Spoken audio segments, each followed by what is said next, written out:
Tantor Audio, a division of Recorded Books, presents The Alien's Bounty by Ella Maven, narrated by Reagan West and Gabriel McKnight. 1. Lou. With his lips pulled back to reveal wicked fangs, he reached for me with massive 5-fingered hands tipped with sharp black claws. Attached to a harness strapped to his back were 2 sword hilts, which rose above his shoulders. "No!" I screamed as I turned to run away. But he was too fast, too strong, and he had me in his grip before I could take a step. His massive, blue-scaled arms circled around me in what felt like a mockery of a loving embrace. At a hysterical pitch, Maisie's voice called for me. "Lou! Help!" I flailed toward the direction of her cries, but the blue alien wasn't letting go. Suddenly, a loud hiss blasted around us, and a rush of air whipped at my clothes. The blue alien's long black hair surrounded me in a swirling cloud. His deep voice rumbled at my back, and then suddenly all I saw was sky. My stomach dipped as I realized we were in a freefall. "Lou?" The metal bars came into focus in front of me. Just beyond that was Maisie's pale face pressed against the side of her cage. "Lou?"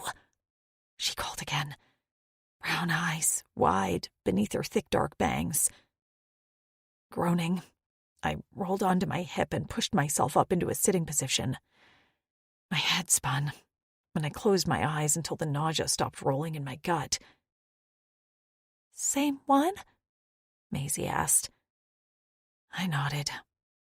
I'd had the same vision about 6 times, and no matter how I tried to change the outcome, the blue alien always stole me away from Maisie. Usually my visions rendered me weak and useless for hours, but I always seemed to recover faster when I dreamed of the blue alien. Maybe it was because my mind had seen it so many times already. Still, my head ached, and my tongue felt dry and swollen. I crawled toward the bowl of water in the corner of my cage. Some insect with 4 legs and fuzzy green antennae swam valiantly on the surface as it sought its way out of the bowl. I flicked it away and then tipped the bowl into my mouth. After guzzling some water, I swiped the back of my hand across my mouth. I marveled that in my life back on Earth, I would have screamed at the sight of a harmless spider. But here in this galaxy, I couldn't have cared less about some foreign bug swimming laps in my drinking water. Maisie and I were currently held in cages in a dimly lit room somewhere on planet Corin. Every once in a while, we'd hear rumblings, like from an aircraft or vehicles, but the windowless room didn't provide any clues as to our location. We were fed, our waste buckets cleaned, and other than that, we were left alone. The aliens who held us now were greenish-gray with V-shaped faces, fangs, and claws. They walked on 2 legs with a loping gait, and they seemed to always be wet, dripping wet, and they smelled like day-old seafood.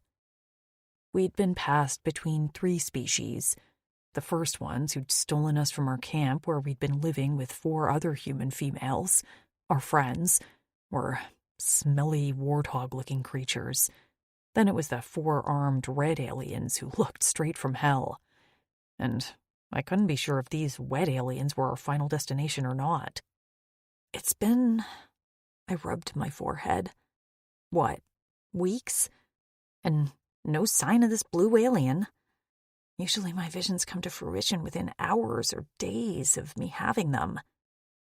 Maisie sat back on her heels. "Maybe your altar is changing?" I shrugged. Who knows? It wasn't like I knew exactly what my altar was capable of. I wasn't born with visions of the future. My brain had been experimented on in a lab full of evil gray aliens who wanted to make me into some sort of psychic. My visions were never completely clear, and they lacked context. But I'd never been truthful to the Oldani sadists who put me through hell. I'd acted dazed and vacant, like they'd scrambled my brains, and they'd assumed I was a lost cause. But I had known the truth, that the other female humans and I, who were used as lab rats, would get free, and the Oldani would meet their demise. We had, in fact, escaped, and while I didn't know the status of the Oldani city where we'd been held, I had seen visions of battle and bloodshed. I hadn't told Maisie that the blue aliens had always been in those visions, too, cutting down the Oldani with blades that emerged from their blue and black scales like something out of a horror movie. But on this planet, in this galaxy, it couldn't be assumed that an enemy of an enemy was our friend. My visions weren't wrong. A blue alien would come for me, and I had to be prepared. I'd never been able to change the events shown in one of my visions before. But I had to do something this time. I couldn't let myself be separated from Maisie. She was all I had left. Who knew where Tasha was, and if Trix was alive? What happened to Amber and Nev? Knowing Tasha and Trix, the oldest of us women, they'd be worried about Maisie and I. We were like their little sisters, and I wished now more than ever that I had my big sisters with me. Maisie nibbled on a tuber our captors had left us with our last meal. It tasted a bit like a carrot if we closed our eyes. I glanced at my meal, but the thought of eating made the bile rise in my throat. I still felt lightheaded from my vision. "What do you think Trix is doing now?" Maisie asked. The thought of our friends not being alive was something we never voiced. Ever. While they'd also been taken from our camp by the smelly warthog aliens, we always talked about them like they were free and looking for us. It was truly the only thing that kept us going. Well, that and each other's company. "She's found a way to track us," I said. "I know it." But the words we told each other were starting to sound hollow. I wasn't sure I believed them anymore. We sat in silence for a while until I couldn't take it anymore. "Homework," I blurted out. "No more essays." Maisie lifted her head, and I waited for her to blurt out her response. But she remained silent, and her eyes glistened in the low light. When her lips began to tremble, my heart sank. "I can't do it," she whispered. Despair rose over my head like a threatening wave as I watched her struggle with our situation. Her reluctance to participate in our game left me hollow. When life threatened to suck us into oblivion, we would talk about things we didn't miss about Earth. When Maisie and I had been stolen from our homes, we'd been college students, me in Ohio and her in Texas. "Come on," I pleaded. She shook her head as tears spilled over her dark bottom lashes. I bit my lip as I held in my own cry. Maisie had been slowly slipping away from me, and I couldn't do a thing about it. Both of us craved physical touch and to see each other, but not be able to hold hands or embrace was torture. Maisie was slowly losing it, and I didn't feel equipped to bring her back. I could barely hold myself together. If Tasha and Trix were here, they'd know what to do. Instead, I could only watch helplessly as Maisie broke apart. I hadn't known her back on Earth, but she'd said she'd always been a timid, shy person who suffered from anxiety. Being a prisoner in a lab hadn't helped that. But since we'd been free, her and I had established a sibling relationship where Maisie came out of her shell. We teased each other, bickered like sisters, and I'd really enjoyed getting to know Maisie once she was out from under the thumb of the Oldani. As for Tasha and Trix, she'd looked up to them like big sisters. But I hadn't realized just how much she saw them as her anchors. I hadn't realized just how much I relied on them as well. Maisie wept silently, and I did what I did best. I began to babble to fill the silence, because anything was better than silence, even my verbal diarrhea. "So, when we see Trix again, I think I'm going to ask her to teach me how to shoot." I mimicked shooting a bow and arrow. You know, I think I could be good at it. I've thought a lot about it, and I want to be more useful to the girls, not just the one who has weird visions. I think I get in the way a lot and annoy Tasha, so I'm committed to learning some skills. Maisie still wept, but at least she watched me talk and had lost that vacant stare in her eyes. I tapped my chin. Maybe shooting isn't my thing. I could learn how to cook. I know I burnt that deer thing Trix killed, but it was still sort of edible, right? Maybe with more practice and a bit of seasoning. The metal door opened with a bang, and I snapped my jaw shut with an audible click as 5 of the green, wet aliens strode into the room. Something was up. They usually only came in 2s, and it was only to give us food or clean up after us. We'd been fed recently, so this visit must be for a different purpose. And unlike before, the door stayed open. I tried to peer behind them, but I could only see a large stretch of green dirt. One unlocked my cage and tugged me out, while another retrieved Maisie. As soon as we stood next to each other, I threw my arms around her. Maisie's thin frame shook in my embrace, and I clutched her tighter. "It's okay," I whispered, even though I felt that we were far from okay. "I'm right here." Maisie only sniffed, and then something prodded my back. "Move, humans!" barked one of the aliens. They had bulbous eyes, small mouths, and wide slits for ears that wrapped around their heads. We'd found out quickly that their hearing was impeccable. Both Maisie and I wore translator implants behind our ears, as installed by the Eldani, and they were updated to the green aliens' language. But they spoke to us through small floating devices that hovered in front of their mouths. I stumbled forward as my toe caught on the uneven planked floor. We'd long lost our shoes. I couldn't remember which aliens had taken them, likely the red ones to deter us from running. But we still wore our pants and shirts. At this point, they were threadbare and filthy. I could barely stand the smell of myself, and I would have torn them off and sat around nude if I didn't want the little sun protection the clothing provided. One alien walked in front of us, 2 on either side of us, and the last 2 behind us as we made our way to the door and outside. I blinked at the sun and took stock of my surroundings.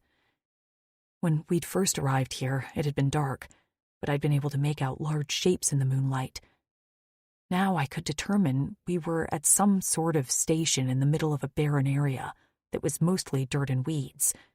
Rising out of the ground on long metal legs was a dock of some sort. Parked along a plank, engine rumbling, was an aircraft about the size of a small jet.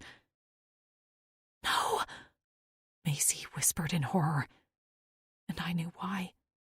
If we got on that thing, it was very likely we'd never, ever see our friends again. "Wait!" I stopped, and the green aliens bumped into me from behind. I stumbled forward as they kept walking as if I was invisible. "Hold on," I pleaded. "Can you tell me what's going on? We're not getting on that, are we?" "Yes," one answered. Goosebumps rose in my arms as my legs turned to jelly. "We, wouldn't be returning to Earth or anything like that, would we?" The bulbous eyes flashed. "No." "So we're going to—" "Torin." My knees buckled, and Maisie let out a wail that cut me to my core.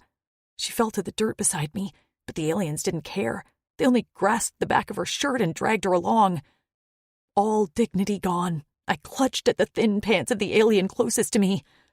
"No, you don't understand. We can't go back to Torin. We'll die." I thought the muscle movement of his face was a frown, but I couldn't be sure. He shoved me a few inches with the tip of his boot. "You are sold. It is done." I was going to hyperventilate. "Sold? To who?" Before he answered, a shout went up on the dock. "Quick!" boomed a deep voice. "Please!" I tried again as I shuffled in the dirt. The alien hauled me to my feet and pushed me forward. I stumbled before righting myself. "Please, is there anything we can do to stay here, on Corin?" But the conversation was over. He no longer even looked at me. I was cattle being pushed to my doom in a slaughterhouse. But I couldn't go back to Torin. That was where my horror had started, where the Uldani lived, where the blue aliens lived. Adrenaline surged through my limbs, and I whirled around with fists flailing. While Maisie had gone limp in fear, I went into desperation mode. I didn't know how to fight, but this was just instinct now. Kicking, punching, biting. Dirt swirled around my feet and I choked on dust. I couldn't be sure what the wetness was on my cheeks. Tears, blood. Still, I lashed out at my captors as screams rent from my throat.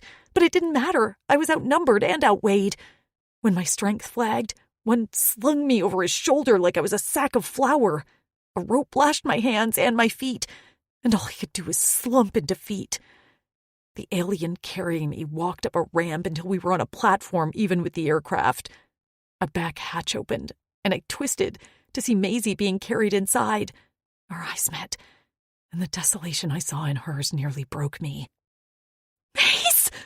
I choked out past a dry throat. I didn't hear a response. They carried me through the hatch, and we walked down a narrow hallway.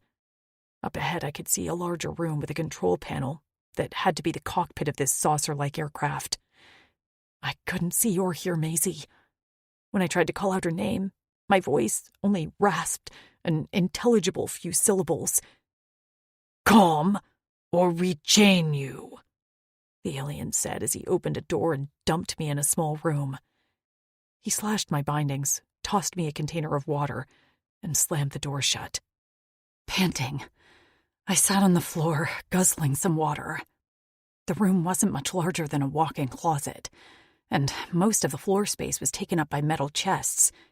After trying to get into a few with no luck, I gave up on the locked chests. All I really cared about was the fact that Maisie was not in here. The room was lit by a row of lights around the border of the ceiling, and the floors and walls were a smooth metal surface. With my throat now hydrated, I threw myself at the door and pounded my fists on it. "Hey!" I shouted. "Let me out! Where's Maisie?" I'd gotten a lot of things in my life by being super fucking annoying. If they planned to take me to, I shuddered, Torin, then they'd spend the entire trip listening to me holler and pitch a holy fit. The hollow look in Maisie's eyes haunted me. We took care of Maisie because we weren't sure of her altar, or if she even had one. Underneath her thick bangs was a scar in the middle of her forehead in a jagged shape. She said it ached and burned sometimes when she was frightened, and since fear was a common state for Maisie, she complained about headaches frequently. I worried what effect that scar would have in the long run. We all did. I continued to pound on the door and shout. Stopping after a few minutes to get a drink of water, I was about to resume my tantrum when the hair on the back of my neck stood on end. I went still, fist raised to pound on the door. Someone was watching me, and in the silence, I could hear a steady inhale and exhale. Something was in here with me, and it was alive. A heavy object clinked against one of the chests. Sweat beaded on my temples, and the cold fingers of fear wrapped around my ribs. My legs itched to run, to flee, but there was nowhere to go in this small room. My own breathing quickly turned to panting, and I couldn't control the small whimper that left my throat as I turned slowly on my heel. Hard in my throat, I peered at the chests. A dark shadow hovered in the back corner of the room. I felt a shift in the air, and then the shadow moved. From between two stacks of chests, two purple eyes glowed. Muscles rippled beneath blue-black scales. And then the horned alien with the two swords from my vision stepped into the light. With everything I had left in me, I screamed. 2. Lou. The alien darted forward so fast that he was a blur. A massive hand clapped over my mouth, but I continued to scream. The sound was muffled, but I couldn't seem to stop. In my visions, he'd been scary. In reality, he was fucking terrifying. Probably close to 7 feet, he towered over me. The hilts of his swords were the size of my forearms, and his bulk nearly took up the whole room. Dark hair hung down to his waist, and a furred cape bracketed his shoulders. How had I not noticed him before? He was huge. Those eyes, they glowed fiercely, menacingly, as his lips peeled back in a snarl to reveal those wicked fangs I'd seen so many times in my visions. "No!" I shouted from behind his hand. Despite the ache in my muscles and my near exhaustion, I swung my fists at his torso and kicked my legs at his shins. But I might as well have been kicking a wall for all the good it did. He didn't even look angrier. He just continued to watch me with mild disdain, like I was an ant. Chest heaving, I tugged on his arm to get him to release my face, but a sound outside drew his attention. "She screamed," a green alien said on the other side of the door. "She's been screaming," said another. "This one sounded different. You check her. I must return to the cockpit." Footsteps retreated, and as the lock to the door clicked open, the blue alien pushed me against the wall face first. He held me there with a hand on the back of my neck. No one was my friend here, but at least the green aliens had kept Maisie and I somewhat together. This blue one would separate us. Plus, he was fucking scary. "Help!" I called out just as the door opened, but the green alien didn't get very far. With an eerie shring, the blue alien unsheathed a sword from his back and cleaved the green alien in two. Blood sprayed in an arc across the once pristine room, and I couldn't hold back my scream. The blue alien muttered something in irritation, and then once again clapped a hand over my mouth. The floor rumbled beneath us, and the alien let out a barked sound that could have been a curse. He took a staggering step as the aircraft lurched, and the roar of the engines drowned out the sound of my heaving breaths and muffled screams. Once he got his balance, he hauled me over the body of the fallen green alien and strode out of the room.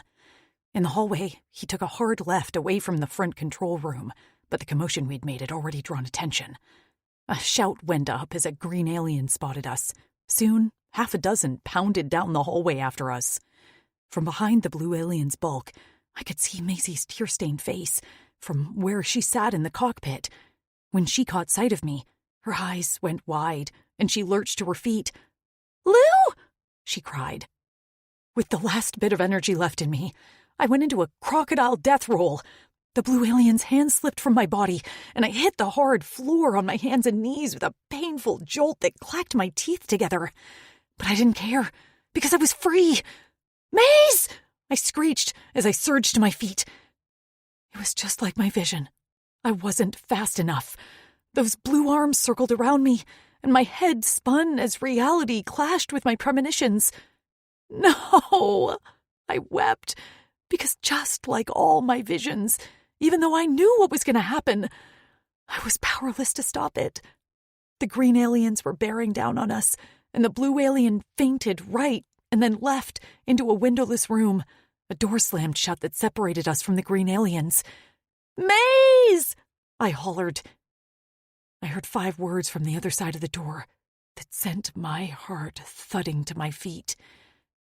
"She's a loss! Cut them!" There was an eerie hiss, a blast of air, and then we were suddenly airborne.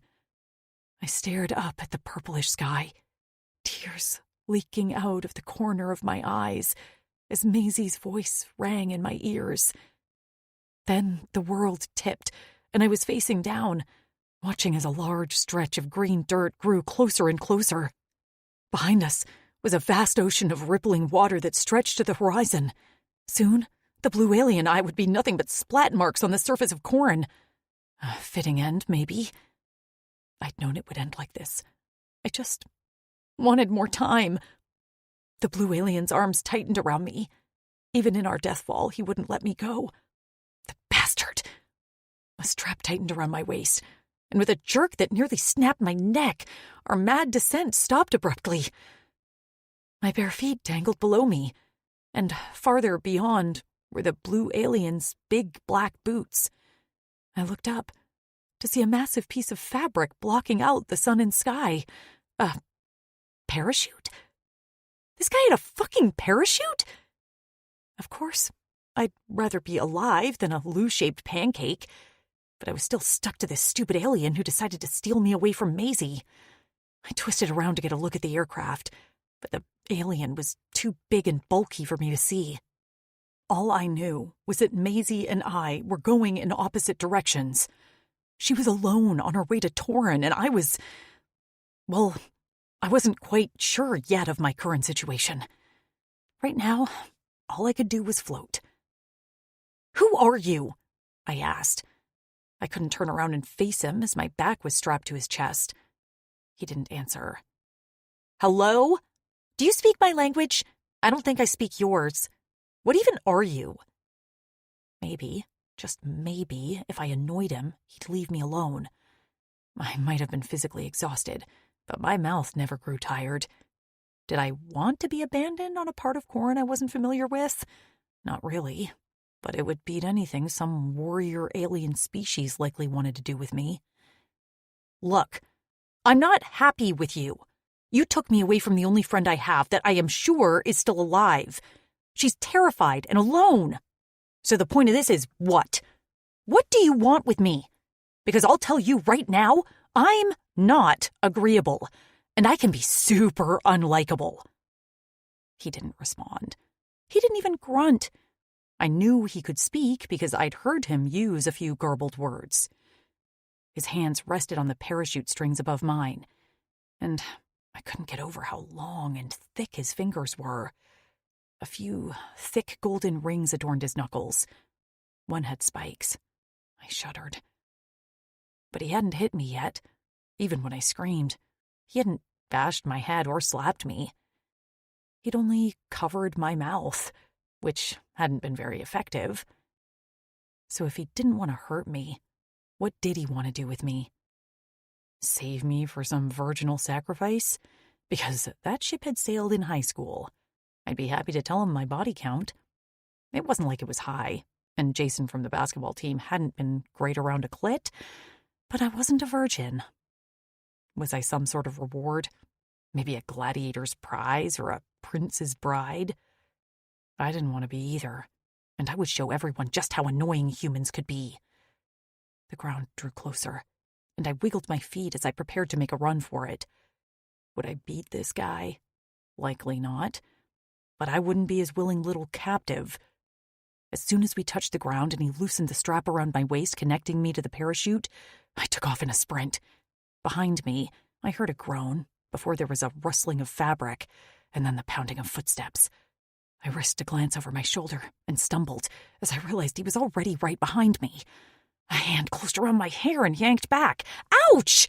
My back slammed into his rock-hard chest and the air rushed from my lungs. As I gasped for breath, he spun me to face him and clapped his massive hands on my shoulders. The top half of his hair was pulled back at his crown, and his black horns jutting from the sides of his head tapered to sharp points. His prominent brow was studded with small nubs instead of eyebrows. In fact, other than the top of his head, he was hairless. Large gold hoops hung from the lobe of each ear. His purple eyes were stormy as they glared down at me. And one thing I hadn't noticed until now, he had a tail. Thick at the base, it narrowed to a point that was adorned with a studded armor of some sort that reminded me of a stegosaurus. One lash of that thing and I'd be bleeding like a stuck pig. My situation suddenly felt a whole lot more serious. He lowered his face inches from mine, peeled back his lips from his fanged teeth, and growled. My flight instinct kicked in with superhuman strength. I was like one of those people who could lift a car off an injured person. Wrenching myself from his grasp, I tore away from him. His hand closed around a length of my hair, and as soon as I cried out, he let go. I sped up the sandy shore, My toes sunk into the soft ground, impeding my progress, but I refused to give in. I had to get away. I had to survive, for Maisie, and for all my girls. I was nearly at the grass line when my foot sank into the sand deeper than ever. I flailed as the sands seemed to cave in like a sinkhole. Falling back on my butt, I scrambled away from the hole, just as a hissing and eerie clacking filled the air. From beneath the sand emerged a crab-like predator, except this thing was the size of a damn SUV. Sand cascaded off its red-shelled back as it climbed to the surface of the sand on 6 legs. 4 claws, the size of a windshield, snapped in the air over my head. Long antennae, topped with black eyes, twisted toward me as the alien crab fluttered its jawed mandibles the size of my arms. Sand rained down on me as I screamed with every breath left in my body. The crab reared back at the sound, letting out a whistling hiss before its claws swung and closed around my torso. The ragged edges bit into my stomach, and my focus tunneled down to the white-hot pain shooting through my middle. My first, and likely last thought, was gratefulness that my visions hadn't shown me the horror of being ripped apart by massive red claws. A roar filled the air. Something shiny caught the corner of my eye, but my vision was too blurry to see anything. A horrid, sickening crunch sounded somewhere close, and the tension in the claw holding me went slack. I cried out as I fell to the sand with a thud. A severed claw lay in front of me, green goo oozing from the amputated end. What the? I shook my head and blinked until I could focus on what was in front of me. My heart skipped a beat as the blue alien leapt into the air, 2 swords flashing in the sunlight, before he landed on the crab's shelled back and plunged his weapon straight between its antennae eyes. The creature's screaming sounded like 1,000 dying cats. As the crab flailed in its death throes, the blue alien tumbled from its back and rolled into the sand before coming to a stop on a crouch, swords still poised. Green goo poured from the crab's head, and with one final weakened screech, it collapsed onto the stained sand next to its severed claw. From my prone position, I stared at the crab as I half expected it to get up and attack me once more. But it remained still, lifeless, dead. The sand stirred near me. Black boots came into view. I lifted my head to take in the blue alien who stood above me, with his hand extended.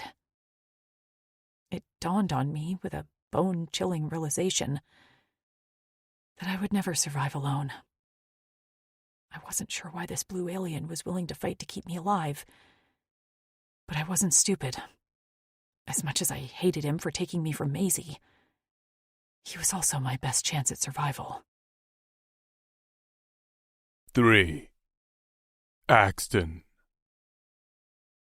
None of this was going to plan. First, I hadn't known there were 2 females.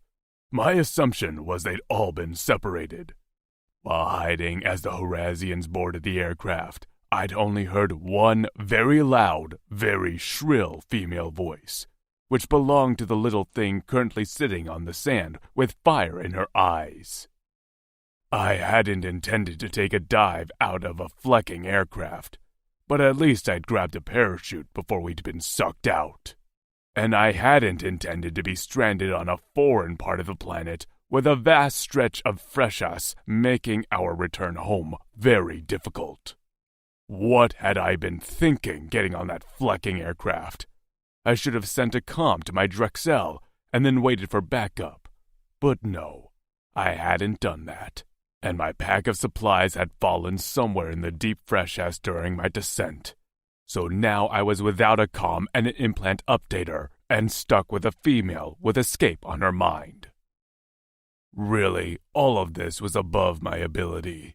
My main strength was in battle, and even then I was more brute force than actual skill. I wasn't even sure why I was here other than the fact that I knew I was one of the most expendable of the Drixonian warriors, so I'd volunteered to go on a hunt for the captive females. I hadn't realized I'd found 2 until it was too late. Now this one, I was pretty sure her name was Lou, saw me as an enemy. And maybe that was for the better. It seemed all the rest of my friends managed to find their mates in one of these females. That would not be me, so she could spit and kick and be angry all she wanted. That didn't change the fact that she was coming with me back to the village, where her friends were waiting for her. She couldn't survive on her own. If it wasn't for me, she would be in several pieces by now, some in that crickle's stomach. She wore no shoes, a pair of threadbare pants, and a shirt with enough holes in it to nearly render it useless. Catching my eye on the sleeve of her ragged hem was a dark red stain. I gripped her arm, pulled her to her feet, and yanked up her sleeve as she let out a yelp of protest. Ignoring her panicked sounds and flailing legs, I frowned at a bleeding gash on her arm. As if she just noticed it too, she fell silent. I don't even remember that happening, she said as if to herself. My knowledge of humans was limited, and while my friends' mates were tough, they were still slightly fragile. She couldn't die from this, could she? I still had my quaw skin strapped to my harness. I untied it and poured the clear liquid over the cut to clean it. After that, I tied a strip of fabric around her arm to cover the cut and keep it free of dirt. While I worked, the female was silent, for once. When I was finished, she remained watching with a wariness in her eyes. As soon as I let go of her arm, she tugged it to her stomach, where she cradled it and took a step back. Her eyes never left me. Why are you trying to help me? Then her eyes went wide, and she shouted, I'm not a virgin! I had no idea what a virgin was. I sighed and looked at the sky. This was going to be a long trek home, if I could even figure out how to get there. So I guess there's no point in running, she murmured to herself. I'm not fast even for a human, and you're... She gestured helplessly. You're not human. Her eyes dropped to the dismembered crab claw, and she shuffled away from it. And I don't want to meet another one of those crab things. I wasn't sure what a crab was, but the crickle were solitary and territorial unless it was mating season. There wouldn't be another within a rotation's walk. I let out a huff of air from my nostrils. She went still and then pointed a finger at me as she said accusingly, You can't understand me, right? My translator had long been updated to understand my fellow warriors' human mates, but no way would I let on that I understood what she meant. She'd never stop talking then, so I stared at her as blankly as I could. Great, she muttered with a frown. Her body swayed and dropped to a crouch. From that position, she toppled over onto her side. Fuck, I'm tired, and my stomach hurts. Shoulders slumped, she let her head fall forward. The crickle had grabbed her around the middle. I quickly dropped down and yanked at her shirt to check her sensitive belly skin. She let out a squawk and tried to bat my hands away, but I ignored her. She fell onto her back as I ran my fingers over the pale skin of her back and stomach. While red and indented from the claws, no skin was broken. She'd bruise, but there wasn't a worry of infection. When I dropped my hands, she angrily yanked down her shirt. I wasn't sure what to do. This human seemed a lot more volatile in mood than the others I'd met, so I crouched next to her and waited. We stared at each other for a long time, until the anger had bled from her expression and was replaced by a world-weary fatigue. Something in my chest punched forward at her despair. I guess I'm stuck with you for now. Just don't hurt me, she whispered in a hoarse rasp. Her blue eyes shone in the light of the setting sun. My Cora pulsed. Flack, was this how it had started for my fellow warriors? I reached out and brushed a spot of wet sand off her forehead, but gentle wasn't something I did, and I ended up poking her with a wayward claw. Yanking my hand away quickly, I hit the offending finger behind my back. She flinched, but then snorted as her lips formed a small smile. Yeah, you have to watch those things, I guess. Her gaze traveled to the wrapped injury on her arm. Had I done that with my claw when I'd grabbed her? I lifted both of my hands and studied them for the red of her blood. I found nothing, but that didn't reassure me that I hadn't been the one to hurt her. Lou. She said, drawing my attention. I met her eyes, and she placed a hand on her chest. My name is Lou. She pointed at me and raised the thin strips of hair above her eyes. Axton, I answered. Axton? I stayed still and silent. Axton, she repeated again. I liked how she said my name. I peered up at the sky. Soon the planet would fall dark, and while I was somewhat familiar with where we were, I couldn't be sure what predators would come out at night. I could defend us, but I didn't want to be caught out in the open like this. The lapping waves of the fresh ice crashed to the shore behind us. The green dirt of the plains where we rested was mixed with sand. The air was cooler here, and already the humans shivered slightly as the breeze kicked up. I wasn't sure, but I estimated we were on the second largest landmass of Corin, which was home to the Pryadans. They lived in a large mountain range to the north and were extremely territorial. The farther we could get away from the open shoreline of the Freshas and undercover, the better. I tugged Lou to her feet, but her legs buckled. Her small feet looked swollen, and when I picked up her ankle, I saw the sole of her foot was discolored, as if the blood was close to the surface. She sucked in a pained breath. Yeah, no shoes is a killer. Knowing she could never keep up my pace, I hauled her into my arms. At first, she struggled, but then she settled in as I began to run at a fast clip away from the coast and toward a dense copse of trees in the distance. As I ran, I tried to keep to the shadows of the cliff and hills around us. Quiet for once, Lou bounced in my arms.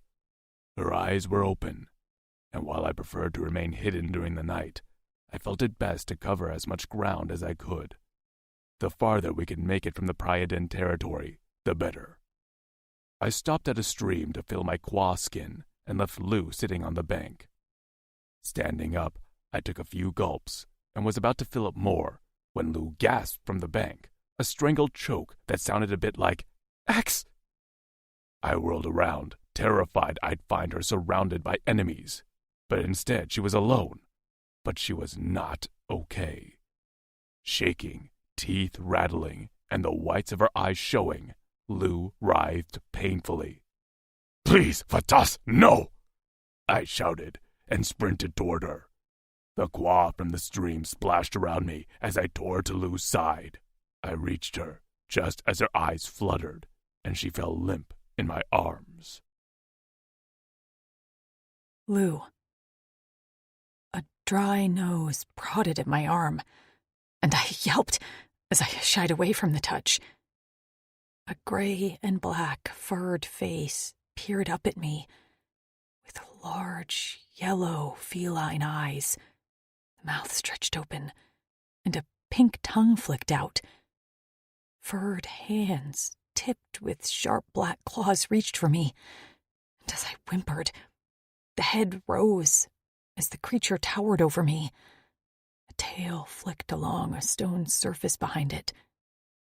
Where was Axton? I looked around, but couldn't see past the crowd of furry bodies.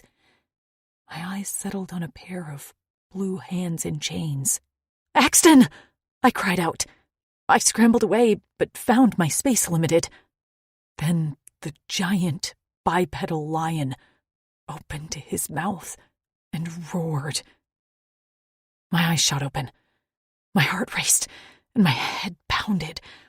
For a moment, all I saw was black, until I could just barely make out Axton's large head looming over me in the moonlight. His fingers ran through my hair clumsily, and he was talking in a deep, low voice. Suddenly, he stopped and bent down until our faces were inches away. Then he rumbled in a surprised tone. "Lou?" Yeah, X, I murmured. I'm alive. I struggled to sit up, but he held me firm. I realized I sat in his lap, my head cradled on his thick thighs, and the fur cape he wore over his shoulders was draped over me. I settled into the warmth of it. Water? I was about to mimic drinking when his water skin appeared in front of my face. Wait, could he understand me? Nah, it was probably just a lucky guess. Sitting up, I took a few gulps of the cool water he'd gathered from the stream, and then let my head fall back into his lap. I hated the visions. They always left me weak and confused. My hands felt cool and clammy when I touched them to my forehead, and there wasn't a way to explain any of this to Axton. Maybe he'd realize I was damaged goods and wouldn't try to sell me to anyone.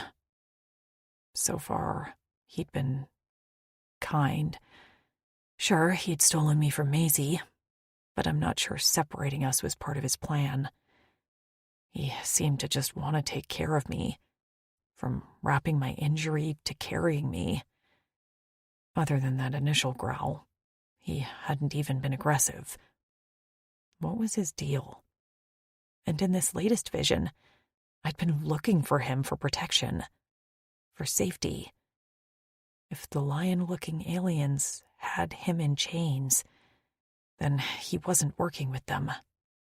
So who were they? I tried to sit up again, and this time he let me.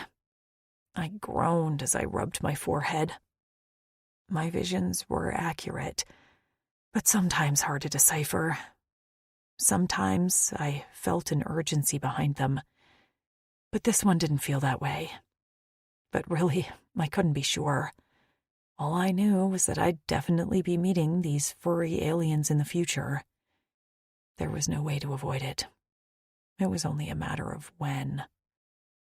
Axton let out a huff, and his jaw ground together.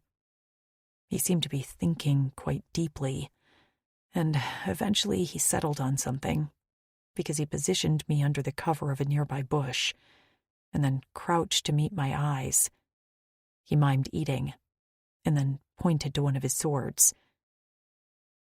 "Food?" I asked, using the same gesture. His lips worked awkwardly, but then he echoed, "Food." I hadn't even thought of food, because I'd been too damn scared up until this point. But the visions always sapped my energy. Food would be great. Okay, I nodded. After another long look at me, he rose to his feet. The metal hilts of his swords glinted in the moonlight. A breeze swirled his hair around his shoulders. His wet pants clung to his legs, revealing every muscular inch of him. I swallowed before looking away. Yeah, that vision messed me up if I was ogling this guy's legs. Freaking weird perving on him, Lou. What is wrong with you? When I looked up again, he was gone. Juices dripped down my arm as I chewed the pieces of cut meat that Axton prepared for me. He'd returned with the meat already cooked and smelled like a campfire, so he must have prepared it somewhere away from me. Maybe he hadn't wanted to make a fire where we could be detected? By the time he handed me the meat, I was ravenous. He sliced the meat into strips, and I ate 3 of them before I began to feel full. The meals the green aliens had provided us were small, so my stomach had drastically shrunk since my captivity. Before I finished eating, Axton settled with his back against a tree, closed his eyes, and slept. Just like that. He reminded me of my best friend's brother, who was a naval officer and could doze off in any position at any time of day, at any temperature. In my room in college, I'd had a fan, a dehumidifier, and a white noise machine. With my belly full and my body warm with Axton's fur, I nodded off as well. When I woke up, I didn't feel very rested, but the sun was rising, and Axton hadn't changed position. He remained crouched with his back to me, his head on a swivel as he gazed around us. I wondered how long he had slept. His broad back was corded with muscle, and the tip of his tail remained poised and tensed at his side, like a cobra waiting to strike. "I'm awake," I murmured, and he glanced over his shoulder before shoving the water skin at me, as well as a small pile of brown berries. I'd never eaten them before, and I was too wary to ingest them, so I only shook my head and drank some water. He pushed the berries toward me again, this time with a grunt, and I pushed them back. "Not hungry." After wrapping the leaf around the berries in a little bundle, he shoved them in the pocket of his pants. Then he gestured for me to get on his back. As much as I would have liked to walk myself rather than be carried like a child, the soles of my feet resembled raw meat. I could barely put pressure on them anymore. So I climbed onto Axton's back. He rose to his feet in one fluid motion and set off in the direction of his choosing. I wished I had another vision of Axton, one that would lead me to understand what he wanted with me. I wanted to trust him. He'd tended my wounds, fed me, and had been kind. But that didn't necessarily mean he was my friend. Guilt rode me hard when I thought about Maisie. She was alone, on her way to Torrin, with green aliens who saw us as nothing more than caged pets. And I had Axton. The air grew colder as we left the dense cover of the trees and began to ascend in elevation. In the distance, a mountain range topped with white peaks rose into the sky. I shivered just looking at it. Even with Axton's fur, I wasn't dressed properly for that type of weather. "Are we going to those mountains? Because unless you have something else that's white on this planet, that's likely snow. I'm not dressed for snow, and even if I was, cold isn't really my thing. I don't do cold weather sports, you know? Skiing was never my idea of a good time. I went once with a few friends and spent the whole time in the lodge drinking hot chocolate spiked with Kahlua. By the time they got back, I was singing Adele karaoke for a bunch of retirees." I hummed Someone Like You for a few minutes. "You might think Adele isn't your jam, but she's everyone's jam. I'd give anything for my Spotify account right about now." I let my chin fall onto his shoulder and sighed as I launched into Rolling in the Deep. We'd made it into the center of a plain with low, tough grass when a whistling sound pierced the air. Axton immediately crouched and dodged left, just as a spear point slammed into the ground right where we'd been walking. I screamed, because I could never seem to keep my big mouth shut, as more spears whistled all around us, hitting the ground in a circle that caged us in. Axton swung me to the ground, keeping a firm hold on my arm, while he unsheathed one of his swords. Hacking at the spear shafts, he found us an exit, only for it to be blocked by more spears. So many they seemed to blot out the sun, and I felt like I was in the movie 300. A rumbling roar echoed in the distance, and then furred figures emerged from the trees, some galloping on 4 legs and others speeding toward us on powerful hind legs. I clutched Axton hard in my throat as our attackers' faces became clear. Gray striped fur, orange feline eyes, black claws. My vision was coming true, and I was helpless to do a thing about it. 4. Axton. The Bryadans raced toward us with spears raised and teeth bared. I counted 24, more. Bryadans were a territorial species who kept to themselves, and we'd never had bad relations with them as long as we didn't touch their land. But that truce was about 200 cycles old, as we hadn't been on this planet since then. Did the current leaders even know about us? They didn't view their warriors as expendable. If I killed one, they'd plug my body so full of spears that I'd be nothing but bleeding holes. And then Lou. I didn't know what they'd do to Lou. They'd probably never seen a human. Despite my instincts screaming at me to fight, I let my swords fall to the ground and encircled Lou with my arms to protect her. I only knew battle. I didn't know how to communicate and negotiate. How had this rescue mission gone from bad to absolutely flecked? The Pryadans came to a halt outside the circle of spears that encased Lou and I. Some sat on their haunches, but others stood on their back feet as they clutched spears in their front paws. Many wore harnesses adorned with laser guns and sharp blades. They all donned thick swaths of fabric that wrapped around their waists and ended just above their knees. Dust swirled around the attackers as they went still, until one stepped forward.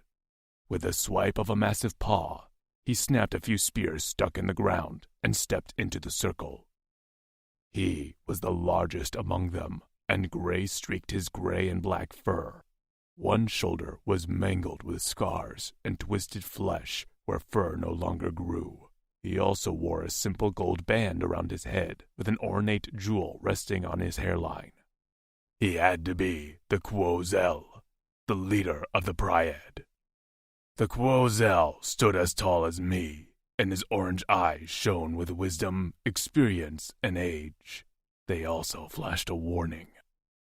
I heard the Juxodians had returned. His voice wasn't much more than a rocky growl. I expected our truce to be honored as it was signed in blood. It had been. Long before I'd been born, the Pryadans and the Juxodians fought a bloody battle for control of Corin. When neither side showed signs of winning or losing, the leaders came to a truce to remain on our respective land masses. Juxodians continued their defense of the planet from all outsiders, while Pryadans kept to themselves. His gaze shifted to Lou in my arms and darkened. His maned head tilted. Has this much changed? I didn't think Juxodians were interested in other species. Nostrils flaring, he took in Lou from head to toe. What is this thing? Lou trembled and seemed to want to burrow under my scales. By the way she fought me when we first met, I'd never expected her to trust me at all. But now, she clearly found me the lesser threat of the two species. I wasn't sure whether to be offended or honored. I wished Kutzal was at my side. He was gruff and uninterested in making friends, but he was smart and would know what to say. My tongue felt thick in my mouth, and I swallowed as I sought to communicate what I needed to. The truce is still honored. I'm not here because I want to be. In trying to save this human, I was launched out of a Horasian aircraft and landed in your lands. I chewed the inside of my cheek. I apologize. I only want to return to Granite. He didn't speak for a long moment, until finally he queried, Human? Yes, we mate with human females. That must not have been the right thing to say to the Quozel. His lips peeled back. Oh, how far the Juxodians have fallen from she is all. My chorus stuttered. Wait, separate them, he roared. Paws grabbed at Lou, tearing into her clothes, and her screams ripped apart my insides. Don't hurt her! I thrashed to reach her, but with my swords on the ground, I was helpless against the pile of Pryadan bodies pouncing on me. My hands were bound behind my back with chains, and my arms lashed to my torso. Unable to run with my feet also hobbled, I could only watch as Lou was dragged away from me. Axton! She screeched, her small hands reaching for me as she twisted and writhed in the grip of a Pryadan. The sight of her crimson face and heaving chest had me fighting my bonds. You're hurting her! I lurched forward and fell to one knee before surging upward again. I heard a snap as the rope around my ankles gave way. She can't breathe! Her fist pounded the back of her captor before she reared back her leg and socked him right in the gut. With a grunt, he dropped her on the ground. She didn't hesitate to spring to her feet and sprint toward me. She didn't get far as another Pryadan plucked her off the ground like she was a bloom in the breeze. Her desperate cries spurred me on until a yank on my chain took me off my feet. I hit the ground on my back with a dusty thud. Breath vacating my lungs, I sought to inhale through the pain radiating down my spine. Something cracked in my arm, but I gritted my teeth through the pain and rolled to my feet once again. Even though I was chained, outnumbered, likely moments from being killed, Lou's cries forced me to keep trying. "Enough!" the rumbling voice of the Pryadan called out. The Pryad halted, and I hit my knees once just as Lou wriggled free of her captor again and launched herself at me. She hit my chest with a squeak, and I grunted at the impact. Her arms wrapped around my neck, and her hair blocked my vision in a sheet of yellow. As the strands shifted, I saw the Pryad part in front of me as we were once again approached by the Quozel. He held my swords in his hands, and I wondered if this was the moment he'd chop my head off with my own weapons. Panting, I knelt on the ground while Lou clung to me and stared up at the Quozel. He stopped in front of me and leaned on one of my swords. Silence reigned over the Pryad, and a distant call of a brigger sounded on the breeze. Finally, he spoke. "I'm Gragik Takir of the Pryadans. What's your name?" I blew Lou's hair out of my face. "Exten Viran." "Does the human have a name?" I swallowed. "Lou." At her name, her head perked up. She turned slowly in my arms and looked at the Quozel in the eye. Please, leave us alone. He seemed uninterested in her. "I don't know what she's saying. She's asking you to leave us alone." His lips quirked. "You would say that." Lou wiggled her finger in her ear. This is so frustrating that I can't understand either of you. I rubbed my cheek on her head to reassure her. "She can't understand me, but I can understand her. I lost my updater for her implant. If you have one, she can tell you her truth." "And who gave her the translation implant?" "The Uldani." He went silent again. Then he turned to the nearest Pryadans. "Keep him in chains, but his legs free. Let her walk with him until we reach the Pims." He eyed me one last time and pointed my sword tip in my face. "Act out or touch any of my Pryad, and I'll make you bleed in front of your human. Understand?" I nodded, grateful he hadn't threatened Lou. Pryadans weren't known for their violence against others, especially species they viewed as lesser. Lou, with her small size and thin skin, wouldn't threaten them. I, however, was a threat. Gragik nodded in return, and then strode back to the front of the Pryad. When we began to walk again, Lou raised her fists as if getting ready to warn off any of them from grabbing her. "Don't touch me!" she hissed at anyone who looked at her. When she realized no one was going to take her away from me, she slowly lowered her fists and jutted her chin out as she glared. "Yeah, that's what I thought." Her small hand gripped my elbow, and despite her words, I could feel her body trembling against mine as we walked. Lou. My feet were killing me. The dried grass we walked on might as well have been gravel, as the thick, hard blades dug into my skin.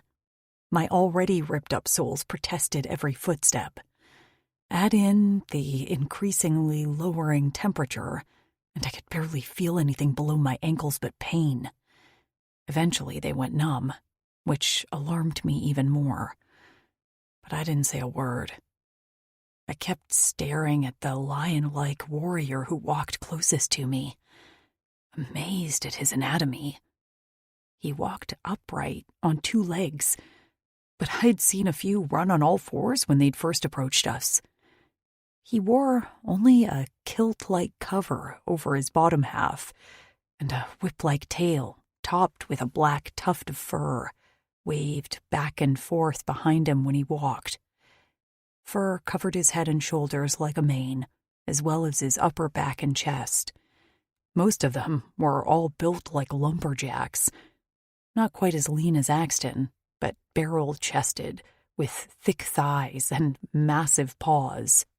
They were like humanoid Mufasas, but armed like a science fiction Roman army contingent, with spears, blades, and the non-Roman-like addition of some curious-looking gun things. The one caught me looking and flashed a curled lip, showing off a fang the size of something I saw in a saber-toothed tiger exhibit. I looked away quickly and smashed my body next to Axton's. The chains around his big body rattled, but he remained composed as he strode forward with his chin held high with dignity. His deadly tail curled around my back protectively, and the spiked end hovered near my head. I glanced up at him, and he shot me a sideways glance. His eyes flashed for a moment, and he dipped his chin once. I could have been reading too much into it, but I swore he was trying to tell me it would be okay. As we emerged out of a tree-shaded valley, which had blocked most of the vision of what was ahead, a series of green mountains rose into the horizon. I gasped at the sight of them, as it was unlike anything I'd seen on Earth. Shaped like nearly perfect cones, their tips were ringed in white clouds. Small holes and ledges dotted the outsides, and as we drew closer, I could see movement as figures peered out to catch a glimpse of our procession. The front cone was the largest, with two smaller ones flanking it. I shifted closer to Axton, wishing I could melt into his scales. Everything about the massive cones felt foreboding, from the subtle drum beats that carried in the wind to the large stone doors at the base of the largest cone, surrounded by stalks of 10-foot-tall black flowers. I shivered as we walked down a path lined with short stone walls, and I could have sworn I saw a few bones scattered throughout the thick mud holding the walls together. I tried to hold my panic attack at bay as my heart hammered in my chest with the drum beats which now seemed to shake the ground. Where were those coming from? I peered up at the front cone and finally spotted the source of the drum beats. Near the top of the cone, just below the ringed clouds, was a notched alcove with a massive, upright drum. Beating it with mallets were two lion-like figures. They were too far away to determine gender, but they wore the same kilts, and the silver color of their manes shimmered in the sunlight. Our small contingent halted when we reached the stone doors. Silence reigned, and I gazed up at the still black flowers that were bent inward, partially covering the stone doors. They reminded me of closed tulips, and I wondered what their purpose was. Were the lions into goth aesthetics? The lion leader stepped forward and tossed two small, bloody, furry animals at the base of each tower. The animals, about the size of cats, remained frozen in terror. Then one decided to make a run for it. It took one leap, but didn't get far. The nearest bloom suddenly snapped open to reveal rows of jagged teeth. Tear-shaped drops of slimy liquid escaped the inner petals and splashed onto the animal. I shuddered at the creature's pained screeching, while its skin and fur sizzled like it had been burned with acid. But the agony didn't last long, because seconds later, the flowers stretched out like a chameleon's tongue and closed their petals around the furry animals. A smoky stench leaked out from between the seams as the flowers consumed the sacrifices. Then they stretched back upward, this time turning away from the stone doors.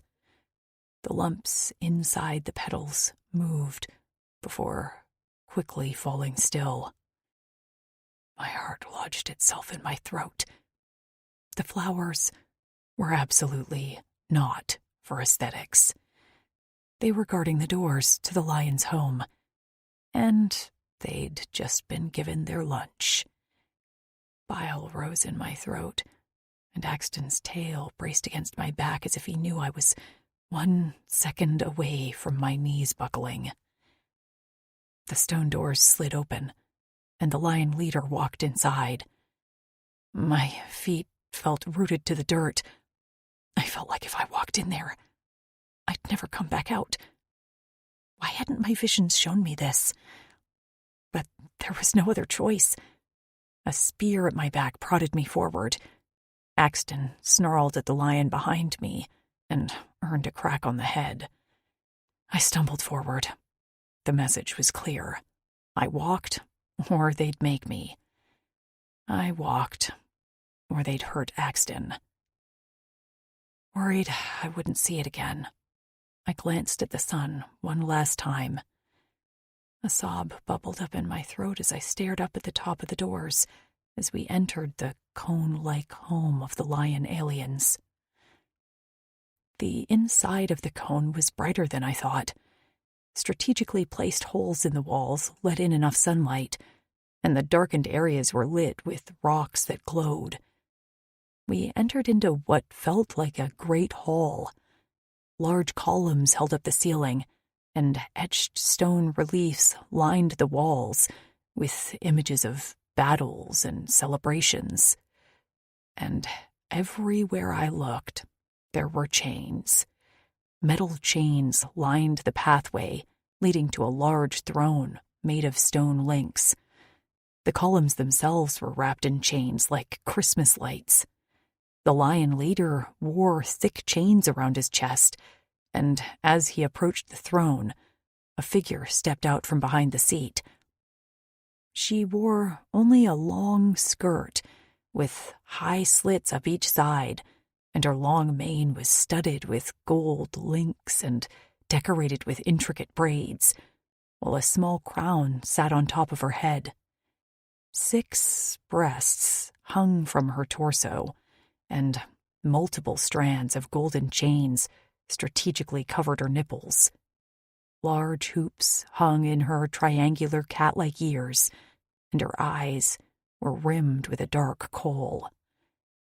She placed a delicate paw on the lion leader as he stepped up to the throne. I expected him to sit down, but instead she sank elegantly into the seat, while he remained standing behind her. I swallowed as the leader gestured to the lion next to me with a jerk of his chin and a few guttural words. A hand clamped on the back of my neck, and on instinct I twisted away as goosebumps rose all over my arms. "No!" I screamed. But it didn't matter. The clawed paw dragged me away from Axton. He lurched toward me, eyes firing, as he growled some unintelligible syllables. While he tried to reach for me, his chained arms held him back. "Axton!" I screamed his name as a furred arm banded around my waist and hauled me into the air. "Lou!" he called out, and my name, in his deep voice, sent my heart into overdrive. He managed to take out a few lions next to him with a massive sweep of his tail. But there were too many, and as I was hauled out of the hall and into a narrow tunnel, the last thing I saw was the sight of him, buried underneath a pile of furred fists. 5. Axton. Enough! Gragic's voice boomed into the great hall. The furry bodies holding me down went still, except for one near me that landed a sucker punch to my temple. My head rang as the weight on me disappeared. I shook my head, finding myself flat on my stomach on the stone ground, with a massive furred foot holding me down. Gragik's eyes fired a bright orange as he peered down at me. "We will not hurt your human, but her stench is offensive to our senses. She will be cleaned and returned to you." He spoke of her like a possession. I remained on the ground, spitting angry and poised to leap up and do some damage. Gragik cocked his head. "Do you understand?" I gritted my teeth as I nodded. "Good. Now we will let you stand, because we need to have a conversation. I will show you the same respect you show me, so I suggest you act accordingly."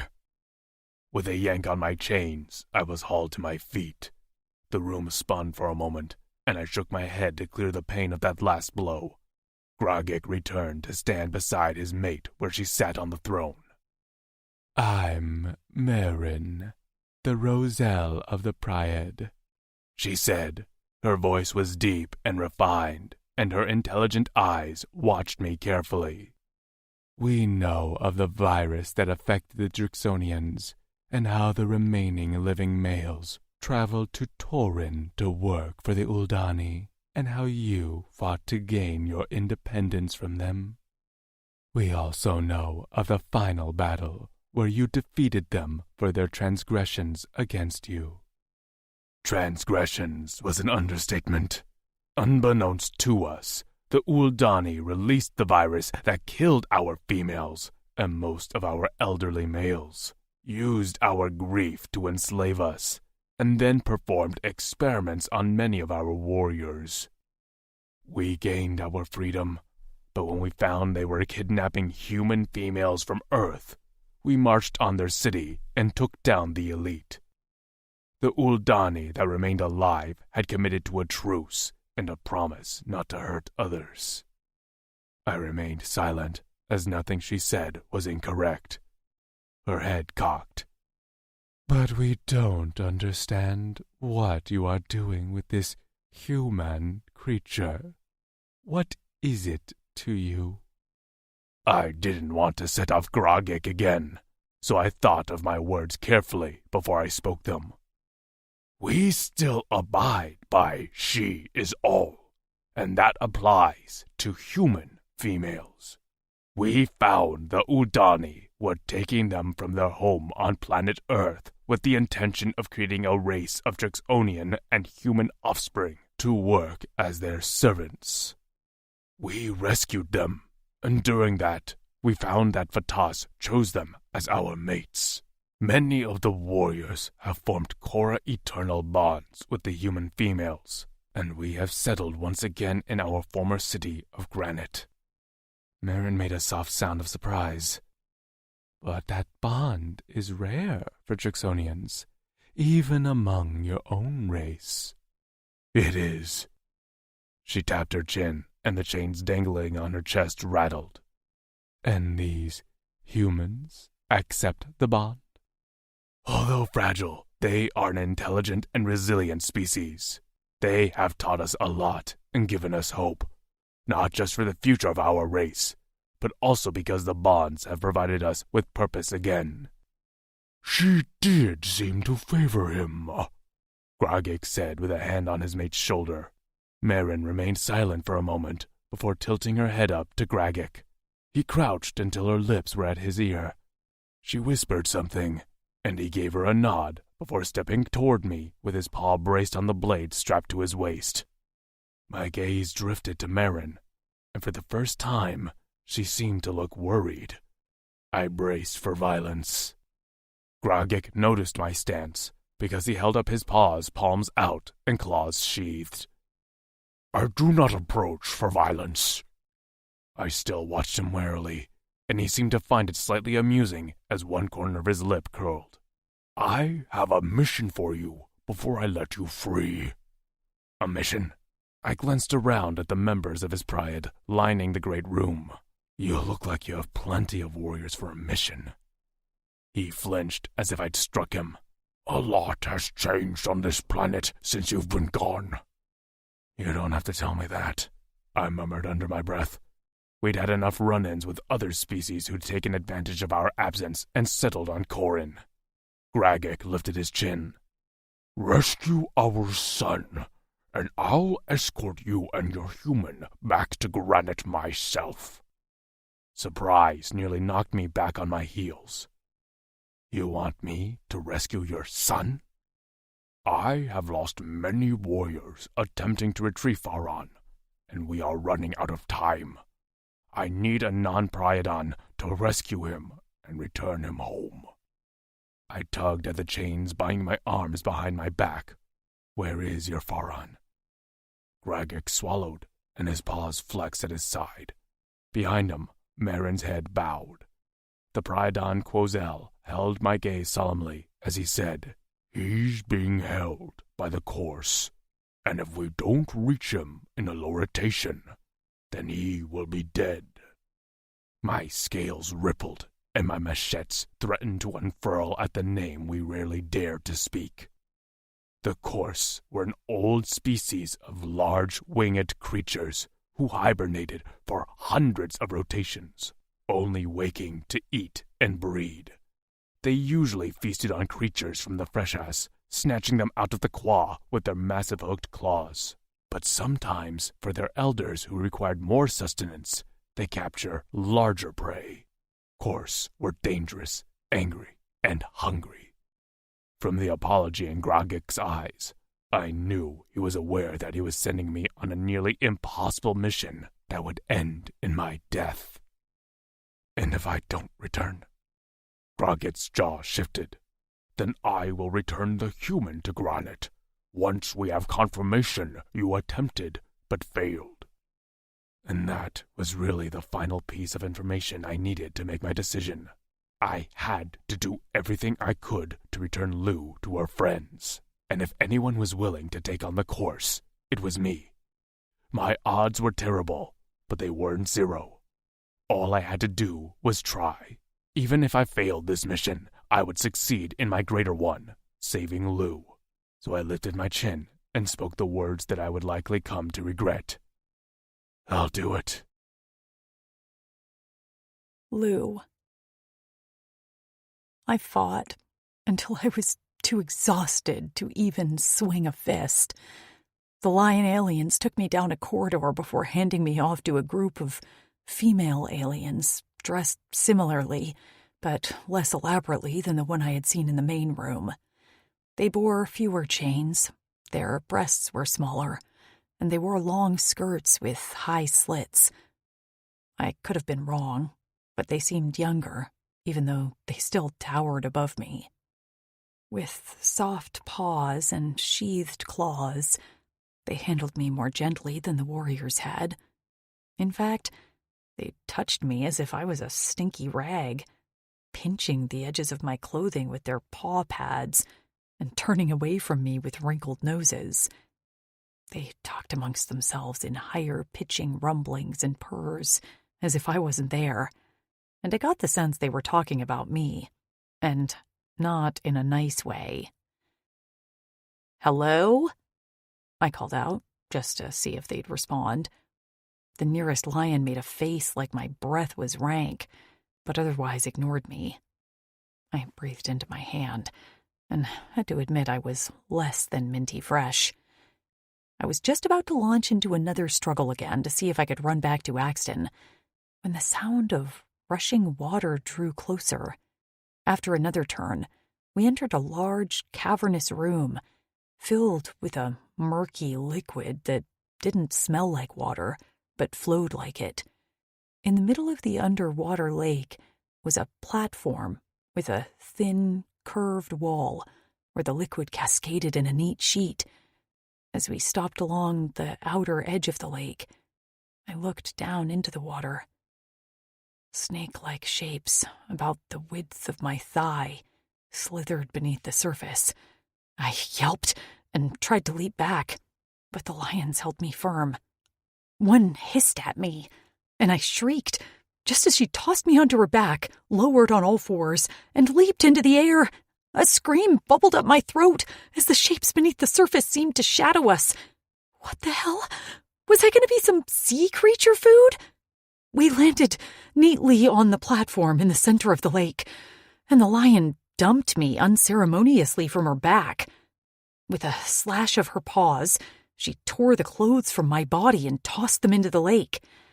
The slithery shapes consumed them quickly and sucked them below the surface. "Hey!" I shouted at her. "What was that for?" With a wrinkled nose, she leapt back to the outer edge, leaving me there, huddled and naked. My nudity the least of my problems, I remained on the platform, cold and alone. About half a dozen female aliens remained on their haunches around the edge of the lake watching me. Some appeared bored and licked their paws, while a few scratched their ears. I slowly rose to my feet and took one step toward the edge of the platform. The one who'd left me here hissed and made a motion with her paw for me to step back. I did. Slightly. But the only other way to go was directly under the waterfall. She motioned for me to back up more. And more. I kept going until I felt the liquid hit my back in an icy spray. I gasped and stopped abruptly, but a chorus of growls rose up around me until I continued to step back. The reddish water felt thick, like whole milk, but it didn't have much of a smell.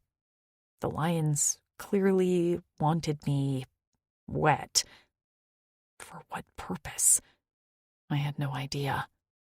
But my goal was survival, and so that meant playing along for now. I could only hope that Axton was safe. I tilted my head back and let the water wash over me. I soaked my hair and slicked the thick liquid over my arms. Beneath me, the dirt and muck ran down my body and spilled into the lake around me. The slithery, snake-like animals below the surface swarmed the platform, seeming to feed on the dirt from my body. I studiously ignored them and cleaned my body because if I looked too closely, I was going to have an absolute breakdown from fear. Was this what they wanted? They'd clearly been offended by my smell and appearance. So, did they just want to clean me?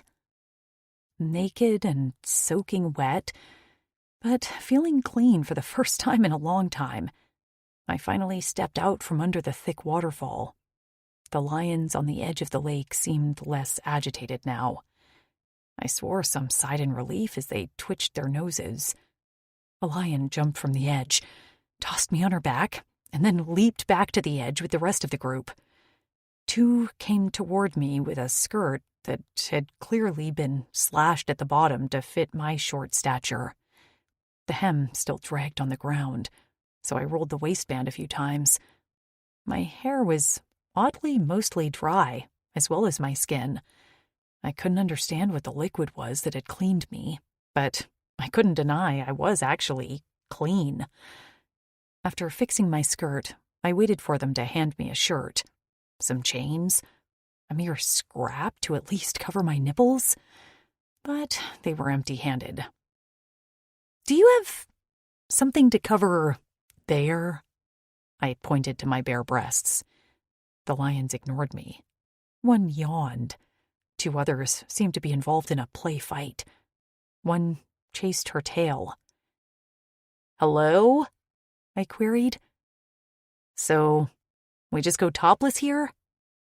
They might have been fine with their teats out, but the aliens surrounding me were A-cups. I was a C.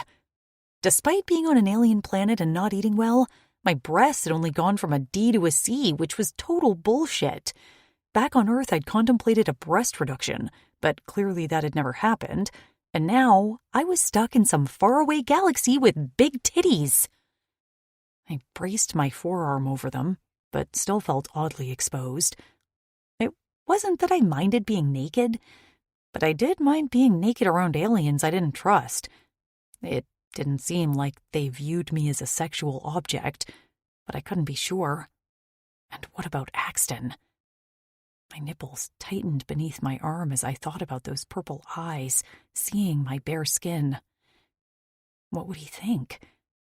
A cat-like yowl sounded from one of the aliens, and suddenly we were on the move, heading back down the corridor where we'd come from.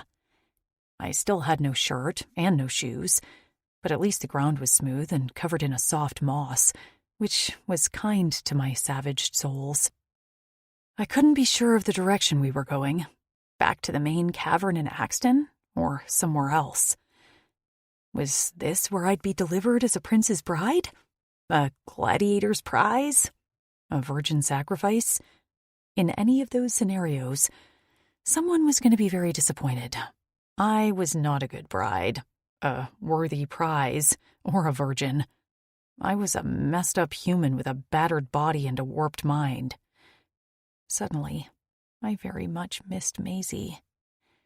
I was marched inside a room with ceilings about 2 stories high and walls angled with cutouts that allowed the sun to brighten the room. Ledges all along the edges of the room, as well as a stone platform in the middle, were covered with what I could only describe as junk. Scavenged scrap, warped pieces of crashed aircrafts, frayed ropes and wires, and twisted cages. Goosebumps rose on my arms as they led me over to a wall where they tied me to a ring with my hands behind my back. I tugged on the bonds, but they were firm, so I could do nothing but stand there in my bare feet, thin skirt, and bare chest. I struggled as tears welled in my eyes at my helpless and vulnerable position. What was this place?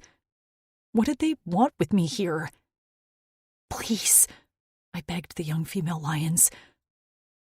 Please, don't leave me here.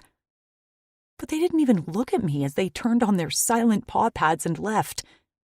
The door slammed shut behind them, and I was left alone in a room full of junk.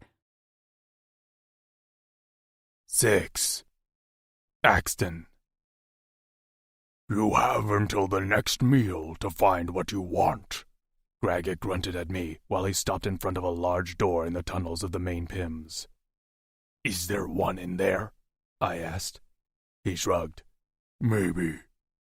The door opened, and I was thrust inside, and I heard the bolt of the lock behind me.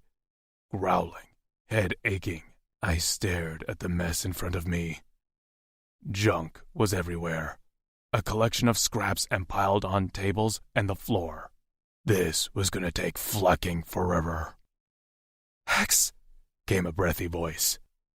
I whirled around to the sight of a bound Lou. She stood along the wall with her arms tied behind her back, wearing nothing but a skirt. Her eyes were red-rimmed and her cheeks stained with tears. Her body trembled, but her gaze roamed me from head to toe, as if taking an inventory of my condition. Her eyes lingered on the side of my face, and she tugged on her bonds as if wanting to reach out to me. You're bleeding! I barely registered her words as I sought to check her over myself. While Grogake had said she would only be bathed and unharmed, I needed to see it for my own eyes. Her chest was bare, and only her yellow hair covered some of her breasts. Her pink nipples peeked out through the strands. When she caught me looking, she seemed to hunch in on herself, and I looked away quickly. The human females I met were not known to walk around unclothed. Vince had accidentally walked in on Trix hanging her shirt, and she'd beat him over the head with his own axe handle. Amber, his mate, had found it funny. So I couldn't imagine Lou was happy about her topless state. Yet despite that, her first reaction had been to make sure I was unharmed.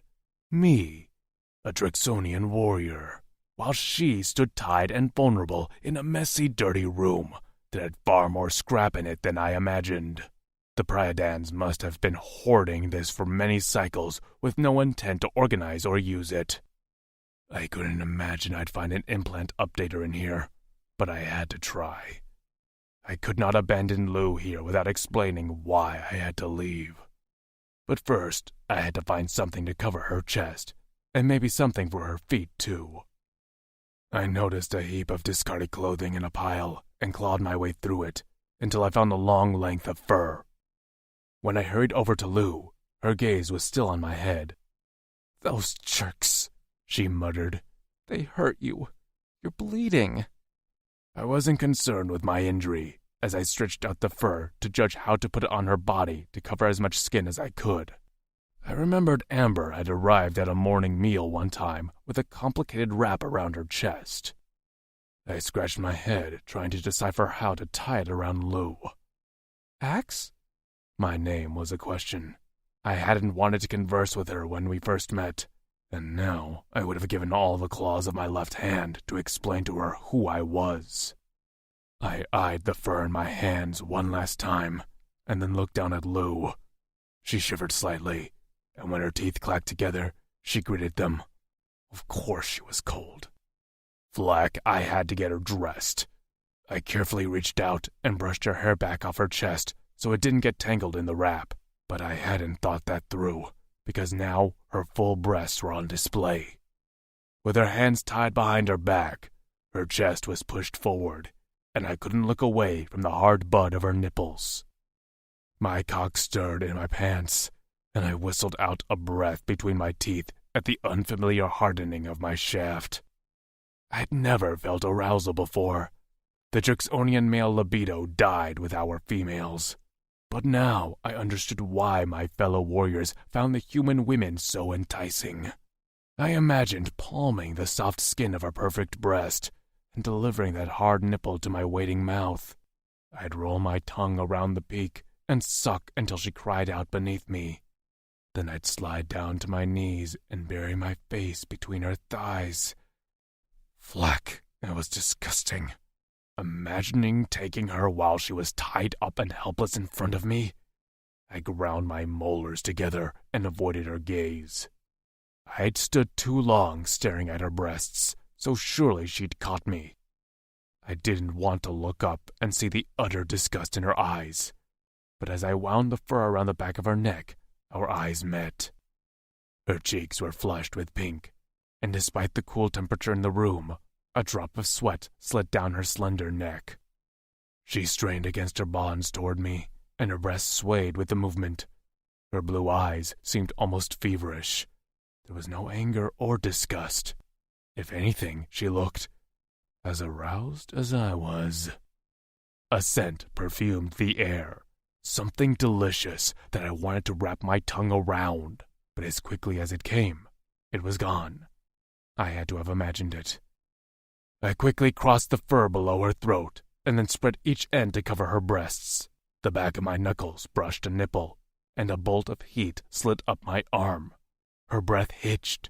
A sound, something like a groan, filled the air between us, and I couldn't tell if it came from her or me. Swallowing, I focused on my task. The quicker I finished, the sooner I could step away before I lost all control and ravaged her.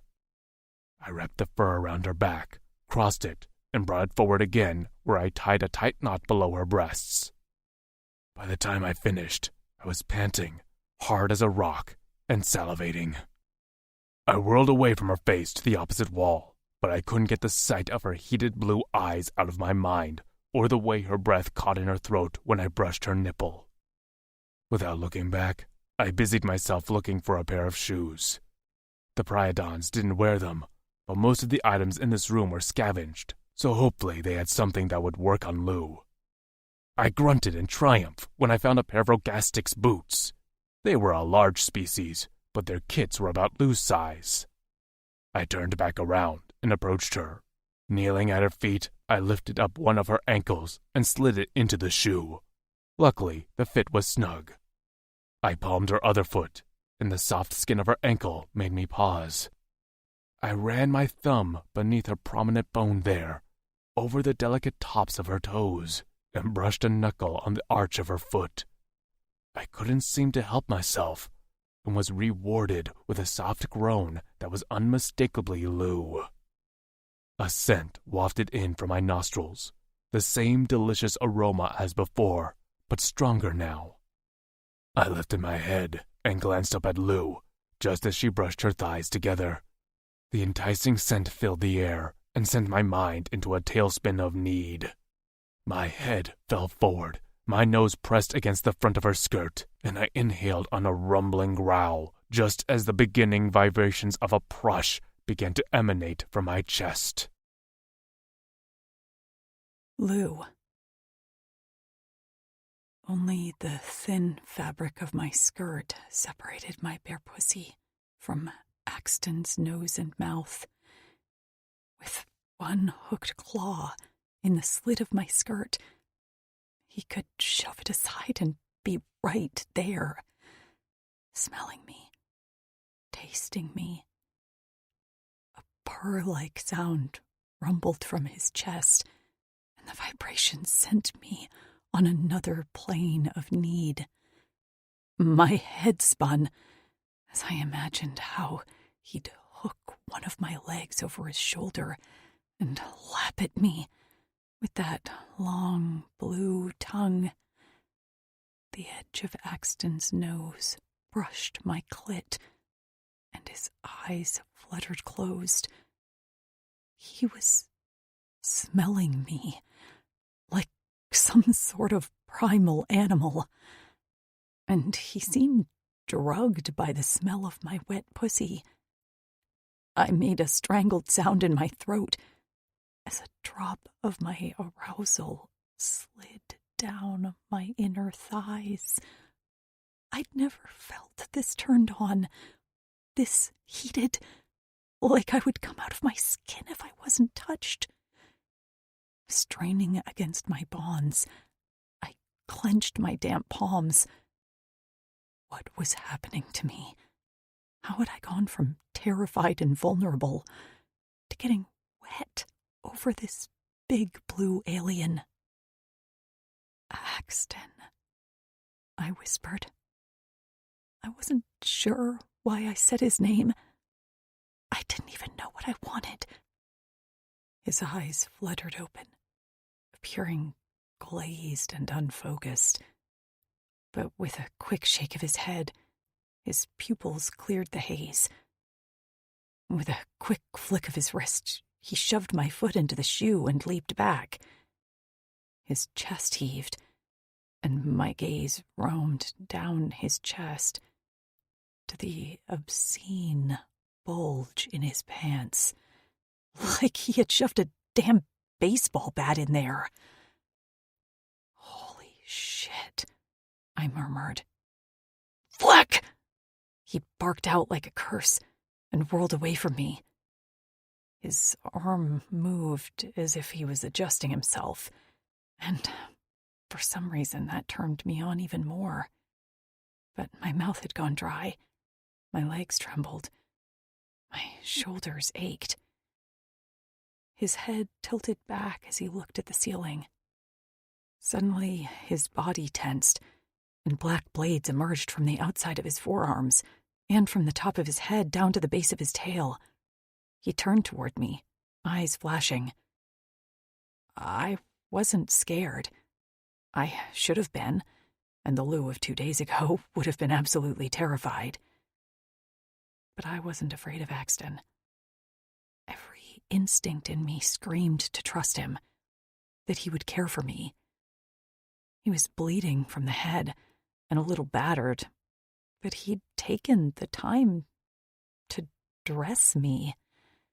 He'd covered my chest as if he knew I was uncomfortable. He stalked toward me, reached behind my back, and with a jerk of his hands, the bonds around my wrists went slack. As soon as his blades appeared, they sank back beneath his skin. The rope fell to the floor at my back, and I rubbed out the soreness of my wrists. The bonds hadn't been too tight, but the soft skin was still chafed. "Thank you," I said, even though he couldn't understand me. I pointed to my chest. "For the wrap." Rotating my hands, I added, "And for this." But he wasn't even looking at me. He was over in front of a table, digging through the piles and piles of junk, with a grim line of determination to his brow. I stepped over next to him, trying to forget about that weird moment of aroused insanity. I plucked at a warped metal box. "So, are we looking for something? Why are you in here with me? They made me bathe in this weird lake with snake things in the water and then tied me up. I figured they saw me as junk, so they left me as junk." I glanced up at the window cutouts. "Are we going to MacGyver our way out of here?" Of course, he didn't answer me as he continued his search.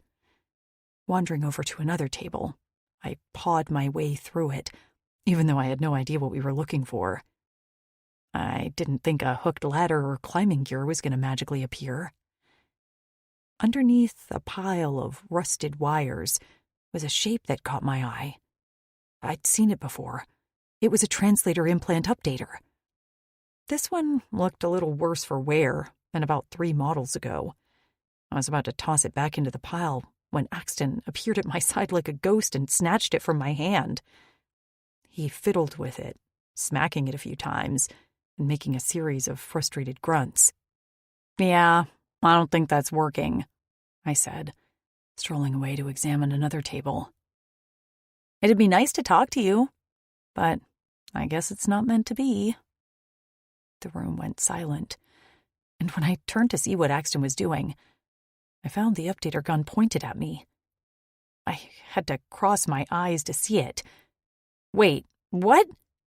He shifted it toward my ear, pressed a button, and pain shot through my head like laser fire. I gripped my skull and screamed. I'd forgotten what it felt like to have the implant installed, and the updater pain wasn't much better.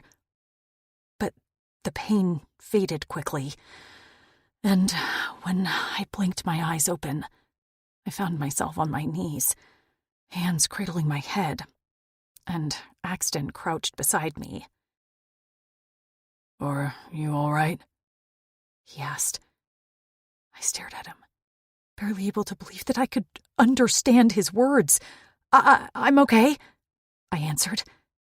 His face creased in an almost smile. "You can understand me?" I nodded, still in awe.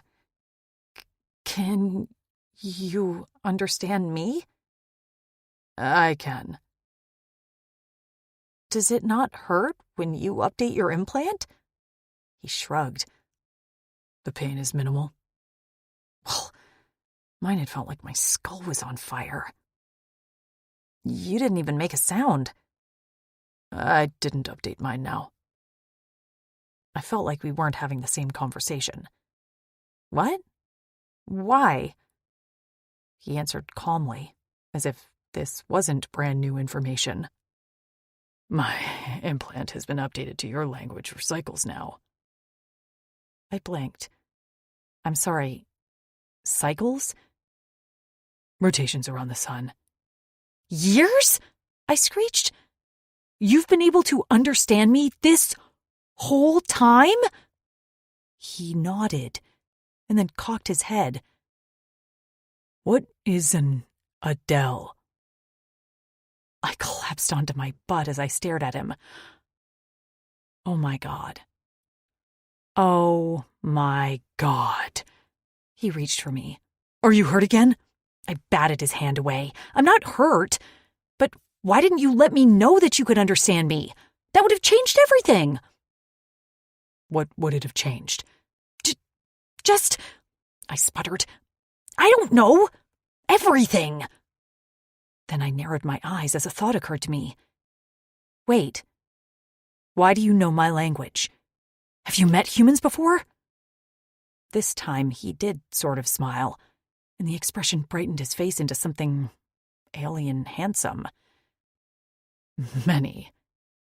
The door swung open with a bang, and Gragik strode inside with 2 of his warriors behind him. He'd barked some words at Axton, who rose to his feet and nodded. I found it. I still have to update her implant to your language yet. Gragic growled a few more words and gestured toward me, like, get to it. Axton pulled me to my feet and murmured a soft, I'm sorry, before firing the gun at my ear again. This time, I braced for the pain and managed to stay on my feet as my brain scrambled for a moment. Is it done? Gragic asked. I looked at him and nodded. It's done. Gragic looked down his nose at me before holding out his hand for the implant updater. I guess I should understand it too. I should have been offended he called me an it. But honestly, that was the least worst thing the Lions had done since I'd arrived here. He barely flinched when he held the gun to his ear and fired. His eyes went unfocused for a moment before he looked right at me. I see you smell less offensive now. In fact, there's a new scent in here that is somewhat appealing. He sniffed the air, his nose drifting toward where I'd been tied up. Immediately, heat flooded my face. Did he smell my arousal too? This was mortifying. Axton let out a low growl and stepped in front of me. I need time to speak with her. Gragic, thankfully, stopped sniffing the air and leveled a glare on Axton. That should have been completed already. I had to find the updater. That's not my problem. Axton made a displeased sound. I never saw the Pryden's as cruel. Gragic's nostrils flared, and he bared his teeth. Then you have until after the next meal. Do not take my kindness as a weakness. Axton clenched his fists. I'd never dare. I'll send a few guards when the meal is ready, Gragic said. Use your time wisely. He turned on a heel, his guards at his back, and left the way he came. The door slammed shut, and a click of a bolt signified they'd locked us inside. Axton braced his hands on his hips and looked up to the ceiling with a long sigh. Then, with heavy footsteps, he retreated to a darkened corner, sat on the ground, leaned back against the wall, and closed his eyes. Closed his eyes. Just like that. Like I wasn't even there. Hello? I called into the silence. He cracked an eye open before answering me. I need to get some rest. We can talk when I wake. Some rest? My nerves were on edge, and I felt like I was going to crawl out of my skin.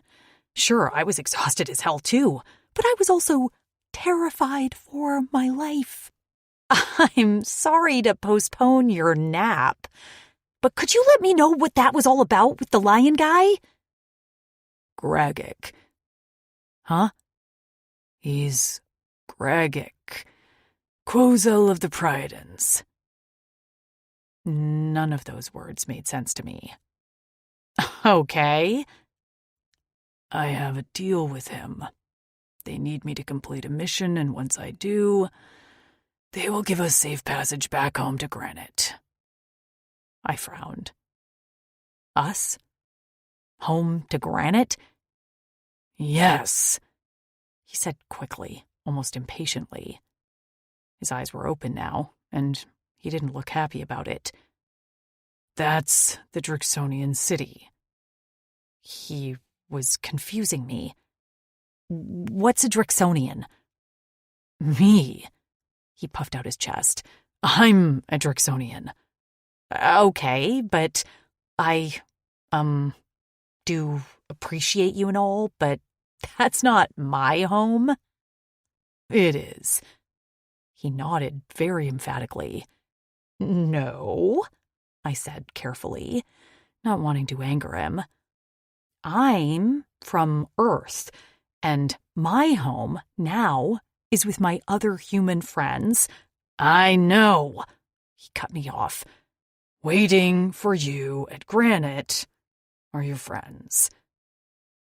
I raised a skeptical eyebrow. I highly doubt it. Tasha, Amber, and Trix miss you, he said, and I was sent to bring you home. For once in my life, I was rendered speechless. 7. Lou. My mouth flapped open and closed like a fish out of water, and the most infuriating thing of all was that Axton had closed his eyes again, like this talk was over, and it most definitely wasn't over. As soon as I found my voice again, it was on. Gathering my anger in my chest like a fireball, I stomped over to where he leaned against the wall. One of Axton's eyes opened to a mere slit, and he had the audacity to sigh. I understand you are a creature of few words, I said with my fists balled at my sides. But I'm going to need you to find your latent conversation skills and give me an explanation. How do you know Tasha, Trix, and Amber? Are they okay? What have they told you about me? He blinked at me lazily. Which question first? Oh, no. I wagged my finger at him. We're not doing this by question and answer. You're going to have to explain from the beginning, providing your own details and anecdotes. A flare of panic flashed in his eyes before he scoffed. They can explain when you see them again. What? I shrieked, and he winced at the sound. I kept on going. How do I know I can trust you? What if you have them locked up somewhere? Locked up? He frowned. Their mates would never allow it. Mates? My voice reached an octave I hadn't thought possible. Axton stuck a finger in his ear with a grimace. I cannot handle these sounds you are emitting. I nudged him with my foot. There's more where that came from. Start talking. His nostrils flared as he slowly rose to his feet and stretched his hands above his head like he had all the time in the world. I will condense. Fine, I spat. He pointed to himself. Drixonian. I braced my hands on my hips. Yeah, I got that already. He gestured to me. Human. Uh-huh. I'm very aware. We are stronger than humans. We rescued Tasha, Amber, and Trix from the Wutarks and Joktals. Human females are attractive to some Drix, and some Drix are attractive to human females. Because I was angry, I snorted and crossed my hands over my chest. Sounds impossible. His lip curled. I agree. But his heated eyes fluttered down to my chest. I ignored the way my nipples pebbled beneath the wrap, and I pretended like I couldn't remember the brush of his fingers on my sensitive skin. Anyway, he continued, Tasha, Amber, and Trix mated with some warriors from my clavis. We are called the Lone Howl. They are happy and cared for. They want you back, and... He squinted. The other two. Maisie and Nev. Sure. Maisie was on that plane. You separated us. I was not aware she was there until it was too late. He swallowed, and his eyes softened a fraction. I am sorry for that. So, you're not going to give me away to some king as a bride? Or award me to some gladiator as a prize? Or use me for a virgin sacrifice? You make a lot of mouth sounds. I would not award you as a prize. I ignored the insult. So you're telling me that you Drixonians are just nice, and your blue women are okay with you bringing home humans and diluting your gene pool? We have no Drixonian females, he said before pointing to the floor, as if that wasn't a mic drop. Can I get some rest now? I have a large task ahead. You have no females? How do you procreate? We had females. They died from a virus. We have not procreated for many cycles.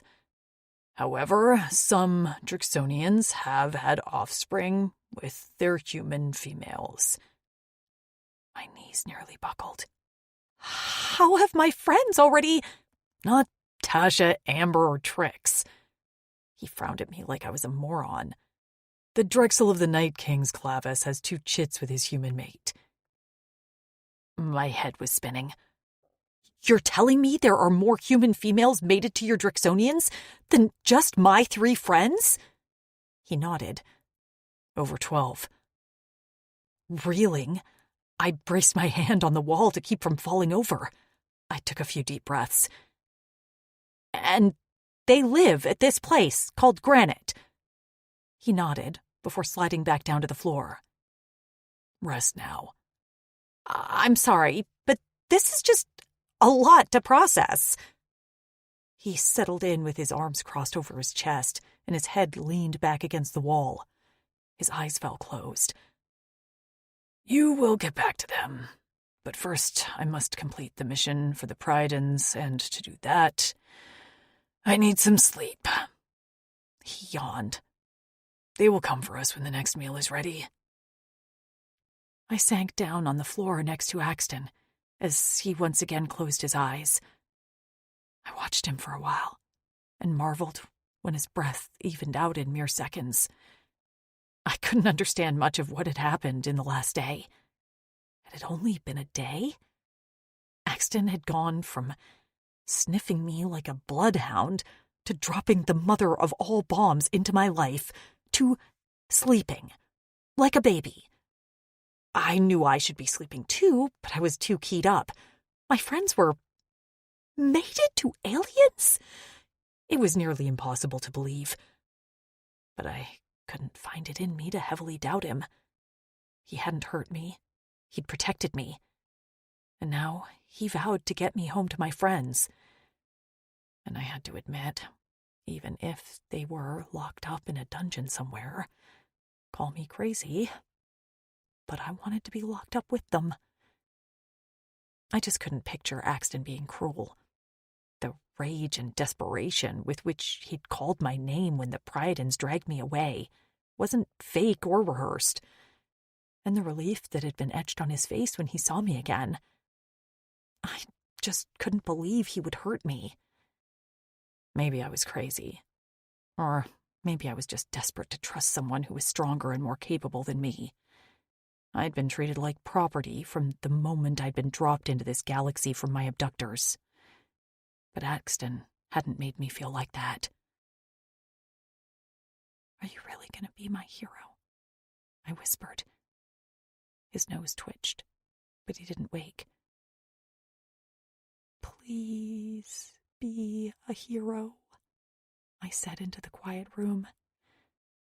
Because I really need one. Axton. Lou's head rested on my thigh. Her hair lay splayed over my groin, and a knot in the yellow locks near her temple caught my attention. With the tip of my claw, I tried to detangle it, but only succeeded in snagging her scalp. She wrinkled her nose and let out a little grunt of protest. Huffing quietly to myself, I snatched my hand away. What was I doing? Why did I care if she had knots in her hair? She settled quickly, and her lips fluttered with a long exhale. Her skin seemed so thin it was nearly translucent, and her cheeks were blotted with a pink flush. I hadn't paid much attention to her looks at first, as she'd mostly been a dirty, bedraggled human. But now I begrudgingly had to admit she was pretty. So pretty that I'd nearly lost my head there for a moment when I'd smelled her. But Fleck, for such a small thing, she had large breasts and rounded hips that beckoned for me to touch and lick and squeeze. My cock once again stiffened in my pants, and I sucked in a breath as I shifted. With my movements, the soft strands of her hair brushed over my hard shaft. Flecking thing had a mind of its own. I needed thicker pants to contain it. Maybe chains. A cage. I sighed and thunked my head back against the wall. It didn't matter. I'd leave her soon anyway, and I likely wouldn't return. She'd get home safely to her friends and make a life for herself. I'd be but a distant memory for her soon, and it was better that way. I wasn't like the other Drixonians. I was of the Lone Howl Clavas, and I was an outcast. I had the brand on the back of my neck to prove it, burned there when I was a chit and my father deserted the Drixonian army. Punishing the sons of deserters was an effective deterrent for most of the army, but a few, like my father, did it anyway. Because of that brand, I would always be lower class, less desirable. Sure, some of my fellow outcasts in Lone Howl had found mates, but they were the exception. I would not be, no matter how much Lou smelled and looked like a flecking dream. I wasn't like Kutzal or Lou Kent, or even Vinz.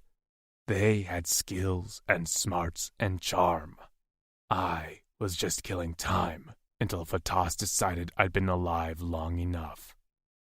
Lou shifted in her sleep, and I looked down to find my claws once again tangled in her hair and combing out the knots. I growled to myself and shoved my hands behind my back. Stop touching her. She might be tempting, but she talked a lot, and she couldn't fight a sand crickle on her own. I tried to talk myself out of liking her with more examples, but those were her only two negatives that I could think of for the moment. I'd work on more later, when I was on the mission and trying to convince myself I'd done the right thing for us both. After all, we weren't Korra Eternals. The door to our junk room opened with a loud bang, and I tensed. Lou groaned, and her eyes fluttered open just as two Priadens strode inside. "The meal is ready," one announced. "Follow us." Lou ran her hands through her hair as she struggled to sit up. "What's going on?" she murmured in a rough, sleepy voice that made my cock twitch. "Food." The one word came out gruffer than I intended. She shot me an annoyed side-eye. "Full sentences, maybe?" "Food is ready," I countered. "Good enough," she sighed. She rose to her feet and wobbled for a moment. I steadied her with a hand on her elbow, her gaze straight to where I gripped, and I thought she'd shrug me off, but instead she glanced up at me, all blinking wide blue eyes. "Thanks." "Let's go," barked one of the Priadens. Yeah, hold your horses," Lou muttered. "Horses," he responded. She waved a hand at them as she crossed the room. "It's an expression. Hold your spears, then." His eyes narrowed in confusion. "I am holding my spear." "Oh, geez, never mind," she snapped. The Priadan bristled at her tone, and in 2 strides, I stood between her and the Priadans. I had already made a note she was cranky when she woke up, enough to mouth off to 2 warriors who could snap her in half like a twig. "Tell her to watch her words," he growled at me. Lou jerked indignantly. "I'm sorry." I cut her off with a squeeze to the back of her neck. This time, she did try to shrug me off, but I was stronger. Through gritted teeth, I told the Priadan, "She's just hungry." "Hey!" Lou protested. I leaned so only she could hear my next whispers. "You can say whatever you want to me, but while we're under the care of the Priadans, please try to be pleasant." Pleasant, she hissed back. One of the Priadans slammed his spear butt on the ground in warning, and she made a face before her cheeks flushed a deeper red. Her eyes lowered, and her shoulders slumped as the fight faded. Fine, she said in a small voice. I am really hungry. Sorry. My grip on the back of her neck went from a warning to a soothing caress. I didn't like Lou without the fight in her. She'd been fighting since we met, and oddly enough, I already missed her smart retorts. Maybe I was really hungry too, and that was why my thoughts were off-kilter. The Priadans turned to leave, and Lou shuffled beside me. I squeezed her neck before letting my hand drop, but she didn't acknowledge the gesture. Her hand smoothed down her skirt, and she fiddled with the tie of the chest strap I'd given her before petting the dark fur. When she lifted her head again, her gaze seemed less stormy. And for some reason, I felt the need to say to her in a low voice, "You're doing good, Lou." Her head shot up, and her eyebrows lifted toward her hairline, but then her eyes narrowed suspiciously. Yeah, I don't know about that. Clearly, I'm just good at annoying everyone and nearly getting a spear point up my ass. "You stick up for yourself," I grunted. "Nothing wrong with that." Her gaze stayed on me a long time after that, but I didn't say anything else. I'd said enough.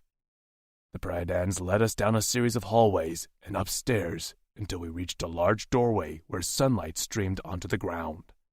As we reached the edge, a natural bridge became visible, which led to a large valley alongside the back of the mountain cone.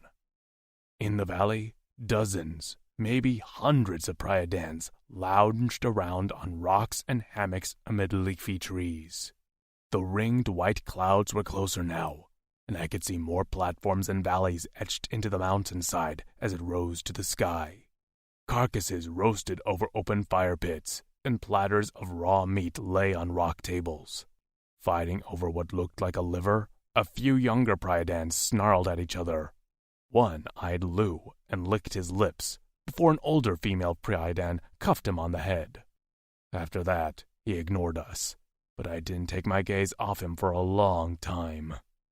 Despite the plentiful meal, a somber tone hung over the Priad, and I expected it had to do with the missing son of their Quozel.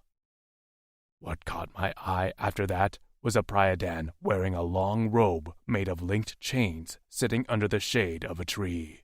They remained still and silent, but their orange eyes glowed as they surveyed the valley. Suddenly, their head tilted to me, and our gazes locked.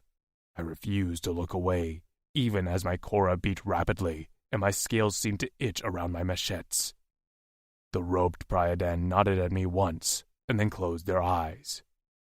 "Drixonian!" I turned to find Gragik walking toward us with his mate at his side. I kept a firm grip on Lou's arm as he approached. He pointed to a platform nearby with plates heaped with meat.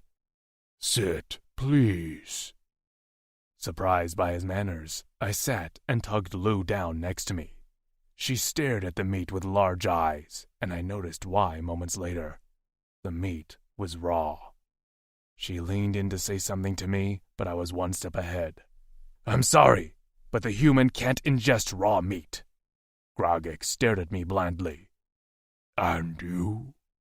"I can, but I prefer not to." His long tongue licked his nose. "Well, if it's your last meal, I guess I should feed you something you prefer." Lou elbowed me in the side. "Last meal?" "He's just talking," I muttered back, which wasn't really a lie. Moments later, cooked meat, still sizzling from the fire, was placed in front of us. My mouth watered at the smell. I'd been hungrier than I'd wanted to admit. I thought I'd have to slash the meat into smaller strips with my claws for Lou, but she was already holding the large slab of meat in both hands and tearing into it with her blunt teeth. She struggled a bit, but in the end, she was able to chew and swallow with satisfied little grunts. I ate quickly, barely chewing. Grogik plunked a beverage in front of me, and by the smell, I could tell it was fermented. It didn't smell like a spirits I had had before. When I sipped, The bubbles fizzed on my tongue, and despite the coldness of the brew, the liquid felt warm sliding down my throat. I glanced around, seeing that only Gragek and a few of the more decorated warriors enjoyed the drink. My suspicion grew. What's with the hospitality? Gragek watched me over the rim of his cup before he plunked it down on the table with a satisfied exhale. He licked a drop of the brew from his chin. His mate's tail swept the ground as she tapped a claw on the table. Gragek's nose twitched. I'm hopeful for your success. I laughed bitterly. That makes one of us. Wait, what? Lou cut in. I wiped away a drop of juice that snuck out of the corner of her mouth as I thought about what to say. It's a difficult mission. Her eyes turned to Gragek, and the fire returned to her eyes like a smoldering ember as her back snapped straight. What exactly is this mission? How long will it take? Gragek's posture stiffened, and I knew this topic made him uncomfortable. I got the sense he didn't like that he had to ask for any help at all outside of his pride. Our son has been taken. Lou held her arms out at her sides as she gestured to the warriors around us. And none of these jerks can go get him? You have to send him? She jerked her thumb toward me. If you won't send any of your men, your son must not mean a lot. Enough! Marin shouted as she pounded her thick paw on the table. Lou nearly toppled to her back in shock as her face blanched white. Rolling her lips between her teeth, she braced herself against my side as I readied myself to fight. Marin's chest heaved as she panted, and the chains on her neck rattled. Our son means the galaxy to us, she said, gaze steady on Lou. We have lost many of our pride in an effort to rescue him, and even more. Her voice cracked, and Gragek palmed the back of her head in a comforting gesture. Her paws flexed on the table. I have never been more heartsick. Lou sucked in a breath as she bowed her head and murmured a sincere, I'm sorry. You didn't know, so I will not hold your words against you, Marin said, even though Gragek absolutely looked like he wanted to send Lou flying off the mountain. Our Greer told us that a foreigner would be our hope, and when you arrived, they said you will be the catalyst for us getting our son back. Who's the Greer? I asked, even though I had an idea already. Them. Marin pointed to the roped Priadon, who remained still with their eyes closed. So, wait, Lou said softly. Is this mission really difficult? Our Greer did not say the Drixonian would be successful. I could see Marin choosing her words carefully. Only that he would be influential. Lou wasn't satisfied by Marin's answer. So if Axton isn't successful, you'll still let us go home? Gragek spun his drink cup. If he's not successful, we will still take you home. Lou's brow furrowed. But why not him? If he's not successful, Marin said in a firm but kind voice, then that means he is dead. Lou's raspy breathing was deafening in the pregnant pause after Marin's words. I'm sorry, what? Dead? He's either successful or he's killed by the course. Gragek's voice was a growl. Those are the only two options. Lou's head spun so fast to face me that I thought she pulled a muscle.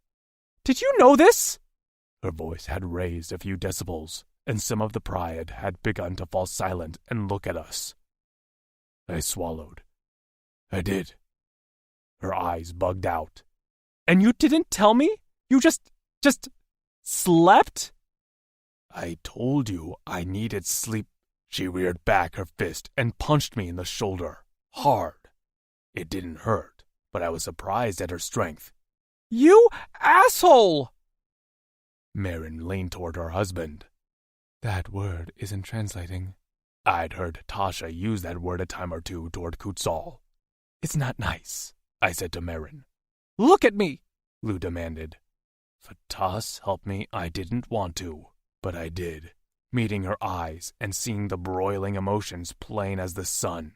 Anger, betrayal, and worst of all, fear.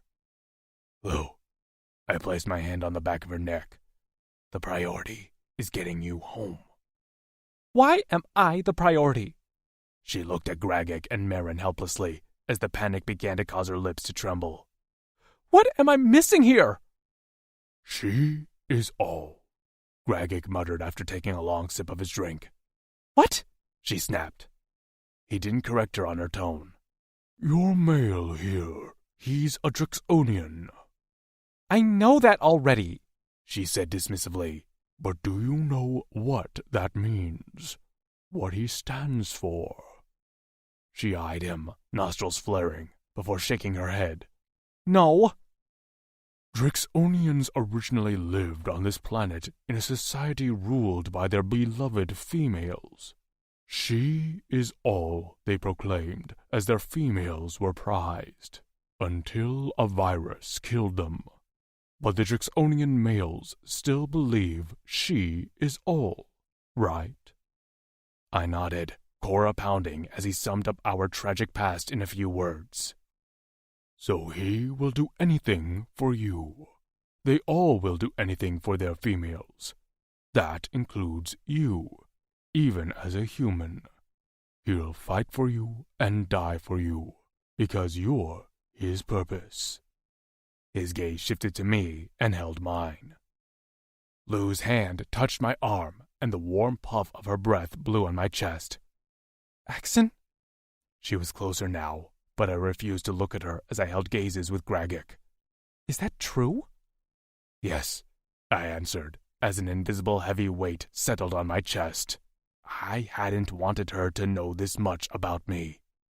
It's all true. Every word. Lou opened her mouth to speak, but before she could get a word out, she began to shake. Panic seized me with icy fingers as Lou's eyes rolled into her head, and she went limp in my arms. 8. Lou. The smoke was so thick, I could almost pet it, like a big gray tomcat. But the cloud was choking me, cutting off my air, and through it all, I could hear my name in a deep, raspy voice. I couldn't figure out who was speaking, but all I knew was that I wanted to get closer to the one who spoke. I needed to see them. Stumbling on uneven ground, I dodged flames and steaming rocks that burned my skin. "Where are you?" I cried. "Axton!" The only response was muffled jargon, as if he was underwater. I wasn't supposed to be here. I was supposed to be gone, running away, getting safe. But something held me back. Something important. Something I needed like air. Suddenly a blue face streaked with oily black liquid appeared in the smoke. The smell of burnt flesh stung my nose. Was that my skin or theirs? "Why are you here?" The fanged mouth yelled at me in a pained growl. "For you," I answered. "I'm here for you." My head pounded, and I felt a trickle of something wet slide down my cheeks. That voice was back, but less broken now. Stronger. Healthy. "Lou!" The voice dug into my brain like a spike, and I groaned. "Stop yelling." I didn't think any sound came out of my throat, so I tried again. "Please, stop yelling." "Quoi?" the voice shouted. "Give me quoi?" Something was held to my lips, and I instinctively swallowed the water. Finally, my eyes opened, and despite my blurry vision, Axton's face came into view. The nubs on his brow were all clumped together with his pinched expression. I reached up to try to smooth them out, and he flinched when I touched him. "Lou, are you okay?" I rubbed my forehead as my stomach rolled. "Please don't throw up all that meat. Please, don't. I will be. Fuck. That one was a doozy. I blinked and turned my head to the side to see Gragik and Marin standing over me. They wore matching expressions of concern, and I thought that was kind of sweet they gave a shit about me. Or maybe they just knew they needed me to hold over Axton's head. If it wasn't for me, he could tell them to take their dangerous mission and shove it. A blanket lay over me, woven with a type of fern. I guess the Pridens weren't huge fans of using furs as clothing. Was that why they kept glaring at me? Was I covering my boobs with Cousin Vinny? I had to make some sense of the vision before the entire thing evaporated from my mind. The voice had belonged to Axton. He'd been hurt. Dying, maybe. And I'd been there. Was that a good thing or a bad thing? I stared up at Axton. I couldn't be sure of my vision's purpose, but the thought of Axton going on this mission alone without me filled me with a choking dread. I licked my lips and swallowed. I have to go with you. Axton blinked at me before his lips pulled back in a snarl. Absolutely not. I have to go, I repeated. I can't explain why, but I have to. You just passed out. You can't. I didn't pass out. I pushed at him and struggled to sit up. My head swam, but I managed to get upright with the help of the table. Then what was that? Axton snapped. I didn't know what to say to him. How much did he know about us? Do you know anything special about Tasha, Amber, and Trix? He looked even more confused. What does this have to do with anything? Just answer me. They are stubborn human females like you, he growled. I pressed my lips together. They must not have disclosed all their secrets. I didn't blame them. Look, I'm not a normal human, okay? I just know things sometimes, and my voice trailed away as the clinking of chains echoed across the valley. I glanced up to see the Pryden, who they called the Greer, gliding toward us on 4 silent paws. Their gaze remained on me, and their eyes seemed to glow a bright orange from within. Once they reached our table, they sat on their haunches. In a deep voice that felt 1 step above a lion's growl, they rumbled. She must go. Okay, so this was not who I thought would be my ally. Yeah, I echoed.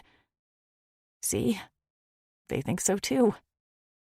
Axton did not look pleased at all. He turned a furious gaze on Gragik. What's going on? Gragik held up his paws, palms out. I have no part in this. Our Greer only repeats what they see. And it sounds like your human does too. She must go, the Greer said again, this time speaking directly to Axton. And with that, they returned to their spot under the tree. After turning in a circle on the matted grass, they settled down into a ball like a contented house cat. Axton remained furious. I don't know what's going on, but... The Greer is right, I interrupted him. Please, Axton. No! He barked at me, and his eyes took on a wild, panicked desperation. You can't. This is a mission that will only end in death, and you cannot join me. My heart pounded so hard I thought it'd fly out of my chest. I thumped the table with my palms. Then why are you willingly going? For you! He shouted, spit flying from his fangs. I'm going so you can go home. Maybe I don't want to go home at the expense of your life, I shouted back. Did you ever think of that, you big dumb asshole? His nostrils flared. So did mine. We were in a standoff, and I didn't care that he had a tail, horns, black blades under his scales, and weighed 3 times the size of me. I was going on that damn mission if it meant chaining myself to his back. Axton's expression lost some of its fierceness. His clawed hands clenched the top of the table.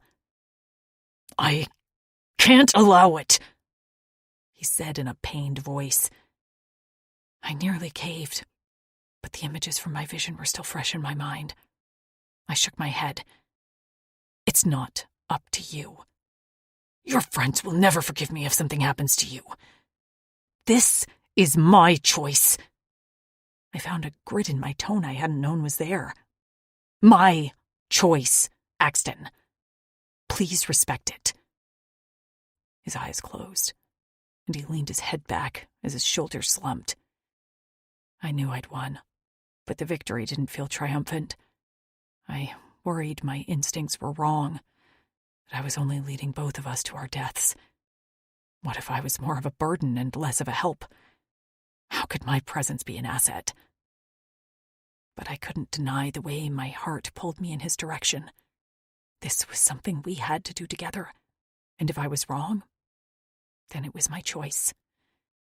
I turned to Marin, trying to appeal to her as another female. If something happens to me, and you ever speak to my friends, please let them know this was my choice. Marin held my gaze solemnly. I will. Axton drank the rest of his brew and slammed the cup onto the table. Then you must let us rest here for the night in a proper room, and be given supplies at sunrise for our mission. Gragik opened his mouth, but Marin placed a paw on his arm. We will agree to that, she said, and her gaze shifted to mine. I swore I saw a flash of guilt before she ducked her head. I wasn't hungry after that. Axton ate with jerky motions and refused to look at me as he muttered under his breath. Doubt plagued me as I watched the rest of the pride continue the feast. Gragik ate too, while Marin picked at her food with a sharp claw. I'll show you to your room for the night. I hoped it wasn't the junk room again, and I wanted to say something snarky, but I couldn't find it in me. I worried that the minute I opened my mouth I'd burst into anxiety-ridden tears. I need to speak with the Drixonian, Gragik said. Marin nodded and motioned for me to walk back into the mountain tunnel. When I glanced back at Axton, he didn't meet my gaze. I didn't like the defeated slump of his shoulders. I followed Marin down a series of tunnels and stairs before she stopped in front of a solid door. With a flick of her paw, she opened it, and I followed her inside.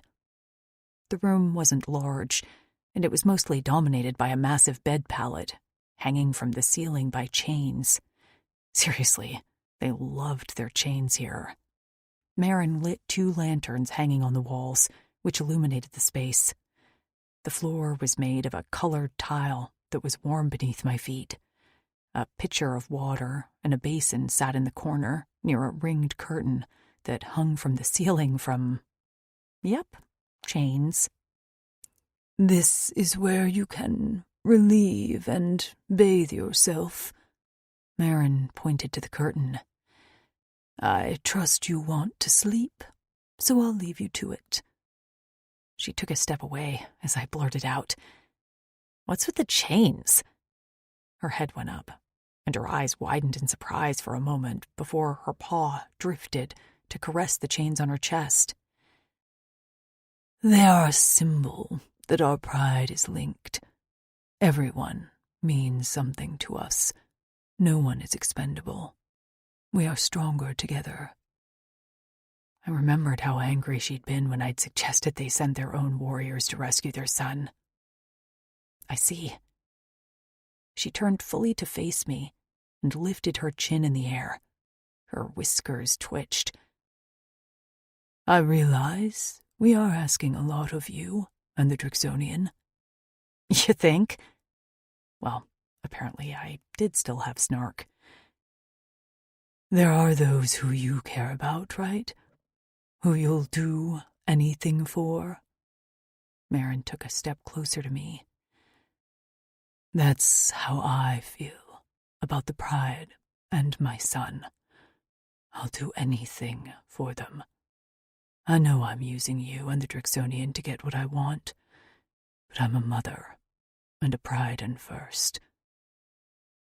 She was a desperate parent who wanted to rescue her son, while also ruling as the queen of this colony. To her, I was an expendable human, and Axton was just another blue-scaled Drixonian. I didn't like her, but I also understood her. I couldn't deny that I would consider sacrificing a stranger for Maisie's life. For Trix, Tasha, Amber, and Nev. I remembered their screams when our camp had been invaded. I pictured that last time I saw Maisie's face, and the tears pricked the back of my eyes. I'm not judging you, I said. I don't like your choice, but I understand you will do anything to get your son back. Are you a mother? No. My voice cracked. I would have given anything to hug Maisie and to feel Tasha's fingers comb through my hair. I wanted to eat Trix's meat she roasted over the fire. I wanted to fall asleep on Amber's thigh. I'm not a mother, but my friends are my family. If they were in danger, I can't say I wouldn't make the same choice if I was in your position. I do feel guilt, she said, and I was surprised at her honesty. But not enough to forsake my son. Not after I've already lost so much. I sensed there was more to that last statement, but when she didn't elaborate, I let it slide. We will do our best to bring him home. Her eyes glowed. And then we will bring you home. My throat closed up, and I knew I was about 2 seconds away from bursting into tears. So I only nodded.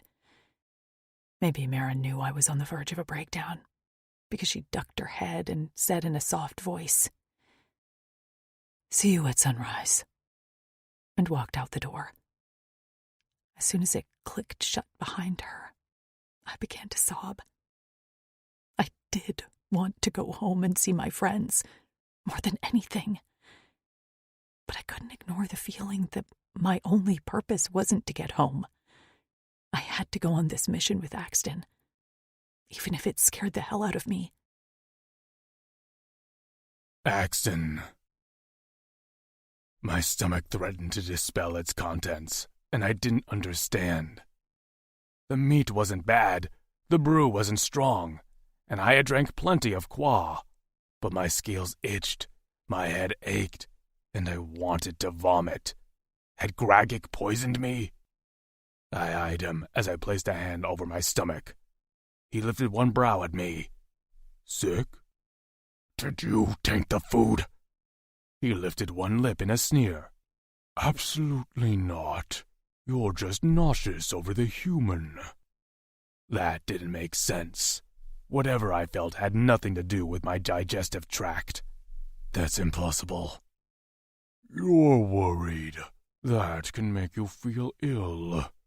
I've never felt this before. Have you ever been this concerned about something? I tried to remember. I'd been so young when the virus had taken our females, and at the time, I hadn't realized what was happening and what was to come. But now, Now I was very much aware of what was to come, and the thought of Lou at risk sickened me. I flinched at my thoughts. Could my feelings actually manifest physically? What the fleck was that about? You get it now. Gragic was smug. Shut up, I growled at him as I took another sip of my brew. By now, most of the Pryad had finished eating and now had retreated inside of the mountain. The sun was nearly gone over the horizon, but the Greer remained sleeping under their tree as flickering torches lit the valley. I remained at the table with Gragic and fretted over whether Lou was all right.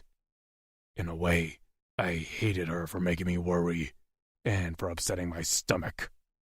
Gragic drummed his claws on the table. Do you have any questions? How long have the Course been out of hibernation? They typically only stayed awake for less than half a cycle. Their sacrifices were kept alive until they returned to slumber. As I said before, we have about a low rotation before they sleep again. 14 rotations. Not a lot of time to take on a Course clan. I don't make this request lightly, Gragic added. Request? I barked out a sour laugh. This is a demand. He shrugged. And you'd do the same to me if your female was in the clutches of the Course. She's not my female. She's a female. That's all that matters to you. He didn't phrase it as a question, and he didn't need to. I'd throw him off this mountain if it meant saving Lou from a splinter. I was over this conversation and just wanted to see Lou and the rest. It wasn't that I required more sleep than other Drixonians, but sleep was a way for me to pass the time until my next mission. This was the first time I didn't want the time to pass quickly. I ground my teeth together. I'd like to check on Lou now. Gragic nodded. I'll take you to her. He led me back inside the mountain to a solid door. Inside was a small room, and in the center was a bed platform hanging from the ceiling with chains. Flames flickering from lanterns on the wall highlighted a lump under a woven blanket. At the sound of my footsteps, a head of tangled hair rose from the bed. Lou looked at me with alert eyes. I'll leave you to the rest, Gragic said, and before I could utter a word, he closed the door and locked it behind him. I stood awkwardly just inside the door. I hadn't expected to be left in the same room as Lou, but as I turned around to see her pale face in the large bed, I had to admit that I was happy she remained in my sight. I walked over to a pitcher of qua and poured a cup for myself. As I drank, Lou sat up in the middle of the bed with her legs crossed in front of her. She plucked at a few loose strands on the blanket and watched me from under her lashes. Are you mad at me? I finished my cup of qua and placed the cup near the pitcher. No. No? I didn't repeat myself. Her face flushed. Are you frustrated with me? No. A muscle in her jaw ticked. Do you have any feelings toward me? I understood what she was asking. If I held a grudge over her insistence on coming with me. But the open-ended question made me feel like squirming. I'm not having feelings right now. There, that wasn't really a lie. If anything, I'd like to strangle that Greer for opening their mouth. Her eyes narrowed. But they only spoke on what they believe. I scoffed. And I'm just supposed to take their word for it? Sometimes people just know things, she said. I shook my head. Well, I don't believe that. She sighed. Look, I'm sorry. I promise not to be useless. If you give me a few directions, I can maybe even be useful. I sat on the edge of the bed and bent forward to clasp my hands between my knees. I need you to know what we're getting into. Okay. She nibbled her lip. I explained about the Course and how the mission would be dangerous. So, how big are these things? She asked. Maybe 5 times the size of me. Oh, damn, she whispered with a wince. And they have wings? And claws, and lots of teeth. Cool, cool. She nodded, while her hands fidgeted. No problem. Just alien dragon things. Do they have a weakness? Fire. Fire? So they aren't dragons? I don't know what dragons are. They are mythical winged creatures that breathe fire. Breathe fire? I frowned. How does that work? I don't know, she scoffed. I didn't write Game of Thrones. What? Never mind. So these coarse things don't like fire. They have thin bones so they can fly, and the oil of their feathers is highly flammable. So the Priadans don't have a rocket launcher, flare gun, anything like that? I rubbed my forehead. Grogek told me the methods they used already to try to rescue his son. Cores are fast and live near water for this very purpose. You have to corner them where they can't get away and light them on fire. She grimaced. Sounds horrible. So is being eaten alive in a sacrifice, and that's exactly what will happen to their son in 14 rotations. Lou gagged and placed her hand over her mouth. Alive? She said in a muffled voice. One piece at a time. Face paling, she gagged again. How old is their son? Still a juvenile, nearly an adult. Course prefer younger meat. Her body bucked, and she waved her hands in the air. Oh, God, stop. Jeez! My bad for asking. Glaring at me, she turned and laid her head on the pillow. Now that I have that image in my head, I guess I'll go to sleep and have nightmares. I slid off the bed, and the chains rattled as the pallets swayed. I'll sleep on the floor. Why? She shot up again, hair in disarray around her face. I retreated to a corner of the room. You can have the bed undisturbed. But it's huge. This is bigger than a king. What does that mean? Axton, it's stupid for you not to sleep here. There's no way you get proper rest on the ground. If I'm sleeping, all my rest is equal. Her eyes narrowed. Okay, how's this? I don't want to sleep here by myself. I pointed to the corner. I'll be right. She pounded the blanket with a small fist. Get in the fucking bed, Axe! I blinked at her tone. She seemed to realize her anger and slowly withdrew and unclenched her fist before smoothing the blanket with her palm. Her lashes fluttered as she said in a sweet voice, Please sleep in bed with me? She smiled at me, and I nearly lost my balance. The blanket had fallen to her waist, and she still wore the fur wrap I tied around her chest. The fabric had slipped lower to reveal the valley between her breasts. Lou talked a lot. She infuriated me, and she was stubborn. But she'd been burrowing under my scales with her inner fire and bravery. And fleck it, I couldn't deny that I was attracted to the little human. If I got into that pallet with her, I wasn't sure how my brain and body would react. I had to warn her. She wanted to make her own choices, and I'd let her have one more. What if I told you I'm having feelings about you now? Her smile faded, and her eyes widened as the flames flickered across her dark pupils. Her fingers curled into the blanket as she swallowed slowly. Feelings? I nodded. She spoke slowly. Are these negative feelings? I shook my head. Another swallow. Positive feelings? Depends on how you look at it. Her hand slid up and settled at the base of her throat. I wondered how she'd taste there.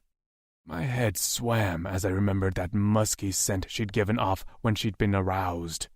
Could I smell it again now, or was I imagining it?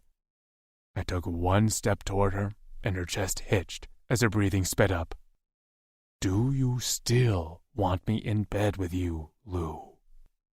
Her gaze dipped lower to the bulge in my groin that I could feel growing with every passing moment. Fatas help me, but I wanted this stubborn human. At first, she'd been nothing but a parcel I needed to retrieve, but she refused to remain a quiet charge. Stubborn, feisty, and not afraid to face what terrified her, Lou had wrapped her slender fingers around my Cora. She remained frozen, and the fingers around my heart turned cold. She'd reject me now, and I'd come back to my senses. Maybe I'd finally pushed her too far, and that was for the better. I'd nearly forgotten what tomorrow would hold. Slowly, she leaned forward onto her hands and crawled out from under the blankets. I hadn't realized she wore no skirt, and only a small scrap of fabric covering her cunt. Her scent perfumed the air as she rose up to her knees and reached out one hand. Flesh pebbled, lips trembling slightly, she reached out a hand. "Come into bed, Axe." 9. Lou. This was crazy. I was crazy. I knelt on this monstrosity of a bed hanging from the ceiling, wearing nothing but underwear and a fur boob wrap, beckoning this giant blue alien into bed with me. I'd put him through the ringer the last few days. I knew I wasn't an easy person to deal with. But even as he frustrated me, Axton had continually respected me. I'd never forget the way he covered my chest when I was scared and vulnerable. I loved the way he walked slightly in front of me like a bodyguard and stood between me and what he considered my biggest threat. He'd gotten on his knees for me, and ever since then, I'd wondered what he'd do to me if he got in that position again. I could still feel the nudge of his nose at my clit. He respected me enough to let me make my own choices, including now. His fingers flexed, and his claws sheathed. "You need to be sure, Lou." "I'm sure." "I don't know." His voice cut off abruptly, and he swallowed. A strange vulnerability passed over his expression. "I don't know how I'll act once I'm in that bed with you. I've never touched a female before." My arm lowered slightly, just as my thighs clenched. This huge mountain of a male was a virgin? "But you want me?" His voice came out on a choked rasp. "More than I thought possible." The gasp left my throat just as he lunged toward me. I saw a long tongue and the flash of something metal before his hands gripped my face, and suddenly that tongue was on me, lapping at my lips and sliding into my mouth. I couldn't do much but hold on as he tasted me with a voracious hunger that left me only wanting more. As suddenly as he grabbed me, he pulled away. I gasped as his knees hit the tile floor beside the bed pallet with a thud. With his thick arms, he yanked me off my knees, pulled me to the edge of the bed, and buried his face between my legs. I found myself staring at the ceiling while he slid the gusset of my panties aside and attacked a whole different set of lips with his tongue. My inner thighs brushed his head, and I scrambled for something to hold on to before finally settling on the shaft of his horns. He let out a growl when I grabbed them, but it was a heated sound of pleasure instead of a warning. I was pretty sure my panties had been torn off because I no longer felt them tugging at my waist. Glancing down, I found a shredded piece of fabric on the blanket that looked like it had been mauled by an animal. And Axton? He was lost. Eyes firing like purple flames. He swirled the tip of his tongue around my clit while plumbing it with a thick thumb. I bucked into his mouth on a cry, and that only seemed to spur him on. With a loud groan, he plunged his tongue into my entrance and began to make that sound he had before, the vibrating purr that sent me into orbit. "Axe!" I screamed as I used his horns to tug him closer to me. It was too much, and not enough, all at the same time. The heat of his breath flushed over my whole body, and the obscene sounds of him lapping at my pussy filled the room.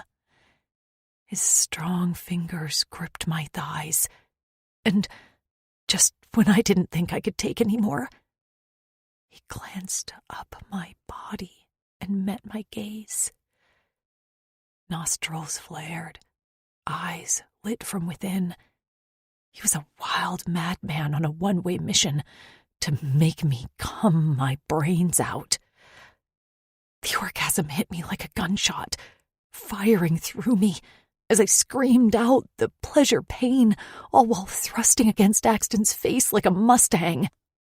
He kept at me the whole time, swirling a thumb on my clit, all while twisting and turning that tongue inside me like it had its own mind. When the sensation got to be too much, I pushed him away weakly. He let out a sound of protest, but moved back an inch as I sought to bring feeling back into my noodle limbs. His face was shiny with me, and I'd never expected that to be hot. But on Axton, it was nearly enough to send another shudder down my spine. He rose slowly above me, and when his groin came into view, my mouth dropped open. The bulge looked painful, pressing against the seam of his pants so hard that I imagined he had an indent in his skin. He took a step back, and I managed to get an arm under me and reach for him. "Come here." This time, he didn't argue. In fact, he looked a little dazed. He took an awkward step forward and then half fell, half sat in the bed, like he didn't know how to move with the monster in his pants. Braced on his elbows on his back, he stared down at his pants before looking up at me with wide eyes. "It's never been like this before," he nearly whimpered. "It's so hard, Lou. Hurts." This massive alien warrior, admitting something hurt, stole the breath out of me. I slid a hand up his thigh, and he shivered. "I know," I said softly. "I can make it not hurt." "I don't." He seemed almost terrified. "I don't know what to do." "You said I make a lot of mouth sounds, but my mouth can do other things too." His nubbed brow twitched as I unclasped his pants while I knelt at his one hip.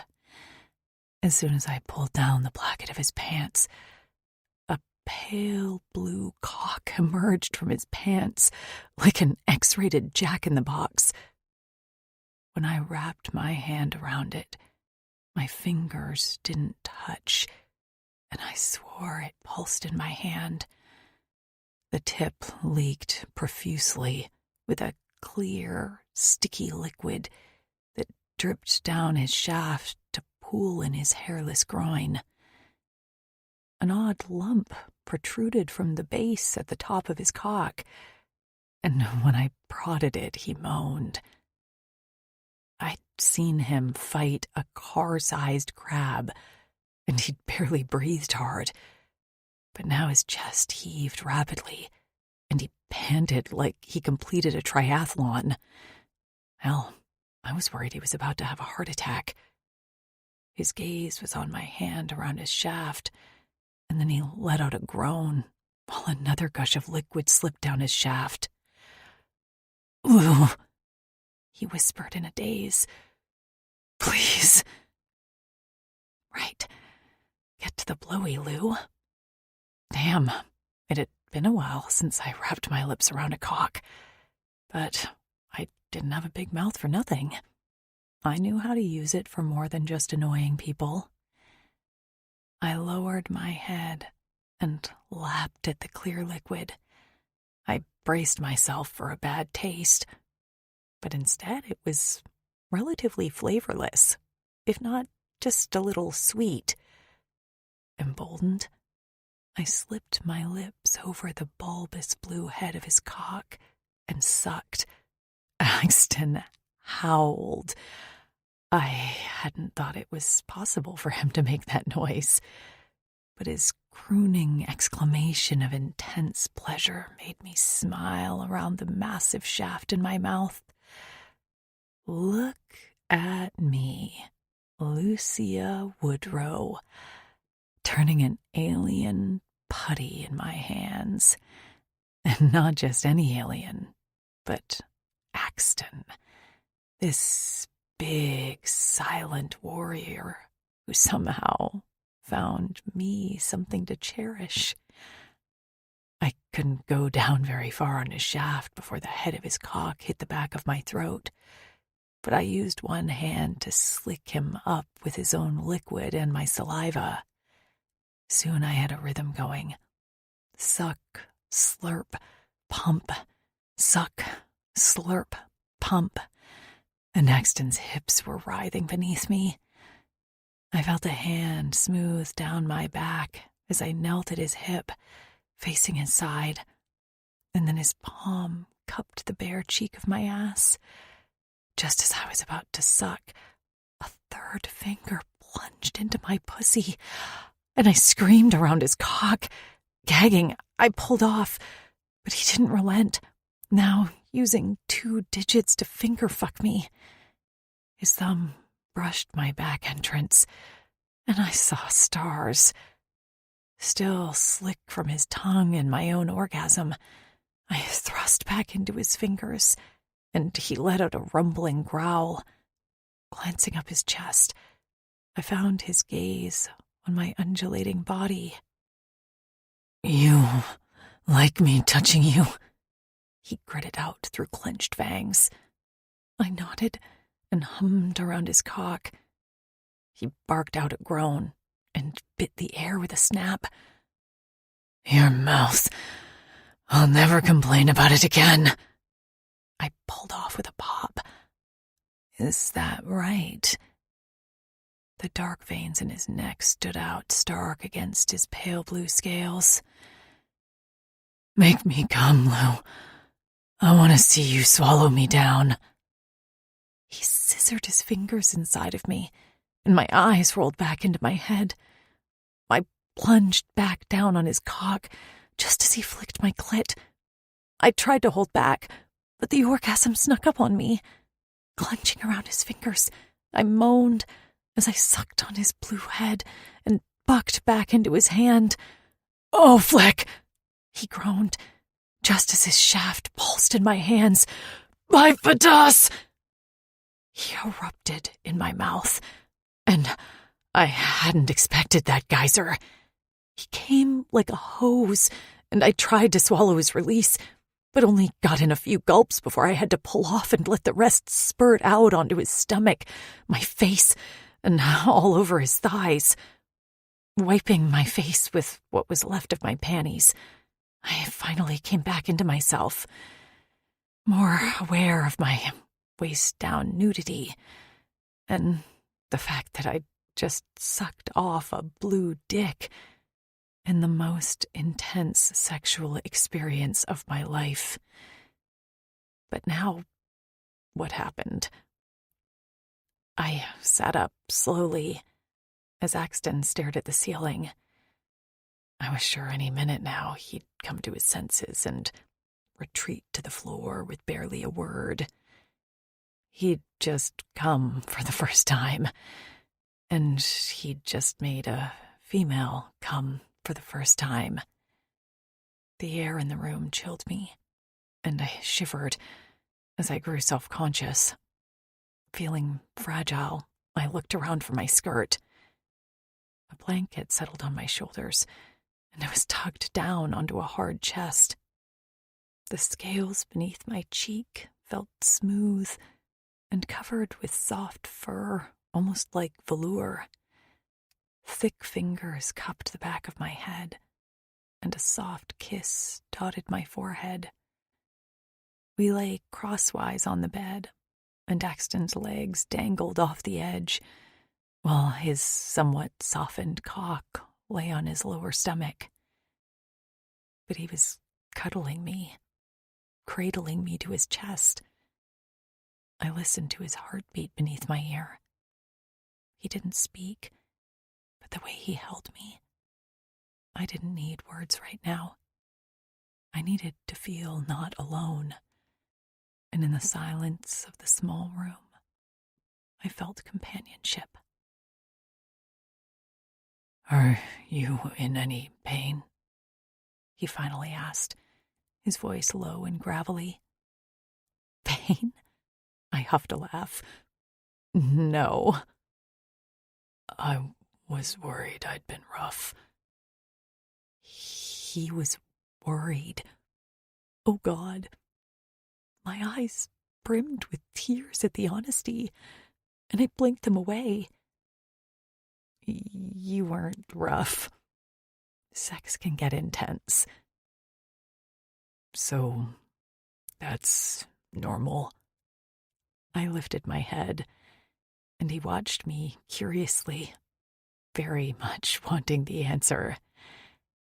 I propped my elbow on his chest and rested my chin on my palm. "No, I wouldn't say that was normal for a first time between two lovers." "How so? I can improve." The earnestness nearly undid me. "No, I mean, it's not usually that good. I came twice, Axton, and I came hard. I didn't even get into the emotional mindfuck it had been. Suddenly, doubt prodded at me. Was it not good for him? Are you hurt at all? Did you enjoy it?" His eyes went half-mast, and a lazy smile that was all male pride curled his lips. "How could you think I felt anything other than enjoyment?" "Okay," I whispered. "Okay," he echoed back in my own language. His hands sifted through my hair. "I can see why your friends miss you so much." We don't do those kinds of things together. Not that there's anything wrong with that. I don't mean that." "Well, then what do you mean?" "I'm not sure what I mean. All I know is that I crave your presence in a way I hadn't expected." Struck a little speechless, I stared at him. He pressed my head down on his chest and covered both of us with the blanket. "Rest now, Lou." I closed my eyes and fell asleep to his heartbeat. Axton. Lou had curled into my side during the night, and I had to admit I liked waking up to her plastered against me. Her breath left her lips in short puffs, and her fingers twitched where they rested on my stomach. My cock was hard again, and it was starting to concern me. Would this happen all the time now around her? How did any one of the mated Drixonians get anything done? I was about to embark on the most dangerous journey of my life, but all I could think about was getting my tongue on her cunt again. I hadn't expected any of this to be so complicated. Part of me thought that the way my fellow warriors hadn't been able to think straight around their females had been a weakness. I had felt guilt over that, especially toward my Drexel Kutzal, but it hadn't made sense to me. Until now. Until Lou. I hadn't expected to ever find a human female intriguing. But there was something about her that yanked me out from the ground I'd felt buried under since the last of our Drixonian females died. Around Lou, I found myself wanting to stay awake and savor the time in her presence rather than wishing the sun would set. The colors were brighter, smells more intense. What was this power she had? Even now, I wanted her to wake up and chatter in her high-pitched voice. With a frustrated huff, I shoved my misbehaving cock in my pants. My jostling woke Lou as her eyes fluttered. Yawning so wide that her jaw cracked, she blinked at me hazily. Face flushed from sleep and hair in a frizzy mass around her head, I still thought she was the most beautiful thing I'd ever seen. I could still smell her on my face and hands, and just the sight of her swollen lips and the memory of where they'd been made my cock leak with libo. I didn't have a spare change of pants, so this could get awkward. "Is it time to get up?" She rubbed her eyes and smacked those pretty lips. I must not have answered out loud because she cocked her head. "Axe?" Clearing my throat, I sat up. "Yes, it's time." I wasn't actually sure, but I couldn't lay there with her any longer. Another moment of this, and I'd end up chaining myself to the bed with her. She glanced over to the curtain. "I'm going to wash up, I think. Marin said there's some sort of cleansing system in there." "I'll wash up with that." I pointed to the pitcher. I could feel the dried flakes of my release tugging at the skin of my inner thigh. Lou's eyes dropped to my lap, and then her face reddened. "Right, I guess we both are in need of cleaning." She held up a finger.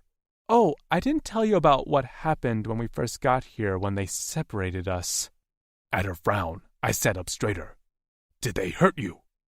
"No, they took me to this large cavern with a pool in it. They made me stand on this platform in the middle, which dumped water on me, and in the pool were these," she grimaced, "snake-like things.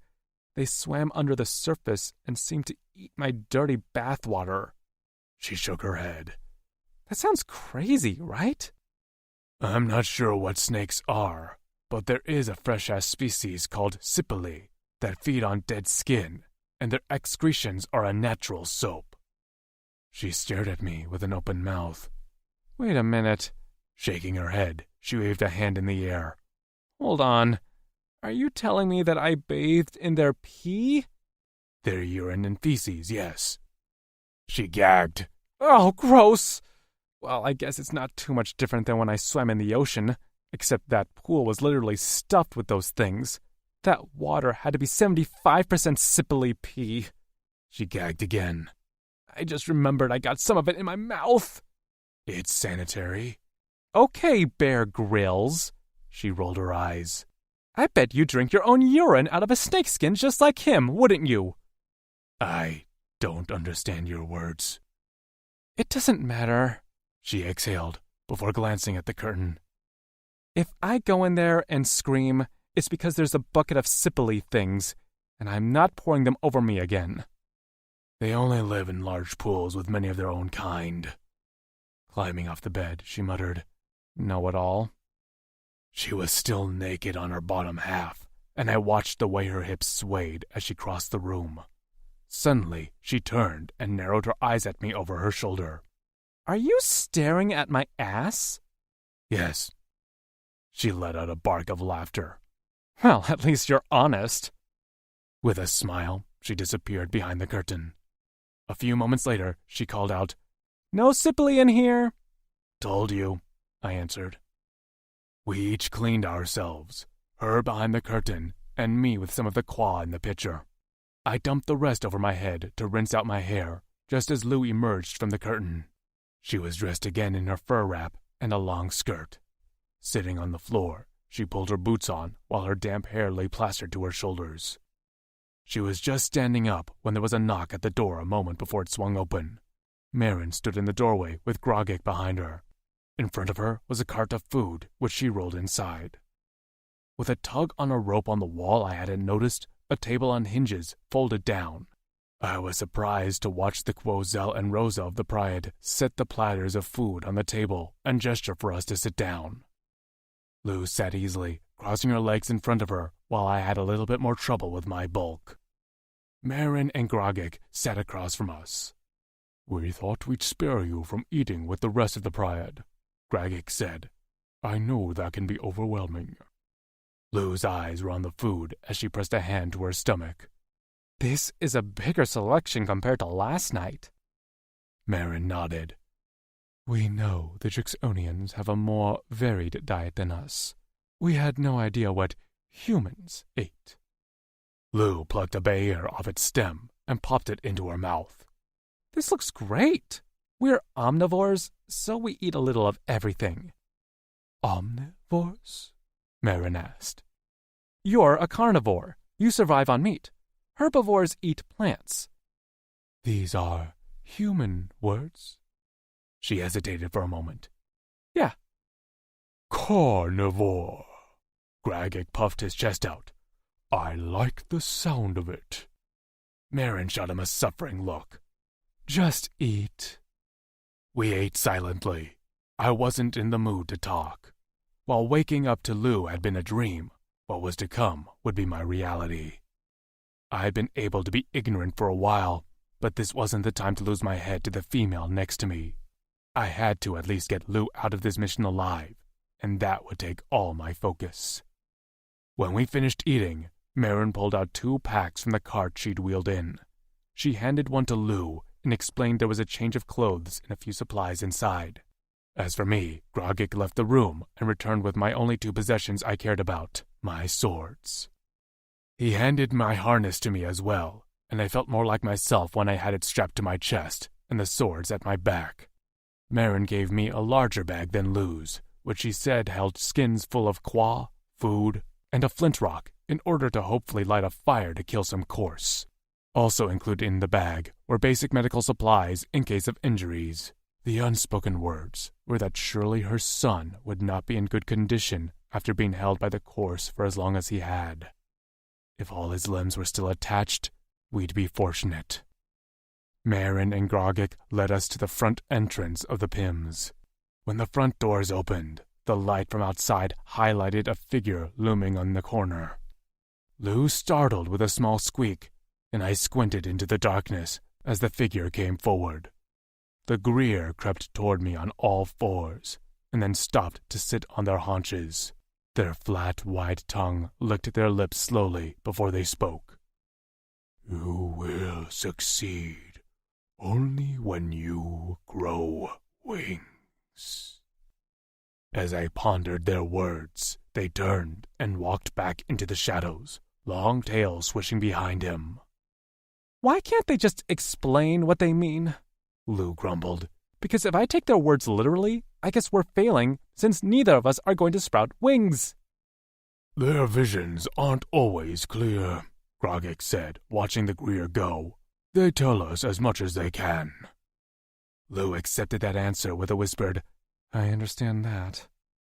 Before I could ask her what she meant, Grogik handed me a length of chain. "Please give this to Faron when you see him, so he knows you are sent by us." I wrapped the chain around my harness so I wouldn't lose it. "I hope to see you no later than 2 lore nights." Marin's paw fisted. "I'm sorry we have to ask this of you." I only nodded, and Lou gripped my arm tightly. Without another word, we stepped into the light of the sun to begin our journey. 10. Lou. Now that I was dressed properly, this weather wasn't so bad. I wore a long skirt with thigh-high socks and thick boots.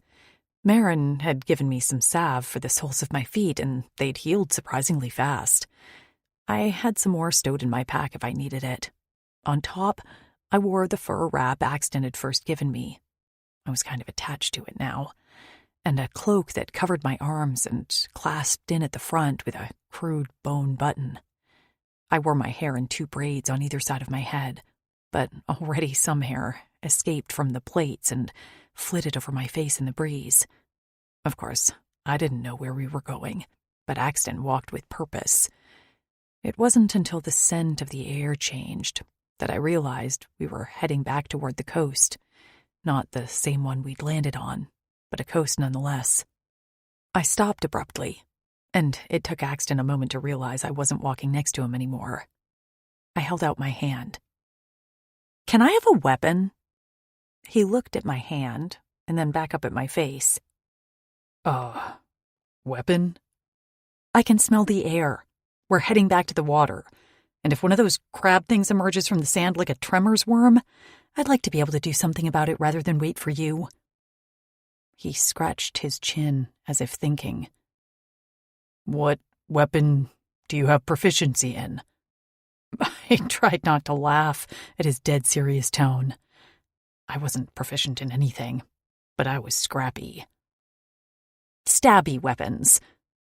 He blinked at me.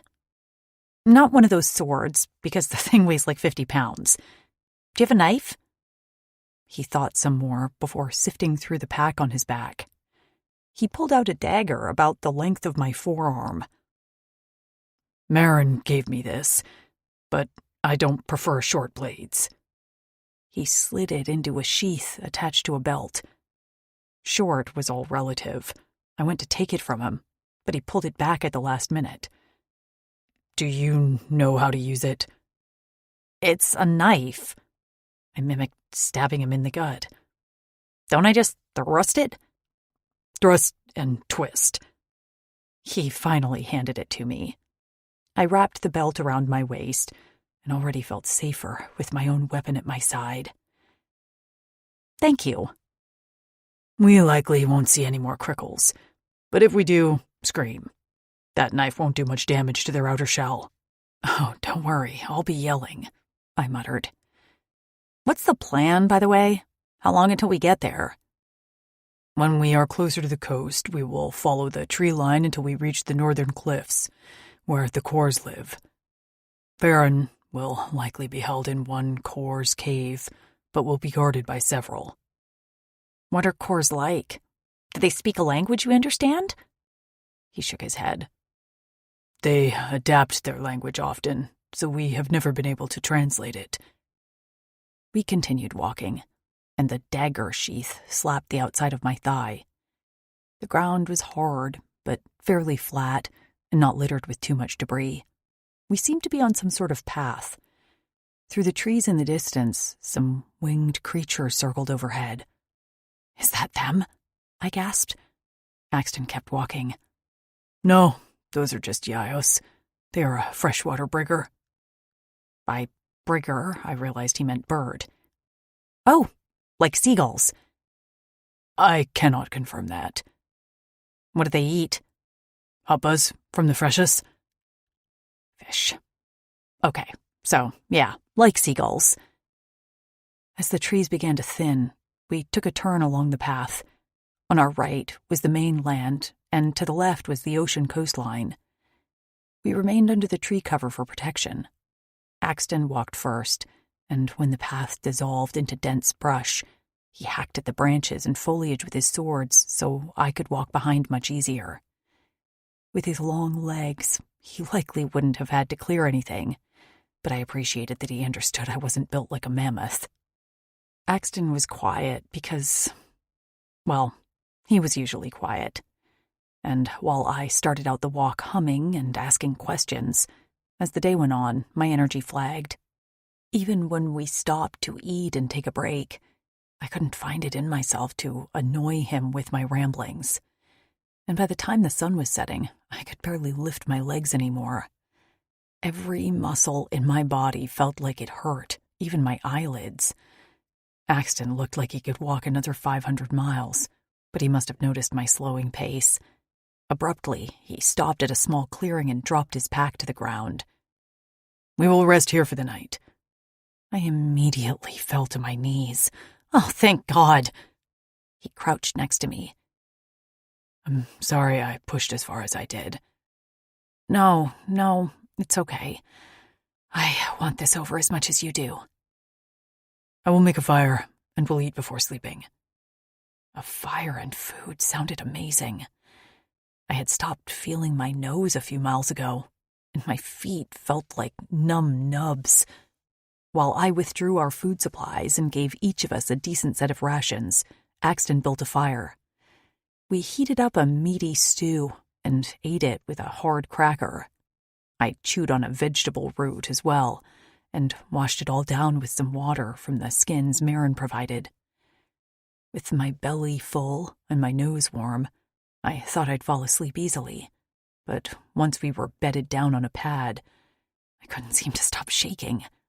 My sore muscles protested even laying down, and I'd lost so much weight that my bones ached without my fat padding them.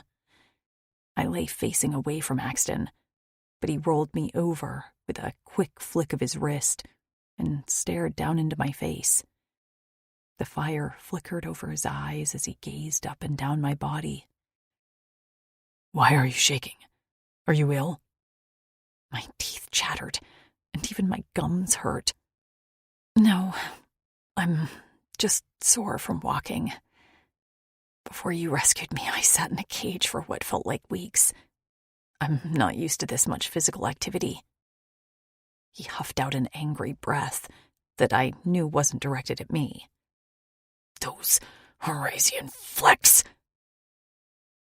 What do you think they'll do with Maisie? Even if I didn't speak of her, she was constantly on my mind. He frowned. "They will not kill her."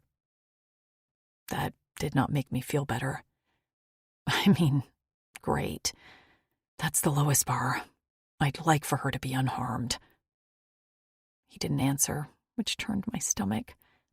Then he sighed. "You will get home, and you will tell Daz and the rest of the Drixonians what happened to Maisie. We have warriors who can travel to Torrent to find her." "Really?" He nodded. "We have skilled pilots and cruisers. Now, roll onto your stomach." Roll onto what? He didn't wait for me to do it on my own. With a gentle shove, he flopped me onto my stomach, and I immediately felt strong fingers dig into the muscles on either side of my spine. A long, loud, embarrassing groan left my lips immediately as Axton worked out every kink and knot into my ill-used muscles. "Oh my God," I whispered into the fur beneath my head. "That hurt so good." He paused. "It hurts? Don't stop," I snapped. He kept going, and I closed my eyes as he worked the muscles from the bottoms of my feet to the base of my skull. The last thing I remembered before passing out was him pressing a soft kiss to the top of my head. "Sleep well, Lou." When I opened my eyes, only a sliver of the sun appeared over the horizon, sending cascades of light across the vast rippling ocean waters. While still concealed among the trees, I had a perfect view of the sunrise. For a moment, I could almost pretend I was on vacation, camping somewhere with college friends. Behind me, Axton's breath ruffled the hair on top of my head. His heavy arm lay around my waist, and his big hands with sheathed claws lay at rest on the dirt. I picked up his hand carefully and placed our palms together. The tips of my fingers didn't even reach his first knuckle. When his claws were sheathed, his fingers were bare on top, but the entire tips were covered in thick calluses. He bore some scars on his scales and a few spots that looked warped from burns. Turning slowly in his arms, I managed not to wake him. While the sunrise was pretty, Axton was fascinating. The memory of kissing him felt a bit like a fever dream. It wasn't like we'd had time to dwell on it, to talk about our feelings, or establish any sort of baseline for what we were to each other. Axton had planned to leave me behind and die on his mission so that I could get back home to my friends. My last boyfriend hadn't even wanted to walk to my kitchen to get me a bagel when I'd been hungover. This was a different world, and Axton was a whole different kind of man. He hadn't asked to touch me.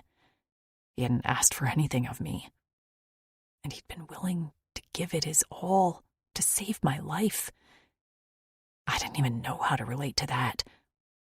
There were plenty of times I'd tell myself I'd die for my friends, but when push came to shove, would my first instinct be to save myself or save them? What would my actual actions be? I hadn't known Axton that long, but I knew him enough to know how he'd react. He'd been fully prepared to save me at his own expense already. But I didn't like that. I didn't want him to be a sacrifice for me. I wanted us both to get out of this alive, with the Lion Kid. What had the Greer said? We'd succeed when we both grew wings. I snorted softly. That was cryptic and altogether not happening. But then, they weren't my Greer. I didn't have to believe in their words. I just had to believe in myself and Axton. I pushed his hair off his face, and that touch was enough for him to open his eyes. He blinked once and appeared fully awake and focused like some kind of trained soldier. His nubbed brows lowered in concern. "Are you okay?" Of course I was okay. I got a good night's sleep. My muscles felt loose thanks to his strong hands, and most of all, I felt safe for the first time since I left Earth. My hand slipped down to rub across his full lips, and his muscle tightened.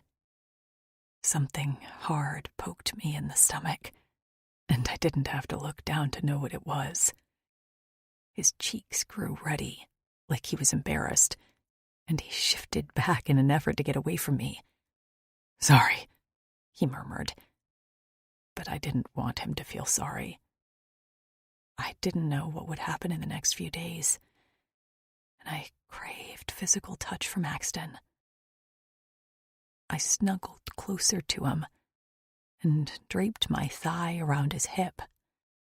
He went very still at the touch, and then leaned closer. His nose bumped mine, almost hesitantly, and I smiled at the gentleness. "I would like words to describe what you see happening next," he said in a gravelly tone. Fuck, consent was sexy. "I'd like you to touch me." His nostrils flared. "Like last night?" "More." I palmed his cock through his pants. He swallowed. "Mating you is... I should not do it." He remained stiff, and I withdrew my hand. If he respected my consent, then I had to respect his. "Why?" "I should not encourage your attachment to me." His eyes flickered. "And I should not become more attached to you." He told me that he craved my presence. But why not? If we have limited time left, then why don't we enjoy ourselves?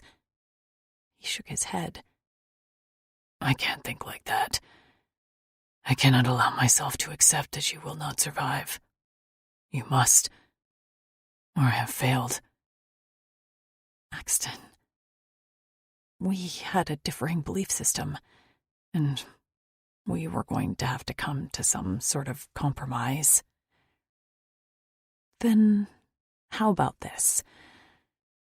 If you only have a limited time left, why can't you let yourself have what you want? I paused. You said you wanted me. You still do, right? His groin jutted forward, so I felt the prod of his cock. I think that answers the question. So... His voice trailed off, and his jaw worked as he was searching for his words. I worry, he said in a wavering voice, that I won't fulfill my duty if I let myself imagine a future with you. I don't know that I'll make the right decisions when it counts, that I'll act selfishly out of wanting to be with you, and in the end I'll doom us both. That is why, Lou. That is why I'm denying myself, when all I want to do is sink between your thighs and hear you scream my name like you did last night.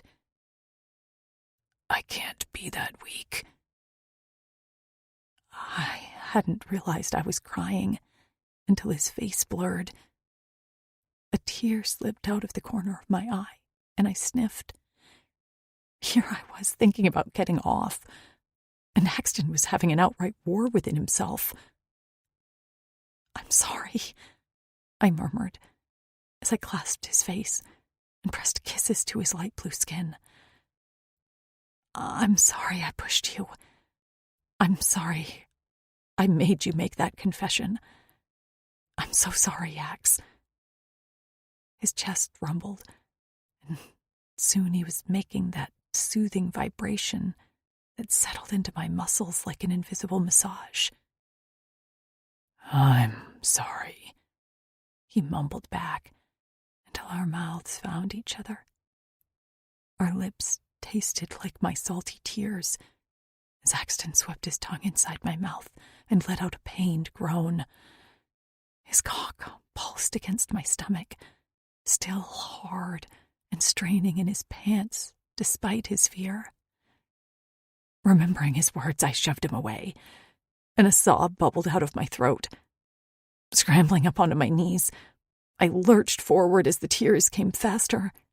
I needed to get away from Axton, from the rumbling in his chest to the feel of his hands and the taste of his mouth. But he didn't let me get far.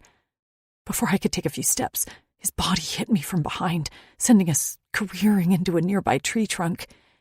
He saved me from smacking face first into the bark by a strong hand around my waist and a palm on the trunk. We stayed frozen like that, me still crying, him braced behind me. I could hear him inhaling deeply, and I wondered if he was scenting my arousal, because despite the tears, I still wanted him just as badly as when I woke up. I reached back hesitantly and brushed my fingers on his thick thigh. "Ax?" The arm banded around my waist lowered until his big hand palmed me through my skirt. I sucked in a breath and couldn't help the moan that escaped my lips at the pressure on my sensitive flesh. "But does help me," he whispered, his lips teasing the rim of my ear. "But the feel of you, the smell of you, I just can't help myself. All I can think about is feeding my cock to that greedy cunt of yours until all you know is me. How's that for selfish? 11. Axton. She trembled against me like a scared antella, and that only ignited my predatory instincts. Fleck, but I wanted to conquer her. I wanted to own every patch of skin and swallow every one of her cries. I wanted to drink from her cunt and suck at her pink nipples. But really, I was the one who was lost to her. She'd conquered me, and despite my defenses, she now owned me. I nuzzled into her neck as I ground my hand against her cunt. She gasped and spread her legs like I knew she would. My Lou was loud and passionate and loved to be touched. She craved contact with me, and I'd let her chain herself to me if she wanted to. Slipping my hand under the slit of her skirt, I found her bare to the touch, and so wet that my fingers slipped through her cunt with ease. With a toss of her hair, she slapped her hands against the tree in front of her and tipped her butt back into me. With our height differences, I couldn't rub my cock against her like I wanted to, but this was about her. I wanted to hear her scream before I took her the way I wanted to. Plunging my hand into her entrance, I slipped my other hand under her fur wrap and plucked at a beaded nipple. She moaned my name as I thumbed her clit, and her hips rocked against me as she sought her release on my hand. From this angle, with her head tilted back, I was able to see the flush of her cheeks, the haziness of her eyes, and the slender arch to her neck. Fleck, I wanted to bite her, mark her, and for the first time, I let myself imagine the way she'd look with locks around her wrists. She barked out a shriek and shuddered. Her inner walls clamped around my fingers as she came, and just as she began to pant, her knees buckled. I hauled her into the air by her waist and carried her back to the bed pallet I'd made. She hung limply in my arms, and when I laid her out on the pad, she stared up at me with wet eyes. "Are you sure?" "I've never been so sure," I answered, just as I shoved my pants down to my knees. My cock sprang out, and I groaned as the cold air touched my heated shaft. Libo leaked copiously from the tip and dripped onto Lou's bare stomach. Her skirt was shoved up around her waist, bearing her cunt covered in yellow curls. The hair glistened with her juices, and I sucked on my fingers to get a taste of what I'd been craving since I'd first licked her the night before. "Jeez," she whispered in a harsh breath. "You're so hot." "I am not cold," I answered. She laughed, and her breasts jiggled from where I'd tugged them out of her fur wrap.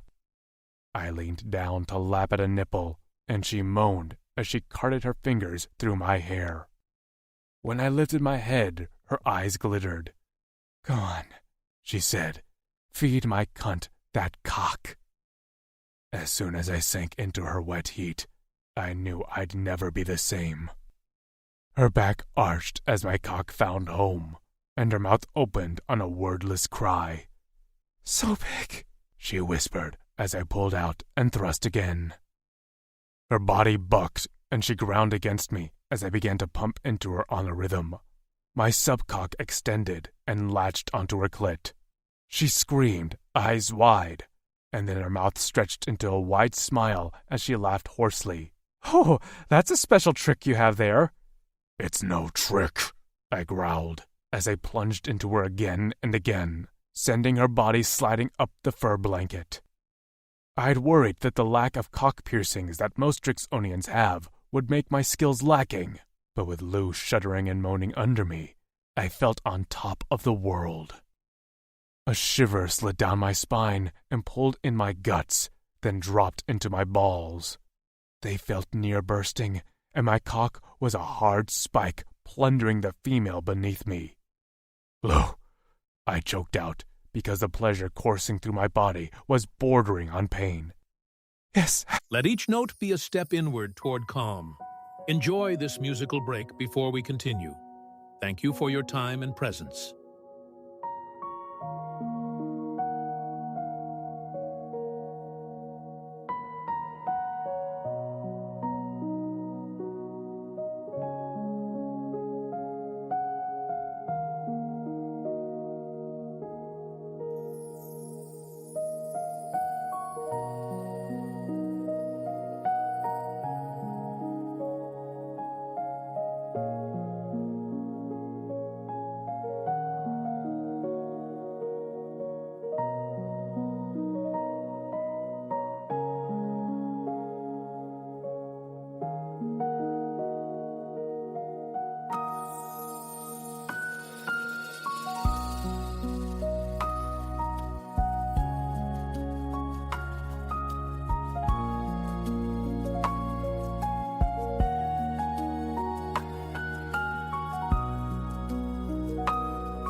She whispered, heated eyes on me.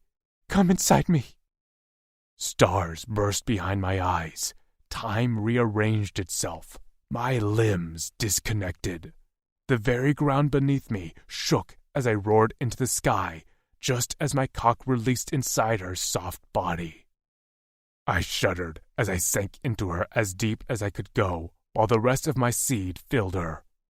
My head dropped, and my arms nearly gave out. Shaking, out of breath, I sank to my hip and cradled Lou against me.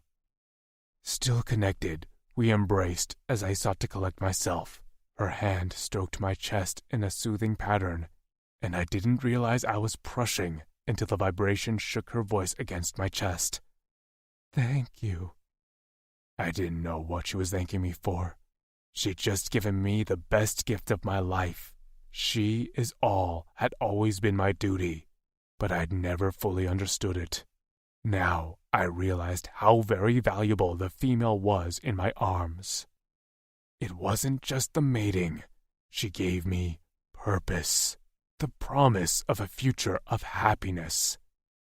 As I cradled Lou to my chest, I thanked the generations of past Trixonians who created and supported our beliefs. She is all, indeed, I murmured into Lou's hair. I glanced down to see her eyes were closed and her breaths were even. Smiling to myself, I let her sleep. I had worried that I'd be distracted as we continued our trek toward the coarse caves, but as Lou walked along beside me, I felt even more focused. Kutzal always said that while I fought like a beast, I went through life strictly following orders. When times were peaceful, I was also peaceful. I hadn't really understood what was so wrong with that. But now I get it. Deep in my sola, I hadn't known what she is all meant, and I hadn't really believed it. Not until Lou. Now, every single bit of my attention was on our surroundings. It was like my vision was clearer, my hearing more pronounced, and I felt strong as I strode through the bush.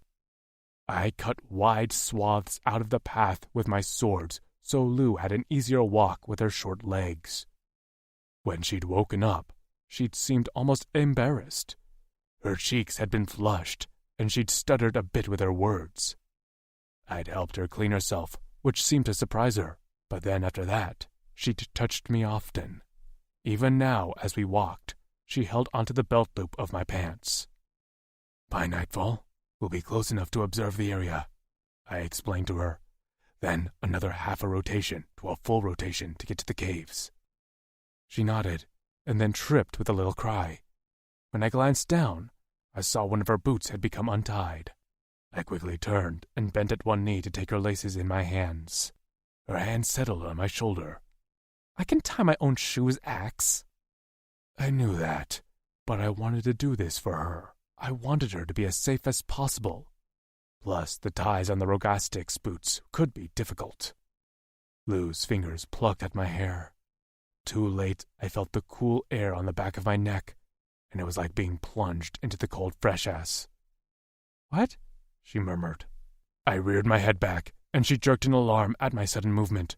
Rising to my feet, I refused to look her in the eye. Maybe she hadn't seen anything. Maybe my hair had covered it. What's that mark on your neck? She asked, and a band tightened around my chest. I swallowed and turned to keep walking. Nothing. With nimble feet, she leapt in front of me, so I had to stop in my tracks. Her eyes narrowed. Look, you're a terrible liar. It's definitely something. Vatas, help me. Fine, it is something, but I don't want to talk about it. She cocked her head. It looked like a brand. The band tightened further, and an exhale wheezed out of me. Her lips parted. Did someone brand you? See, this was why I kept to myself, why I didn't let emotions affect my actions, why I often preferred to be asleep rather than be awake. How I went from the elation of the morning to this horrifying episode of self-defeat and shame. Maybe Lou Kent, Vince, and Kutzal had been able to get through this, but I didn't think I could. When I tried to sidestep around Lou, she again blocked my path. Hex, she said in a concerned whisper. Talk to me. The words jammed in my throat. I didn't want to talk. I had never expected to feel this way about her, and for her to feel this way about me. My concern had been that I'd be dead in a few rotations, so the truth of what I was and my place in Drixonian society hadn't even been an issue for me. Until now. I'm a son of Nott, I choked out. My voice didn't feel like mine, but I just needed this over with so I could finish the mission. Flack, I could still smell her on me. I didn't think after I confessed who I was that she'd ever touch me again. A what? She asked.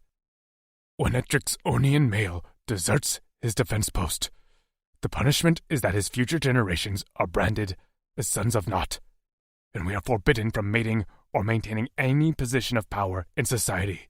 We are sons of Nott, and we are branded to deter others from affecting their own offspring. She blinked at me. How North Korea of you?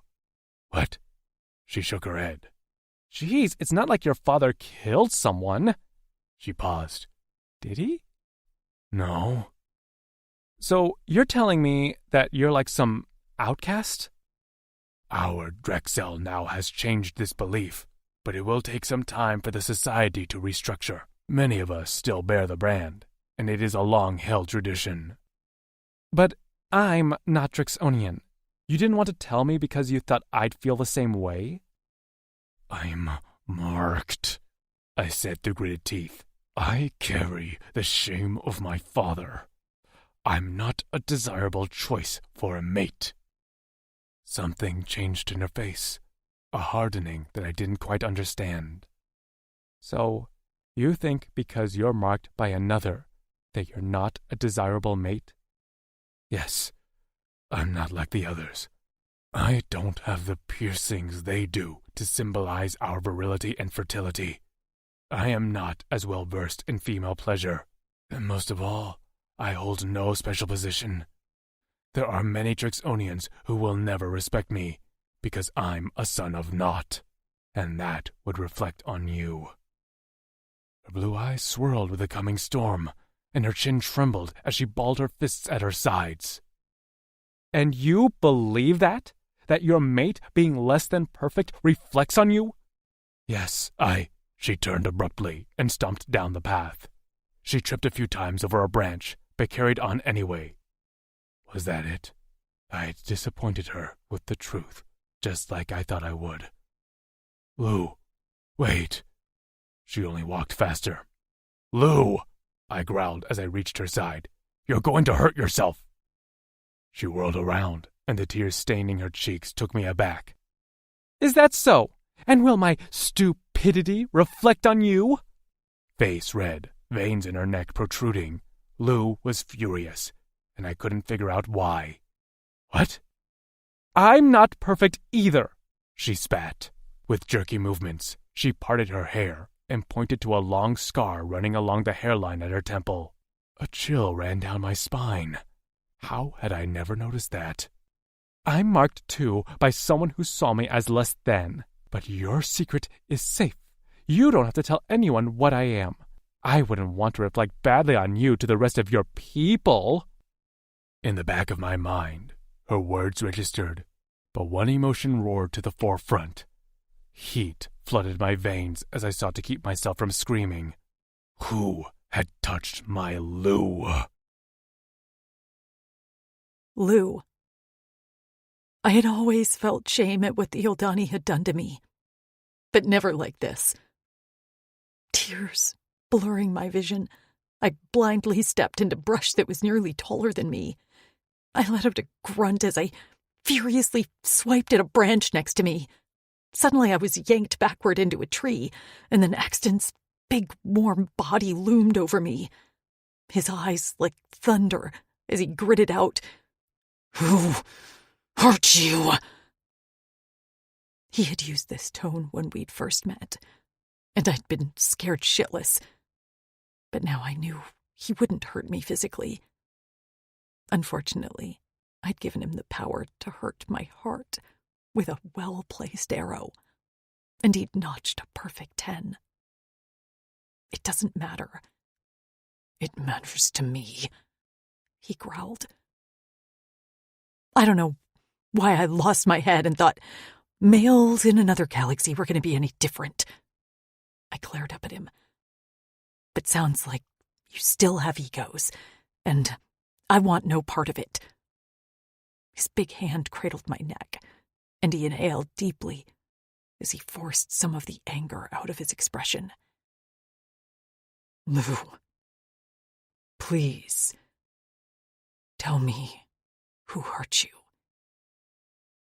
The Uldani, I snapped. You want to know just how tainted I am? They didn't just leave a visible scar. They messed with my brain, Axe. I don't know what they were trying to do, turn me into some superhuman, but they fucked up. You thought the pride in Greer was a hack, but I'm not much different than them. What? He whispered hoarsely. The hand around my neck went slack as his arm fell to his side limply. The loss of his touch shouldn't have hurt me as much as it did. I can see visions. I saw you in mine before we ever met. All I knew was that you'd separate me from Maisie, and that was why I fought you so hard. I saw the Pridens in a vision too. They aren't always clear, just like the Greer, and I don't always know when they will happen. But they've all come true. I met his gaze. Every single one. He took a stumbling step back. You saw me. I nodded. You grabbed me and took me away from Maisie and my visions. What made you start to trust me? When you saved me from the crab thing? When you didn't hurt me? And when I saw in my vision that the Pridens would chain you, but that I'd seek you out for protection. He took a few more steps away from me until his back hit a tree. Cradling his head, he slid down. I remained where I was, unsure where we'd go from here. Maybe I wasn't worth the dangerous mission anymore. When his voice came again, he sounded broken. I have harmed you, haven't I? He gazed up at me with wounded eyes. I nodded. Because yes, he did hurt me. We were both branded in different ways, but if he saw himself the way he did, how could he see me as anything different? Will you tell me about your time with the Uldani? I spoke haltingly. How we were taken from Earth, delivered to the Uldani on Tauren, and were then taken to their underground labs. I didn't speak of what happened to the other girls. That was their story to tell. But I explained the torture I'd gone through, and how I pretended like my brains were scrambled. Next, I told him about how we escaped, traveled to Corin, and had been living off the land on our own.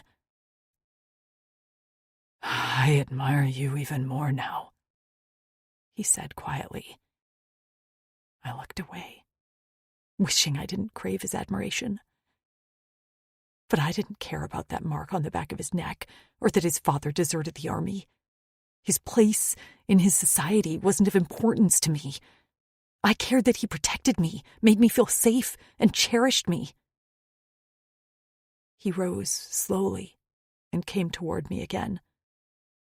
I braced, because despite my hurt, I still craved his presence. I don't think less of you, he spoke gently. If anything, I respect you more, knowing what you've gone through. I remember seeing you when you boarded the ship with the Heresians. You fought them with all your strength. Like, you even fought me. You still have the spirit in you, Lou. Tears brimmed over my lower lashes, and I sniffed.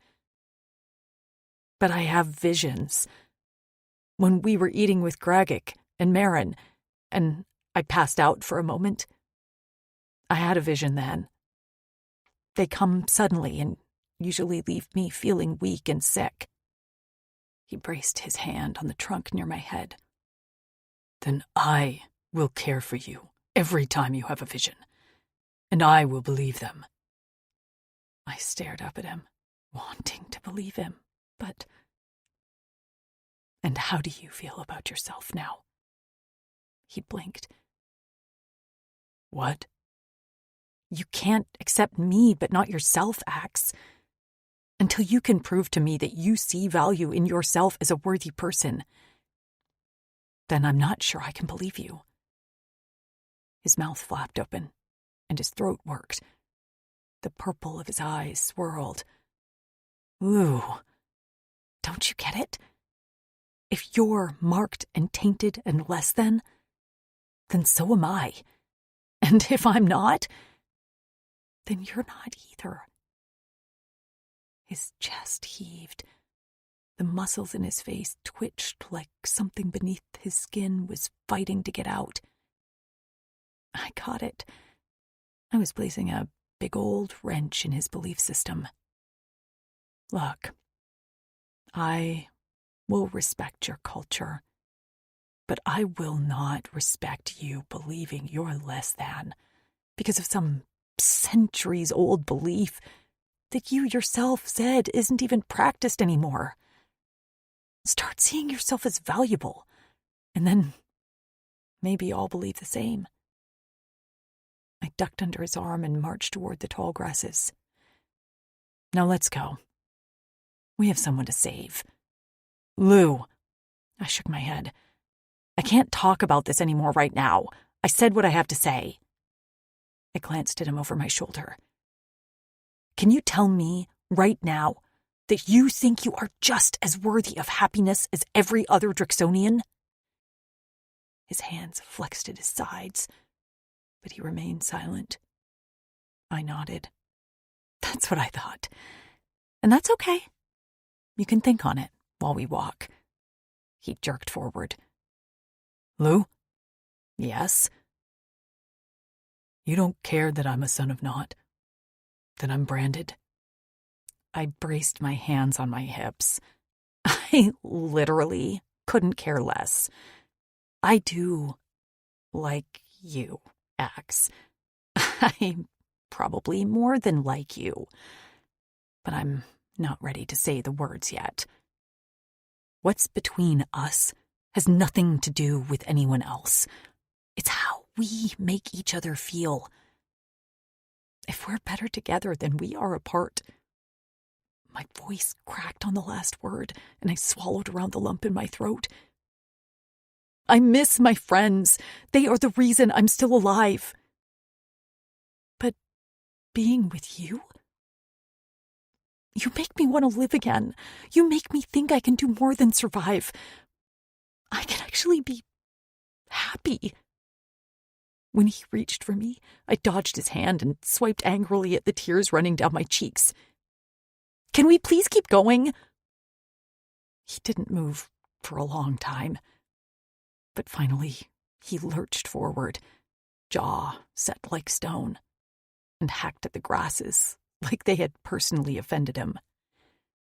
I followed in his wake, unsure if I'd done the right thing, or if I'd just royally fucked this whole thing up. 12. Axton. I tried to speak a few times, but every time I opened my mouth, Lou would send me a vicious glare that promptly shut me up, so I was forced to do exactly what she wanted me to do. Think. And I hated it.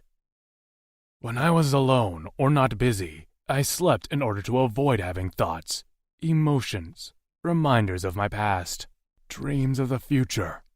I didn't do any of that. I put one foot in front of the other and fulfilled my duty to my fellow warriors.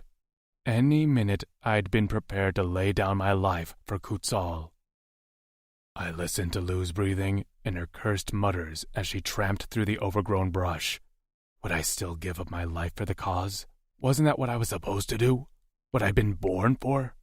But Lou had crossed the wires in my head, and now I wasn't quite sure which way was up. I wish I could cast aside her words, but the brand on the back of my neck itched like it was freshly healed, reminding me of our conversation with every breath. I'd been raised to believe all my life that I was less than other Drixonians. I couldn't imagine placing myself on the same level as, say, Daz's brother Sax. But in Lou's eyes, in her world, I was somehow just as worthy. Kutzal had said that it would take time for the other Drixonians to forget the stigma of the Sons of Naught, but what he hadn't talked about was that we had to get over the ingrained shame. How could I think the other Drixonians would treat me any better when I couldn't treat myself as worthy? The snap of wings flapping made me duck on instinct. Lou covered her head with her hands as she let out a small squeak of fright. I gazed through the trees to see a low-flying corse. His head was bent as he peered through the trees. He was likely their scout and border patrol. I curled myself around Lou to help disguise us among the trees. My scales were a mottled blue and black for a reason, to hide my bulk among the blue foliage. I pulled the hood of her fur cape up over her head to hide her blonde hair. The corse flew out of sight. When he didn't send up an alarm or circle back, I was assured he hadn't seen us. "Was that one of them?" Lou whispered. "Yes. He's like a scary giant hawk with a dragon head." I wanted to kick myself for getting lost in my thoughts and not paying closer attention. This mission could have just ended, before it had ever began. I tugged her along with me, this time jogging on a low crouch, until we reached a break in the trees. There, we had a great vantage point of the cliffs. Course circled the area, sometimes dipping into the water to catch large huppas with their sharp teeth and claws. Some rested on the ledges of their caves to preen their feathers or talk. They had a language full of clicks and chirps and were highly intelligent. "We have a few yoras before the sun sets," I said on my haunches and pulled out some food while Lou settled beside me. "I want to observe their actions, to see if I can determine where Faron is being kept. Once it's dark, I'll start searching for him." "You mean?" She pointed at the caves as her eyes tracked a few cores play-fighting in the air. "We'll go looking for him in the caves?" "I think you should stay here." Her back stiffened. "No!" Fleck, she was stubborn. "There's no need for you to come to the caves with me." Her hand slapped the dirt. "I have to go. I told you about my visions. Well," her jaw clenched. "I have to go." I opened my mouth to protest again, but then remembered that I'd promised to believe her when she spoke of her visions, and I did. That didn't change the fact that I wanted her as safe as possible, but a promise was a promise, so I acquiesced with my silence. She seemed satisfied, but chewed her fingernails compulsively. I had a feeling it was because now that she got a look at the course, she was terrified. Fleck, I had to admit I was nervous. They were 5 times the size of me, smart and organized. They had a sophisticated hunting style, flock hierarchy, and would like nothing more than to capture me and pick the meat off my bones before hibernation. "They hunt at night," I explained as we chewed on some jerky. "The older course will be in the caves getting ready for hibernation, as they are now too heavy to fly. The younger ones continue to hunt all cycle long. Once it's dark, they'll fly farther for large game for themselves and the elders. The huppas of the freshas are just snacks to them." "And Faron?" "They'll have been feeding him to fatten him up. He'll be the last thing the elders eat before hibernation." She gagged and brought her fist up to her mouth. "Are you okay?" Eyes watering, she nodded. "Mm-hmm." She lowered her fist. "Would they eat you?" "Absolutely. I'd be delicious." She gasped. "Don't say that." "I have a lot of meat." "Yeah, but—" She grimaced. "Please don't joke about that." I bit off a hunk of jerky. "I'm not joking." "And me?" There was no point in lying to her. "You'd be less tempting, but still a meal." Pressing her lips together, she once again watched the circling course flock. After a while, she said, "So, what are we looking for to determine where Faron is?" "There would likely be food remnants at the mouth of the cave. They will be feeding him and the course who will eat him, who will likely be one of the oldest. A prey like Faron is highly prized. The brains are a delicacy, so the bigger, the better." "I'm really going to be sick," she muttered. I shrugged. "It's life." She shivered. "Okay, so, food scraps and... what else?" "The elders would likely have some sort of designation at the mouth of their cave." I shielded my eyes from the sun as I studied the cave entrances. Lou made a face. "Like what? A welcome mat?" I pointed to the mouth of a cave where a younger course held a mallet in the claws at the end of her wing and with a spike pounding a design into the cliff face. I pointed to her. "There." Lou squinted. "I don't think my eyesight is as good as yours, but I can see some sort of border around the mouth of the cave." "That's an elder." "Faron is there?" I waved a hand. "How many caves can you see that are decorated like that?"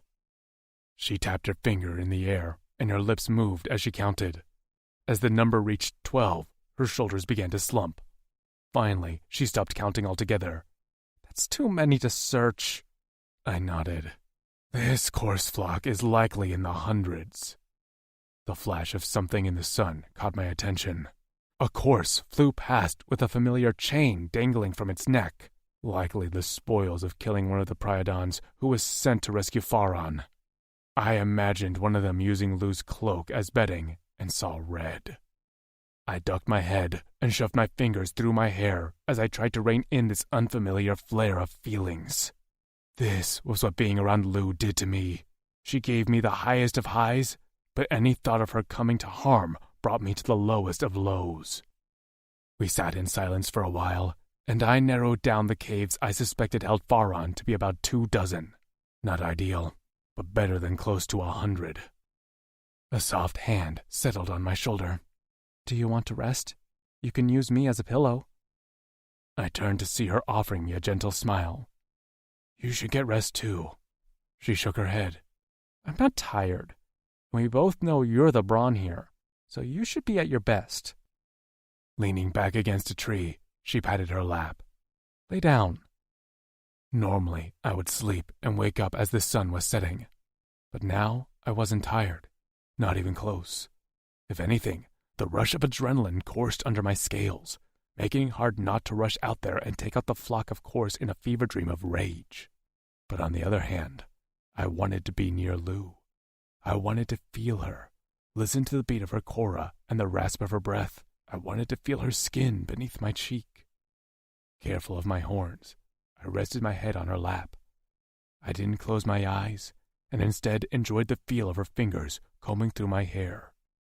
She leaned over, and when she caught my eyes open, she frowned. "Don't you want to sleep?" "I won't sleep." "Why not?" "I don't know what will happen tonight, and right now, all I want to do is be with you."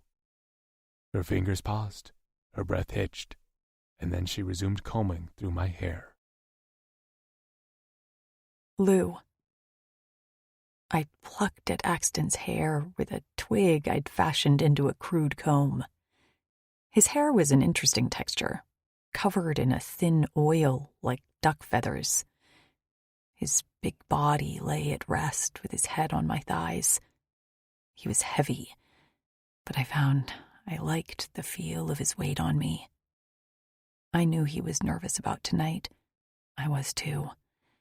These cores were terrifying, about the size of a 10-person van with wings, clawed hands like bats, and a wide mouth full of teeth. They walked upright on 2 taloned feet and wore clothing made out of what looked like dried and stitched seaweed. They talked and chattered in a strange language. While they looked a bit like giant emus, I had to be aware they were an intelligent species.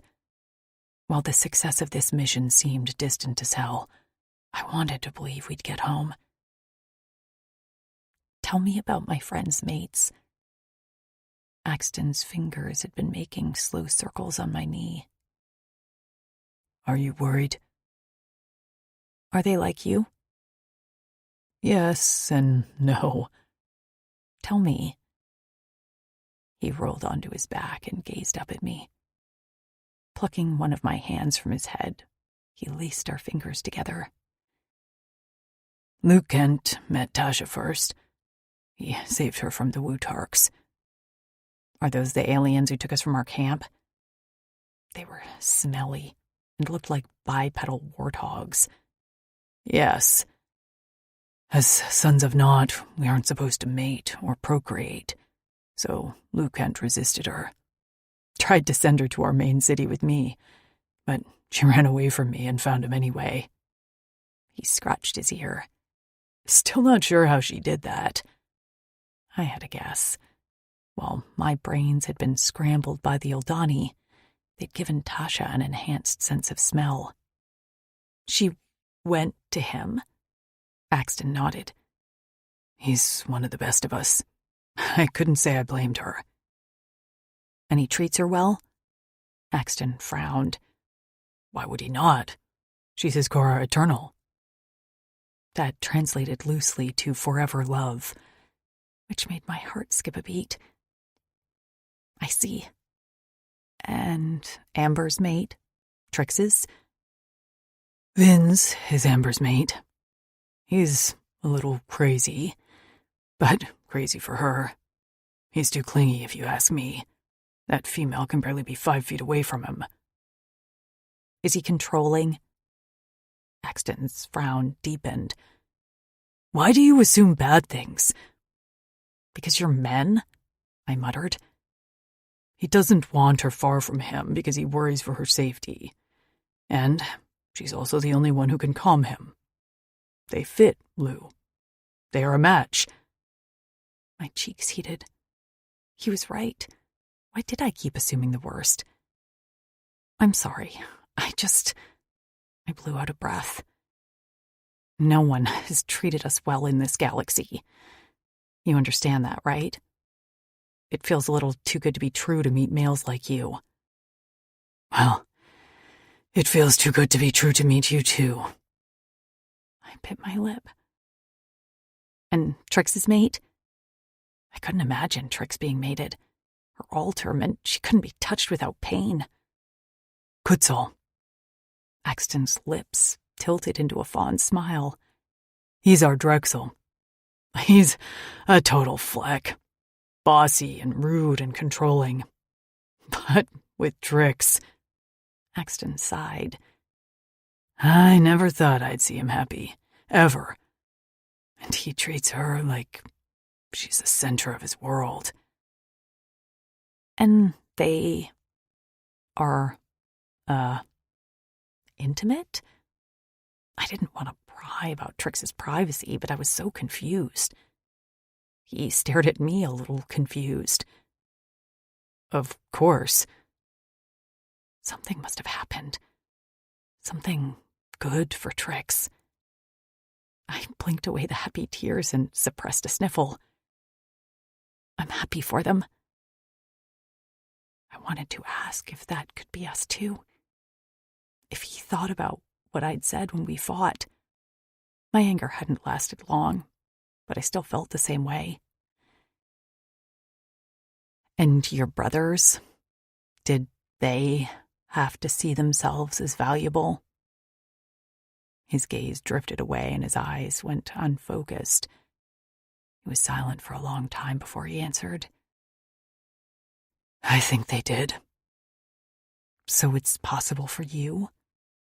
He nodded, but still didn't look at me. It is. I squeezed his hand. Okay, that's enough for now. He swallowed, but didn't speak anymore. I let the silence stretch out. I'd clouded his mind enough already, and we had the mission of our lives to carry out at sunset. I could barely see my hand in front of my face. The darkness was like a thick blanket, and since the cores hated fire, there was nothing lighting our way as we picked our way down the cliffs. Most of the cores had flown off. A few guards remained behind, posted at intervals on the cliff ledges. None circled overhead that I could see. The only thing guiding us was the moonlight reflecting off the water, and a few stars in the clear sky. Axton wasn't affected by the darkness as I was. His eyes reflected the light like a cat's, and he walked with careful, measured steps. I focused on not falling and not making sounds. Those were my two jobs that I took very seriously. We entered 2 caves, which were empty of living things, although we picked our way over bones and decaying matter in our search. The stench was nearly unbearable, and my eyes watered as I tried not to gag. Occasionally, we heard the clicking of cores outside, so we'd hide in the shadows until the hunting cores once again took flight. When it felt like we searched a dozen caves with no sign of an adolescent Priadon, I began to feel discouraged. I was tired, and my eyes ached from straining into the darkness. Some caves were lit dimly with some sort of bioluminescent plant, which helped, but I could still only barely make out shapes. I knew the second we stepped into the cave that this was the right one. I certainly didn't have Tasha's nose, but even I could smell the tangy scent of blood and the rank stench of fear. If I listened closely enough, I swore I could hear the past screams of pain bouncing off the walls. I didn't want to know what had happened in this cave. And I also knew that I needed to know. I fully believed Axton had the abilities to save Farron, but most certainly his bedside manner would be shit. If Farron was alive. Please be alive. I mouthed the words to myself. The glowing orbs of the luminescent plants highlighted a hulking form of a corpse. I stopped dead in my tracks before I realized it was sleeping. It was curled around itself, so all I could see was its feathered back and great wings at rest. A muffled sound came from the far end of the cave, and fear froze my limbs. I expected the corpse to raise its head any second now, pin me with its orange eyes, and slice me into ribbons with its sharp teeth. But it never moved. The sounds immediately stopped, and I slipped past the sleeping corpse, only to see Axton in a crouch, with his head turned, watching me. And directly past him, chained to the wall, in a mass of dirt and blood, was a furred lump. I clasped my hand over my mouth before I let out a gasp of despair. He was dead. Oh God, we were too late, and this poor boy was dead. Suddenly, one eye opened. The luminescent light reflected off a yellow iris. The eye blinked. I didn't stop to think. I slid to my knees at the side of the bride and prince and grasped the chain connected to Axton's harness. The chain clinked once before I clamped it still with my fingers. I didn't speak as that yellow eye slowly tracked down my arm before it came to rest on the chain. Then the eye bobbed in what I could only assume was a nod. His features were hard to see through the matted fur and blood. With a vicious tug, Axton yanked apart the manacle around Farron's ankle. I would have praised him on his strength, but there was no time. He swept the pile of fur and flesh into his arms and strode toward the mouth of the cave. I followed behind, holding onto his belt. As we walked past the corpse, he remained sleeping. Not even a muscle twitch. We reached the mouth of the cave and ducked out. I still didn't take a breath. This seems too easy. Any minute now, a whole flock was going to stream out of the sky and rip us apart. I was going to be corpse stew. They would make wigs out of my hair. But I didn't even hear the flap of their wings or the clicking chirps of their language. When we reached the cover of tree line, I finally exhaled. My lungs burned. Had I been holding my breath this whole time? We didn't stop walking there. We kept going through the night. I wasn't sure I would have been able to sleep if we stopped. Taking shallow, pain breaths, Farron remained limp in Axton's arms. It wasn't until the beginning rays of the sun streaked the horizon that we stopped to check on the Priadon. Axton slowed and stopped at the edge of a stream which trickled off a steep cliff in a mini waterfall. I glanced down to see a few more tributaries feeding into it below, and assumed it eventually led out into the ocean. I finally took in Farron's state for the first time. I'd never been good at keeping the emotions off my face, but I gave it a valiant effort not to weep at the condition of the Priadon. As he rested on the stream bank, he looked at me with one good eye, because the other was swollen shut. One ear hung in shredded strips crusted with dirt and dried blood, and his entire left shoulder was mangled, as if something had gnawed on him. I swallowed the bile that rose in my throat as I studied his swollen paws, broken claws, and the myriad wounds on his body. He was still a juvenile. He had that teenage look about him. His paws were too big for his body, and he was wiry. But he no longer had any innocence in his eyes.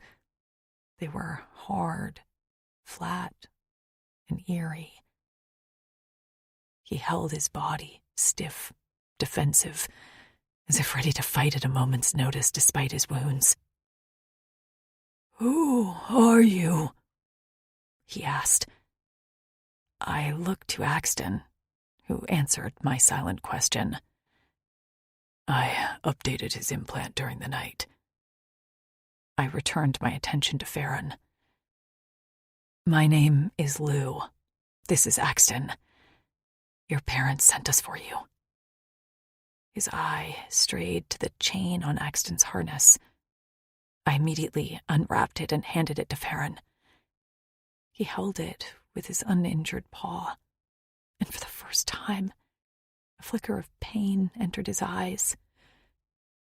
"They should have left me there." He'd been through hell, but he was still a child. My heart cracked. "Farron, no. They've been trying, but..." I stopped myself. He didn't need to know how the Pride had suffered in their efforts to rescue him. Axton had other ideas. "When too many Pridens died trying to retrieve you, they decided to send someone else. Us." "Ax," I whispered. He frowned at me. "What?" "He doesn't need to know about that yet." Farron stared at the chain. "I didn't know they were there to rescue me. I saw the chains, the Pride and bodies. I thought the cores were just collecting more food." He swallowed. "I had hoped they weren't sending any members of the Pride for me, but instead focusing on obtaining the Synax." He glanced up. "Is my sister all right?" A sick feeling churned in my gut. I didn't know what Synax was, and I certainly hadn't seen a sister. Axton opened his mouth, but I cut him off. "We didn't meet your sister." Farron nodded, seeming to accept that. "Why do you care about rescuing me?" "We don't," Axton muttered. "They're holding our lives hostage." "Ax!" I hissed. His expression was deceptively innocent. "What?" "Stop it." "What do you mean they're holding your lives hostage?" Farron asked. I sighed and gave him a brief rundown, but tried to make it seem a whole lot less evil. "So, you're taking me..." He swallowed. "Home?" I wanted to wrap him in my arms and hold him close where nothing could hurt him again. I couldn't imagine the horror he'd gone through in the last few weeks. And even now, he clung to his pride with his ragged claws. This was a formative time in his life, on the cusp of manhood, and he had been torn from his home, maimed, and thought abandoned. But he hadn't given up. He'd been ready to fight us if we intended him harm, and that only made me admire the young Pryden more. "We're taking you home," I said gently. He looked away as his body trembled. "Okay. I'm ready." "Farron, we need to tend to your wounds." "I'm fine." He tried to get up, but his good arm gave out, and he slammed into the ground on his injured shoulder. He let out a wounded cry that pierced me in the heart. I gestured for Axton to bring me some water, and I set about cleaning Farron's wounds. He was impatient the whole time, telling me that we needed to get home quickly. I understood his urgency. He missed home, but getting him clean and bandaged was important too. I couldn't do much about his shredded ear and mangled arm, but I washed away the crusted dirt and blood from most of his cuts. Axton helped carry him to the stream to wash away the filth coating his body. The young Pryden held himself stiffly, uncomfortable with being treated like an injured thing. But he was so weak that he could barely hold his own weight. The Cors had fed him, he said, but didn't let him exercise. And I was reminded of baby lambs left in their pens to be killed and then served as veal parmigiana. They wanted him tender, and the thought made me shudder. I wasn't sure I'd be hungry for meat for a long time. After he was clean, I wrapped a bandage around his head to keep his ear clean and placed his arm in a sling. Marin would surely crumple at the sight of her maimed son. Did Prydens have a stigma against handicapped warriors? Because I didn't think Farron would ever have full use of his left arm. Once he realized we wouldn't continue on without seeing to his wounds, Farron remained fairly stoic, except for a few grimaces and hissed breaths. I kept expecting him to fall apart, but he only watched us with his one good eye. When I asked him about his injuries, he said that he was beaten when he refused to eat. Yeah, meat wasn't sounding so good for a long while. When we were finally ready to leave, Axton announced he would carry Farron on his back. I expected the boy to protest and to insist he wanted to walk on his own. Instead, he just glowered from his spot on the ground. I saw a little bit of his father in the stubborn set of his jaw, but he also seemed to have his mother's common sense. I admired that the boy was realistic. No way he could keep up our pace. I crouched beside Farron and handed him some of the food his mom sent. Strips of salted meat that smelled of spice. Farron's throat worked as he looked at it, before he took it from my fingers and shoved it in his mouth. As he chewed, he glanced up at me with a glassy eye. "Thank you." I didn't expect a thanks, but I appreciated it. With a tentative hand, I reached out and stroked the fur near his good ear. I could see his mane started to grow in. At first he went still, eyeing me, but then, ever so slightly, he leaned into the touch. A slight purr rumbled from his chest. "Let's go," Axton snapped. Was he jealous? Of a lion boy? I rolled my eyes, but rose to my feet. I helped Farron climb onto Axton's back, and was pleased that Ax handled the injured Pryden delicately, despite his irritation. I turned and reached for the water skin near the stream. Just as a familiar snapping sound sent ice through my veins, I skittered back, just as a shadow rose up the cliff. The massive wings of a corse flapped again, spraying water on my face, just as its beady eyes narrowed on me. "Holy shit!" I rasped, just as the corse reached for me with its clawed hand. 13. Axton. Farron slid off my back just as I reached behind me to withdraw my swords from their sheaths. Lou let out a ferocious scream that was like a knife in my spine. Kicking out, she landed a decent blow on the coarse snout. He shook his head and clicked at her, almost like he was smirking at the strength of her blow. She scrambled back, but the course closed a claw around her ankle and tugged. Blood bloomed on her skin, dripped into the green dirt, and I leapt into the air, bringing my sword down on the edge of the course's wing. I severed the clawed hand from the feathered tip. The course screeched in pain, the sound like metal on bone, and landed on its taloned feet. The chain of a fallen Pryadan dangled from its neck, tipped with a green pendant. Farron let out a roar from behind me, a sound I hadn't thought he was capable of. The horse's eyes narrowed on him, and he chirped as if to say, "There you are." But that moment of distraction was all I needed. Despite the core's size, I jumped onto its back and gripped the chain. As the course reared and bucked, I clenched its feathered back with my thighs and tugged harder. Spraying blood from its severed limb, the course tried to take flight, but I plunged a sword into its shoulder, ripping through necessary flight muscles.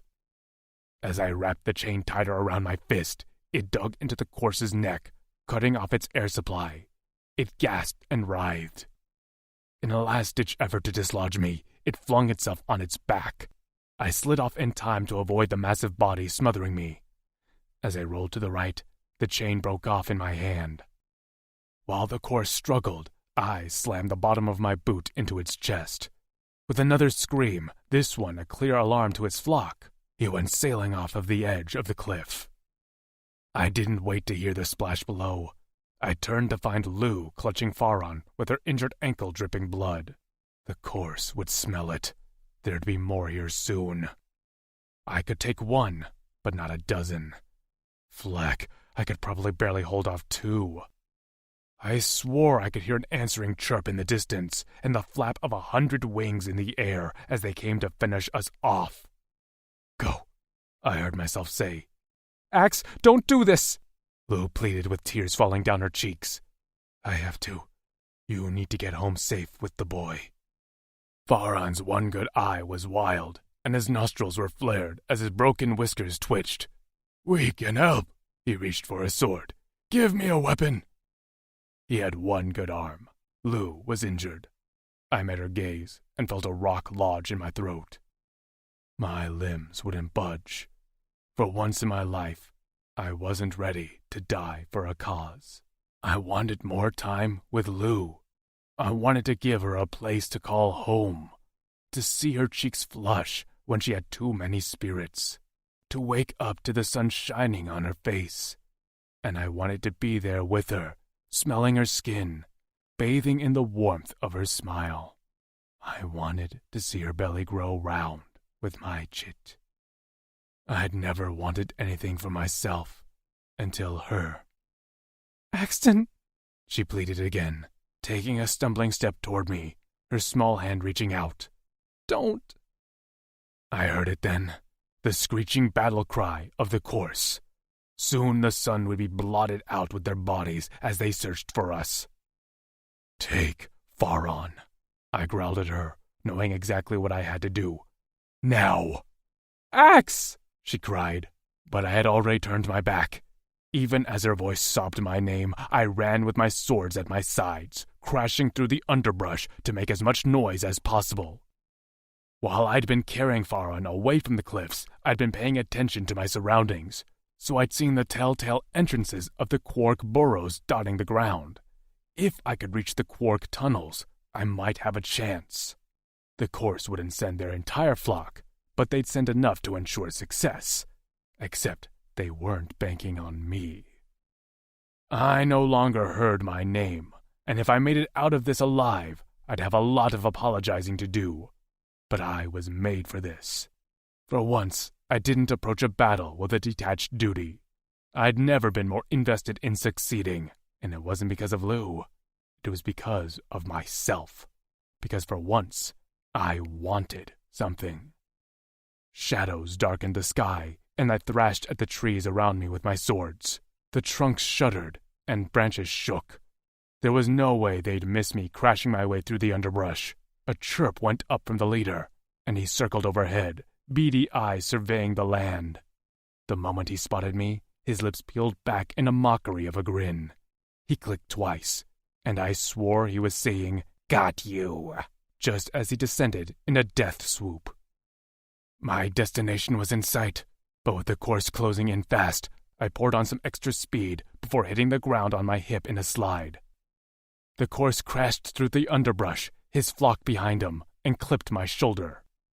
Pain shot down my forearm, along with the warm trickle of blood as the impact spun my body.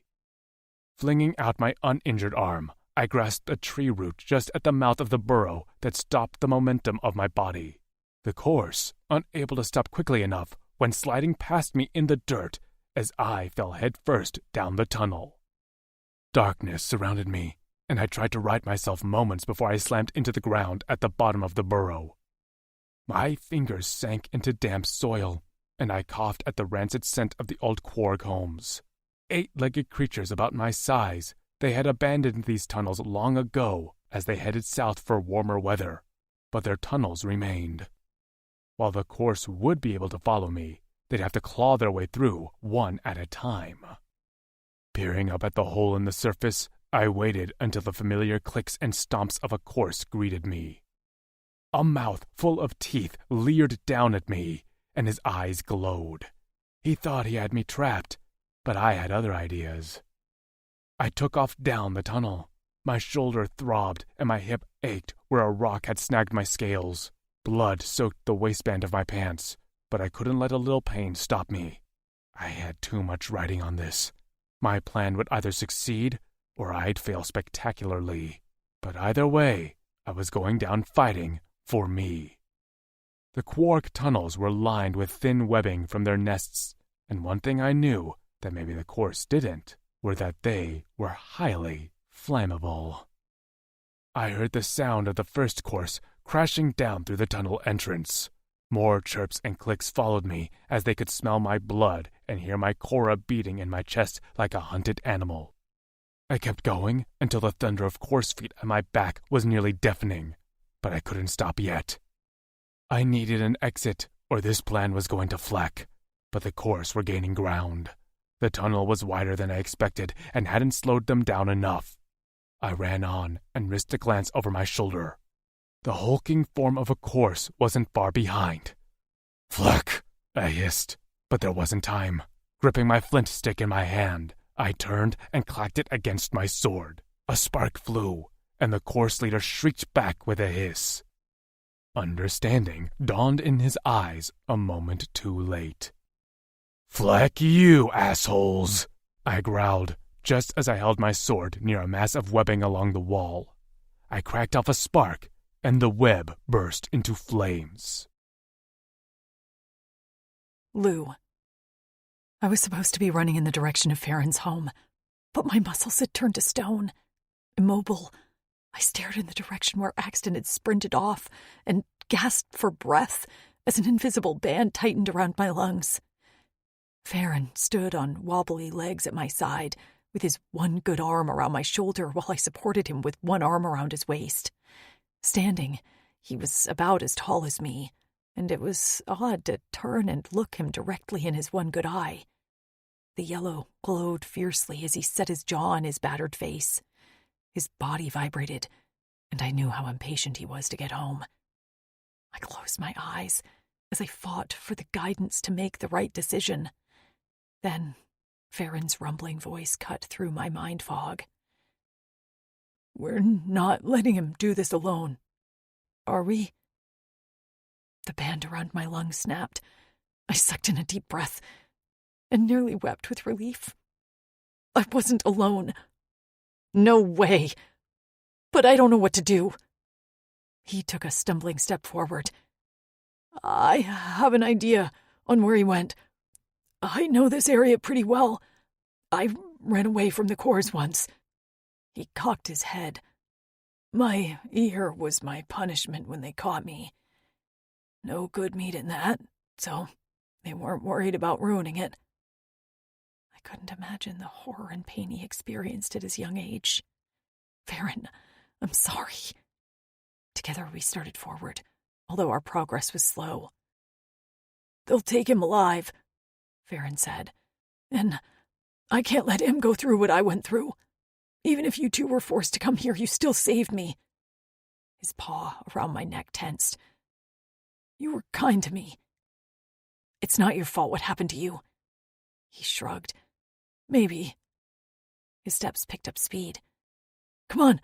I don't hear the cores in the air anymore, so they took to ground." "Shit," I whispered. "So where are we going?" "Quark burrows." His eye met mine. "I think Axton tried to trap them in the underground tunnels." Hobbling together, we made terrible time, but we could see Axton's large boot prints every so often, which let us know we were on the right track. I kept listening for the sound of his voice, the crash of battle, or the flapping of Core's wings. But instead, there was only an eerie silence. "Are we close?" Nodding solemnly, Farron kept his gaze straight ahead. The smell came to me first, smoky like a campfire, and burned meat on a spit. "Fire. Farron!" I gasped. "I know." His voice cracked like a preteen, reminding me he was really just a boy in a large body. He trembled against me when the first lick of smoke came into view, curling above the trees. We burst out between two large trunks to what felt like chaos. I could barely see around the thick billows of smoke rising out of the ground like New York City sidewalk. "The tunnels are smoked out," Farron said as he led us over to a hole in the ground. Below the choking gray smoke, the flicker of flames leapt up. "What?" I whispered. "The quarg webs lining the tunnels. They lit up like dry kindling," Farron said. I could barely process his words as something on the ground caught my eye. Shoving out of Farron's grasp, I slid to the ground to pick up the chain pendant. It had been worn by the Cors who attacked me. The pendant Axton had held. And beside it, dark spots blotted the dirt, and near the spilled black blood were large claw marks widening the mouth of the hole. "Axton!" Clutching the pendant to my chest, I stumbled to my feet. Farron looked as wild as I felt as he cupped his paws around his mouth and yelled for Axton. I did the same, my voice cracking helplessly. Oh God, what had happened? I didn't want to think about him in the tunnels with the Cors surrounding by the flames and smoke. I wanted to believe he was invincible, but he wasn't. "Lou!" Farron jogged over to me with an uneven gait and a wild eye. "We have to go." "What?" I asked. "We have to—" He swallowed and looked behind him. "I think some Cors are still alive in the tunnels." "How do you know?" He swallowed. "I hear digging." "Digging? Where?" He pointed, and a whole sense of self-preservation fled. It was either a Cors or Axton, and I had to find out. I shoved my pack at him. "Go home." His jaw dropped open. "What?" I ran to where he'd pointed and began to feel around for loose dirt and listen for digging. "The mission was to get you home, so go." "But you— Go!" I screeched at him. Tears fled down my face, and I couldn't tell if it was from emotion or the burning of the smoke. "Please, Farron, because I can't leave without him." Swiping at my face, I turned my back on the lion kid and dropped to the ground on all fours. Pressing my face against the dirt, I, at first, heard nothing but the flames crackling underground, until I detected the very light rasp of scratching. Crawling over to it, I grabbed a nearby rock and slammed it into the ground before dragging away the top layer of dirt. With every smash and drag, I grunted. My arms ached, and my nails broke in ragged husks on the rock, but I refused to stop. A shadow darkened over me, and I looked back to see Farron kneeling next to me. He dug his one good paw into the ground, claws extended, and proceeded to help. "I told you to leave," I grumbled. "You weren't my mother," he sassed back. I went to continue my digging when the ground pulsed from beneath. I skittered back just as some dirt caved in and smoke leaked out. One more pulse, and a hole appeared along with a massive burst of smoke. Covering my face with my arm, I coughed into the crook of my elbow. Farron huddled against me as we sought to breathe. And then, through the hiss and crackle of the flames, floating through the smoke like a ghost, I heard a word. "Lou!" "Axton!" I shouted, just as a hand thrust out of the smoke and smacked the ground. A dirty blue hand, tipped with ragged black claws. "Axe!" I grabbed the hand and pulled while Farron tugged me from my waist, and somehow all three of us managed to yank a big body out of the ground. We fell onto our backs, and I waved away the smoke in front of my face as my eyes watered and my throat burned. As the smoke dissipated, a face appeared covered in dirt and grime, but with shining purple eyes. His mouth opened, and I swore he smiled. "I was on my way, but thanks for the help." Disbelief seized my vocal cords, so I could do nothing but stare at Axton like he was an apparition. He shifted toward me, and he was no longer smiling. "Lou." His voice was gentle, like he was talking to a spooked deer. "I wouldn't have tried so hard to stay alive if it wasn't for you. I would have let myself burn down there with the trapped Cors." His purple eyes flickered. "But I wanted to be happy. I wanted that future with you. I thought it would make me selfish. Instead, it just made me stronger. He wasn't an apparition. He was here in front of me, and he wasn't just saying the words I wanted to hear. The proof was in his survival. I threw my arms around him and sobbed into his chest. When my fingers slipped through something slick on his scales, I jerked back. "You're bleeding." His torn pants at his hip revealed a large gash, and the wound on his shoulder pulsed blood around the soot-stained skin. "We have to get you cleaned up." He shook his head. "I'm fine." Metal grated on the ground, and we glanced up to see Farron holding one of Axton's swords. His whiskers twitched. "You dropped this." A horrible screech rent the air, just as a massive form lunged from the smoke. Axton tossed me to the side as a core snapped its jaws right where I'd been crouched. With one wing tucked at its side and blood coating its neck, the cores tumbled onto the ground before rolling onto its feet to round for another attack. The laceration at its throat proved it was the first cores who had attacked us, the one who'd grasped my ankle. In one fluid motion, Axton grabbed the sword from Farron's hand, slid to the ground on his injured hip, and slammed the sword into the breast of the cores. So much blood, the fluttering of wings, Axton's grunts, and the core's screams. I could barely see anything as Farron covered me with his furry body. I tried to protect him, but he held me firm, and it wasn't until the only sound left was the harsh pants of one set of lungs that I managed to shove his arm aside. Feet braced apart, Axton stood alone over the dead body of the cores. His shoulders heaved, and his back held a new set of talon marks that dripped a waterfall of blood down his pants. Both swords were pointed down, points in the dirt, and he looked over his shoulder. "They won't send more. We are done." Body aching, ankle throbbing, I scrabbled toward him on my hands and knees. But my wrists flared with pain, and I cried out as my arms trembled. Farron caught me by the shoulders before I ate dirt. Sitting back on my haunches, I rubbed my sore wrists. My thumb swiped at the layer of soot, which was the only reason I saw the marks there.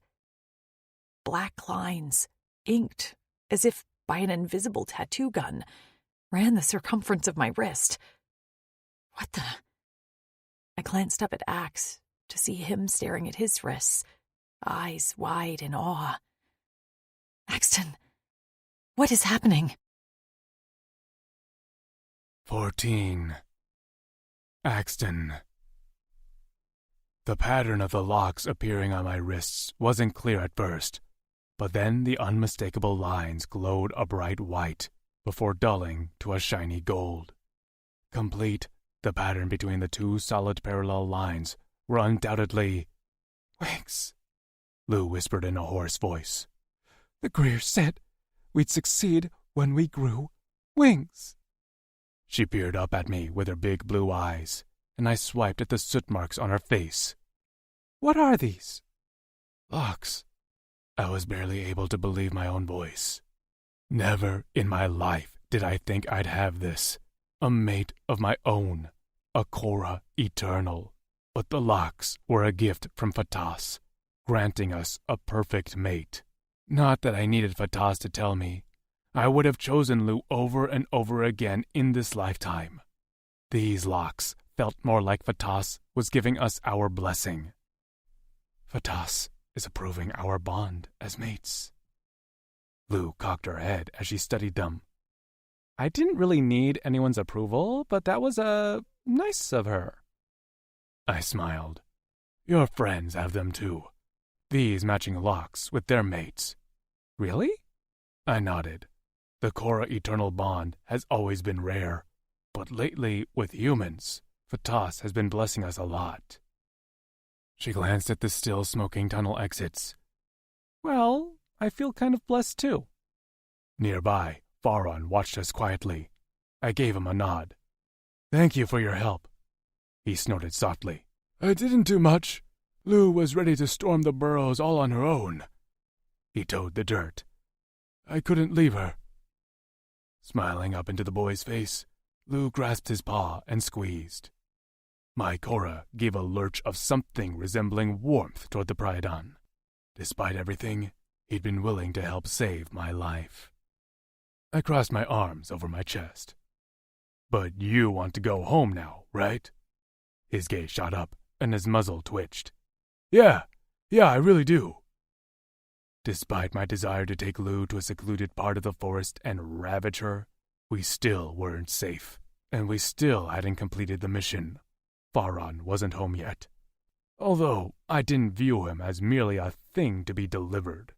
Like Lou, he'd managed to make me feel some affection toward him. He wasn't a spoiled son. He was a brave boy, and would one day make a fine Quozel. Lou's ankle needed to be wrapped, but she assured me she could walk on it. With Faron on my back, we left the smoking burrows and headed toward the direction of the Priadon Pims. Faron's body remained stiff, and I knew he was in pain, but I'd done all I could for him until we could get him to a proper healer. He needed food, rest, and to be kept clean. He'd always bear the scars of his time as a coarse captive, but I was confident he'd recover. As we walked, Lou told the story of all she'd been through, from being abducted on Earth to held captive by the Uldani. Faron listened with rapt attention, occasionally asking a few questions. They seemed to bond over their experiences of feeling helpless as victims of captivity. When the cloud-ringed tops of the Pims could be seen over the trees, he let out a strangled gasp in my ear. Lou, who'd been walking with her hand on Faron's knee for comfort, did a little skip. We're almost there, Faron? Voice tight with pain. He could only mutter a short, yes. The drums started shortly thereafter, letting me know that we'd been spotted by the scouts. In the distance, the doors opened, and a swell of Priadons surged out. Sunlight glinted off the top of Grogik's crown, and at his side, Maven ran with a rhythmic clinking of her decorative chains. Dust swirled around the Priadons as they galloped toward us on all fours. In the midst were a few Priadons carrying a sling for Faron. They reached us quickly, and Lou was nearly separated from me as we were surrounded by paws and tails and welcome yowls full of concern. But it was Maven who lifted Faron off my back, and it was Maven who sat on her haunches in the green dirt and began to groom her injured son with her wide, flat tongue. Her paws kneaded his arms, legs, and belly. Grogik joined her while the Priad circled them in a protective huddle. Eyes misty at the reunion, Lou slipped her hand in mine. As her chest rumbled with a concerned purr, Maven unwrapped the bandages to take in her son's injuries. Her expression remained stoic, but her eyes trembled and her paws shook. He'd be permanently disfigured, and I didn't know how the Priadons would feel about that. There were many species who didn't take well to injured members of their own kind, but Faron didn't cower. Each time she revealed the extent of his wounds to the surrounding Priad, he'd met her gaze squarely, only grimacing when she tugged at dirty scabs. Mother! He dug into a worn pocket of his pants and withdrew a dirty root I recognized as part of the Synax plant, a rare plant used by some healers. Where is she? Lou made a strangled sound in her throat as Maven went very still mid-lick of his shredded ear. Grogik's head tilted back, and his crown nearly toppled as his eyes slid shut. Maven ran her hands over her son's scraggly mane. She is gone. Faron shook his head. No, I've returned in time. It's been too long, she said softly. Your sister passed. Kicking out, he slammed a foot in her chest in his scramble out of her arms. She didn't even flinch. Wobbly with weakness, Faron rose onto his back legs. That's not possible. I did it. I got the Synax. I risked everything to save her, and I've returned. His eyes rolled in his head wildly as he spun in a circle. Where is she? Nyla! Maven rose slowly. Faron? Nyla! Faron's voice was a broken crackle. Where are you? He held up the Synax root, and shook it. "I can save you!" "Far on!" Grogik's voice boomed over the Pryad. Silence reigned after, except for Lou's sniffles at my side. Tears streamed down her face as she held a hand over her mouth. She didn't look away from Faron. "We are sorry, son." Grogik's harsh tone made me wince. "But your sister didn't make it. She died shortly after you left." "But you're alive." Marin walked toward him. "I haven't lost you." Faron howled, and I'd never heard such a mournful sound in my life. I understood now that Faron had traveled into Kor's territory, knowingly entering dangerous territory, in order to obtain the Synax root to cure his ill sister. But he hadn't returned in time, not even close. And now, Faron was lost. The boy who'd only wanted to save his sister. The boy who stayed alive through unimaginable pain. The boy who'd taken his precious time to help save my life. He'd held it together since I saw him in that cave. But now, he was a crumpled, howling ball of fur in the dirt. His pain reverberated around the Pryad, and soon everyone was sending up pained yowls to the sky while the drums continued to beat a somber rhythm. Gathering a sobbing Lou in my arms, I bowed my head. Lou. I woke to the sound of a creak of a door opening, and then Axton's heavy footfalls. I opened my eyes to see him standing at the side of the bed, hands on his hips. "I was concerned you'd never wake." I rubbed my eyes and sat up in bed. My hair hung in tangled clumps in front of my face, and I blew it away with a puff of air. After we'd entered the Pims, the Prydens had fed us, let us bathe, and then I'd promptly fallen asleep. I hadn't meant to, but the bed had just been so soft, and I had been so tired. Even now, my arms ached from digging. My ankle, fortunately, seemed mostly back to normal. How long have I been asleep? "A long time." He frowned. "Are you well rested? Do you want me to leave you alone to get more sleep?" He was serious. The man would let me get more beauty sleep if I needed it. "No, I'm okay." I crawled out of bed and adjusted my clothes as I hobbled toward the water basin. "How's your shoulder? How is Farron?" "You ask about us when you're limping?" I gulped down some water. "I'm fine. It's just a little stiff." He narrowed his eyes like he didn't believe me. Ignoring his look, I palpitated the bandage on his shoulder to check for any soreness. "How is it?" Sounding very put out, he batted my hands away. "Nearly healed. I'm only wearing this because the healer made me." I smiled. "Okay, well, I'm glad someone has sense." My smile faded as I remembered Farron.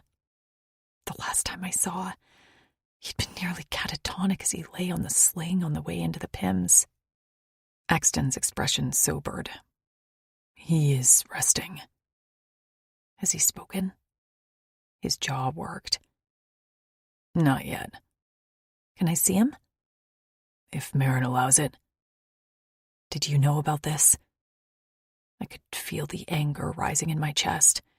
Not at Axton, but at the situation. This whole time, I figured Farron was a young Pryden who had just done something stupid to get caught. But no, he'd been caught attempting to save his sister's life. Apparently the Synax plant could cure all manner of ills. Axton held up his hands, palms out. "I had no idea, Lou. I swear it." I believed him, but that didn't stop the way my stomach turned at Farron's situation. A happy, relieved reunion had turned into a tragedy in minutes. I would forever be haunted by Farron's howls. After splashing some water on my face and getting a snack, Axton led me through the Pims tunnels, until we came to a room. Outside, decorative chains littered the floor, and Axton explained they were offerings of support from the Pride. When we knocked on the door, a tired and muffled, "Who is it?" responded from inside. Axton scratched at his chest. "Lou would like to see Farron." Silence followed his request, and I thought our request had been denied until the door creaked open. Marin peered at us. She wore none of her jewelry and only a few chains around her neck. Her mane looked unkempt, and she appeared a decade older than I'd seen her yesterday. I wanted to burst into tears, but I held myself in check. "Hi, Marin. Can I see Farron?" Her big eyes blinked, and then she opened the door wider without a word. I walked inside first, one step at a time, Axton at my heels. In the center of the room was a large chained bed, and laying in the middle, appearing so small, was Farron. He stared straight up at the ceiling, his paws resting on his stomach. Deathly still. I first thought he wasn't breathing, until I saw the steady rise and fall of his chest. The door clicked shut behind us. Marin sat in a nearby chair at a small table and resumed linking together a length of chains. The rattle of them sent a chill up my spine. A shadow moved in the corner as Gragic stood silently. Unease bubbled in my stomach. Maybe this had been a bad idea. I wasn't welcome here as an outsider. Sure, we'd returned Farron home, but what this family had to go through now was not of my concern.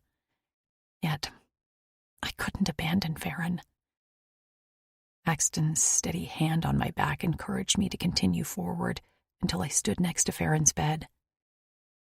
He stared, unseeing, at the ceiling and didn't acknowledge my presence. The bed was so high that I could fold my forearms on the blanket. The outside of my forearm brushed his bandaged shoulder. "Hey, buddy," I said softly. "I'm sorry about your sister, Nyla. I'm sure she loved you very much, and she knew that you loved her too. You were a good brother to her." I thought of Tasha and Trix, and how worried they have been about me and Maisie this whole time. I wondered if they felt guilt over things beyond their control. Even in my darkest moments away from them, I never once wished they had tried harder. I only wished that wherever they were safe. Knowing they'd found love and were happy had been a relief to me. I hope you know that you didn't fail her. Take all the time you need to heal and mourn. But then try to find a way to be happy, Farron. Look around at the support you have, your loving mother and father. I took a chance and reached out to lay my hand over his large paw. You're not just a survivor. You're a fighter. Farron didn't answer. He didn't even blink. He stared at the ceiling as if I wasn't there. The tears fell unbidden from my eyes as I watched this broken boy. I just wanted him to be okay.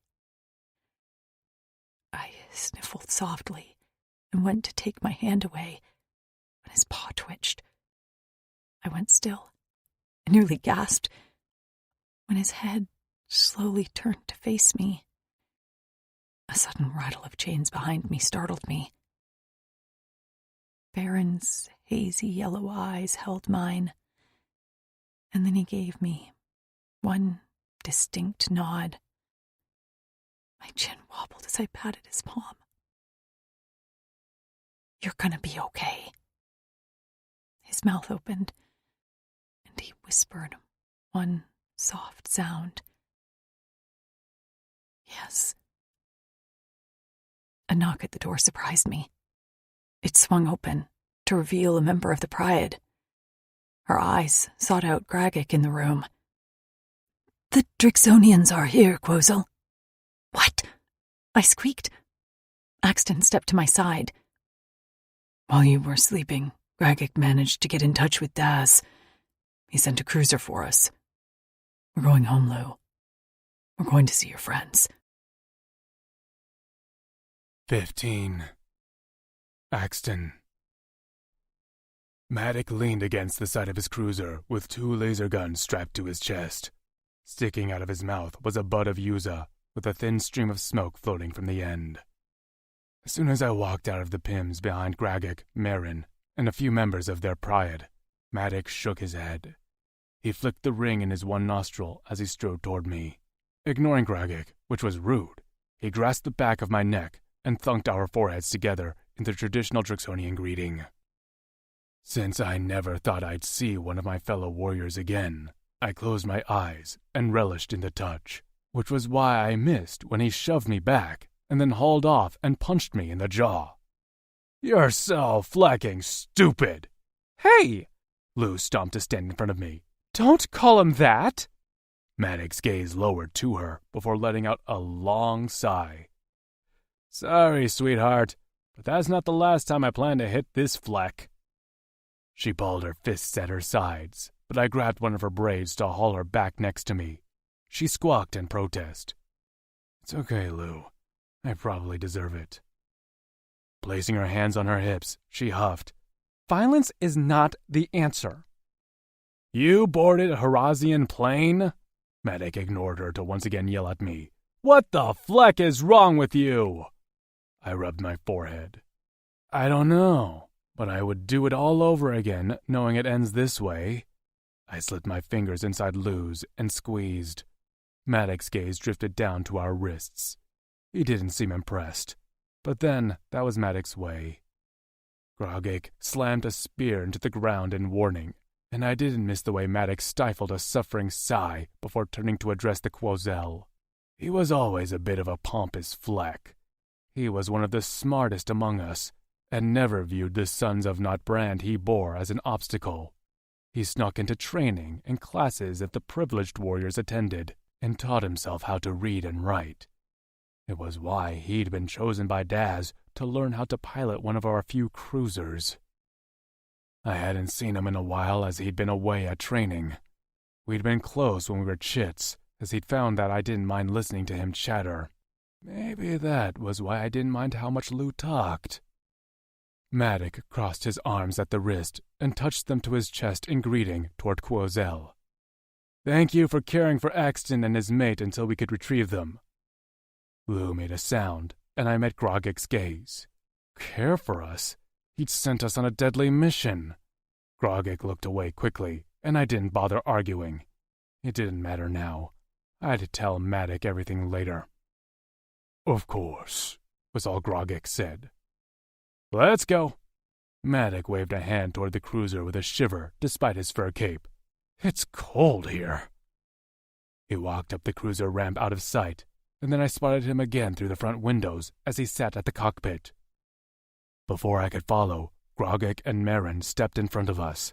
They'd left Faron to see us off, which surprised me. "It's hard to put into words how much we appreciate what you did for us." "We didn't do it for you," I said. "We did it for ourselves." "And for Faron," Lou piped up. "No matter what we went through, it was worth it to bring Faron home. Please keep us updated as he heals." Marin stepped forward, her movements unsteady, before she leaned down and rubbed her face and mane across the top of Lou's head. My mate held very still, not even breathing, as Marin offered her the highest sign of affection from a female Prydon. Lou wouldn't have known this, but there was no need to say words. She understood the gesture as her eyes filled with tears. "You're welcome," she said in a soft voice. Marin placed a chain in her hand, a shimmering metal with a stone carved into a wing on the end. She closed Lou's fingers around it, and then, with one more bump of her head, walked back silently into the PIMS. Lou sniffled a few times before looping the chain around her neck. Patting the stone, she smiled through tears at Grogik. "This is very kind of you." Grogik beckoned for me to come closer, and when I did, he strung a matching chain around my neck. The blue wing glimmered against my chest. Grogik stepped back. "You tell Daz that if he ever needs the Pryad, we will come." I couldn't imagine how much it took Grogik to say that. "Thank you, Quozel." He nodded and then turned on his heel and strode into the Pims. Few members of the Pryad remaining outside followed him. We watched him go until the door shut and the plants returned to their guard position at the door.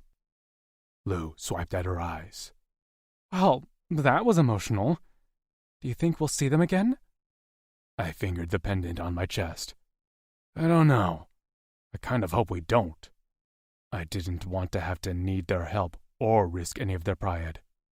"I get what you mean," she said, "and I agree." With linked hands, we strode into the cruiser where Maddock waited. "They what?" We hadn't been on the cruiser long before Maddock got me to spill the details of what we'd had to do for the Pryadons. The veins on his neck stood out as he gnashed his fangs and began punching buttons on the dashboard. "Fleck that! We're going back, and I'm going to tell them—" "No!" I lounged in a chair in the cockpit while Lou slept in a pull-out pallet. "We want to go home." "They made you fight Corse?" "Go home, Mad," I sighed. With an actual pout on his face, he slowly pressed more buttons and slumped his shoulders. "Fine, but I want it noted that I'm not happy about this." "Noted," I yawned. He glanced back at the sleeping Lou. "Is she all right?" "She's tired. Does she need anything?" "Like what?" "I don't know. Human things?" I eyed him. "You have not been around enough." "Course I haven't. I've been in the flecking sky learning about how to do stuff like this to save flecks like you who do stupid shit." "You still talk in mostly curse words, I hear." "I have a few more I made up too, so keep making me mad and you'll hear more." "Can't wait." "I've spoken to maybe 2 of these human females in my lifetime. Excuse the fleck out of me for not knowing what they do or need." "They need to eat, sleep, and be protected." "I know that, Flecker." I shrugged. "They're all different. What else they need varies." "Do they tell you?" "Sometimes." He wrinkled his nose. "You'll meet more soon." "Eventually. As soon as I get you home, I have to take off again on another mission for Daz." I peered out the front window to see us traversing a wide swath of freshas. In the distance, our sister planet Torin rose above the horizon. It reminded me of Maisie. As soon as we returned home, we'd have to talk to Daz about her. Lou wouldn't abandon hope. I was about to mention her to Maddock when Lou made a distressed sound. I turned to find her writhing on the bed, her eyelids fluttering. "Is she dying?" Maddock yelled. Ignoring the annoying pilot, I rushed to Lou's side. As soon as I reached her, she opened her eyes and stared at me, unfocused. I recognized that look. She'd just had one of her visions. I knew her head would ache soon, and she'd likely feel sick. But instead, her mouth stretched into a wide grin. In a raspy voice, she said, "He'll be okay, Ax." I combed my fingers through her hair soothingly. "Who?" "Faran," she murmured. "I saw him. He'll become an adult, and he'll be happy again." I smiled at her. "That's good, Lou." "Who's Faran?" Maddock called from the cockpit. Lou began to giggle. Lou.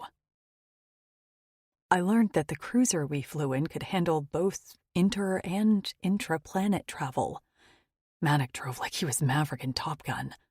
I'd always liked that movie, and would have loved a sequel. Maybe they made one since I'd been gone from Earth. I hoped it was as good as the original and had another sweaty beach volleyball scene. Through the window at the front of the cruiser, I spotted a cluster of tall buildings rising in the distance. Axton explained that was Granite, the once great city of the Drixonian Society, which had been undergoing reconstruction since their return to Corin. We'll visit there soon, but first we're going to Sari. Sorry? I queried. I'm part of the lone Howl Clavis of Drixonians.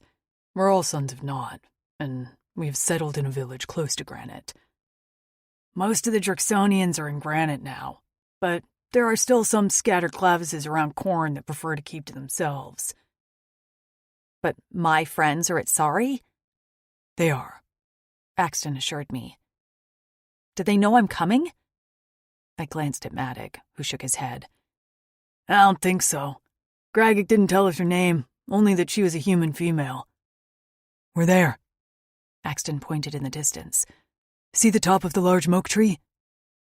I nodded at the sight of the tall, dark blue leaves. That's the center of Sari. Maddock will land outside of it. You don't want me to make a grand entrance and drop down in the middle?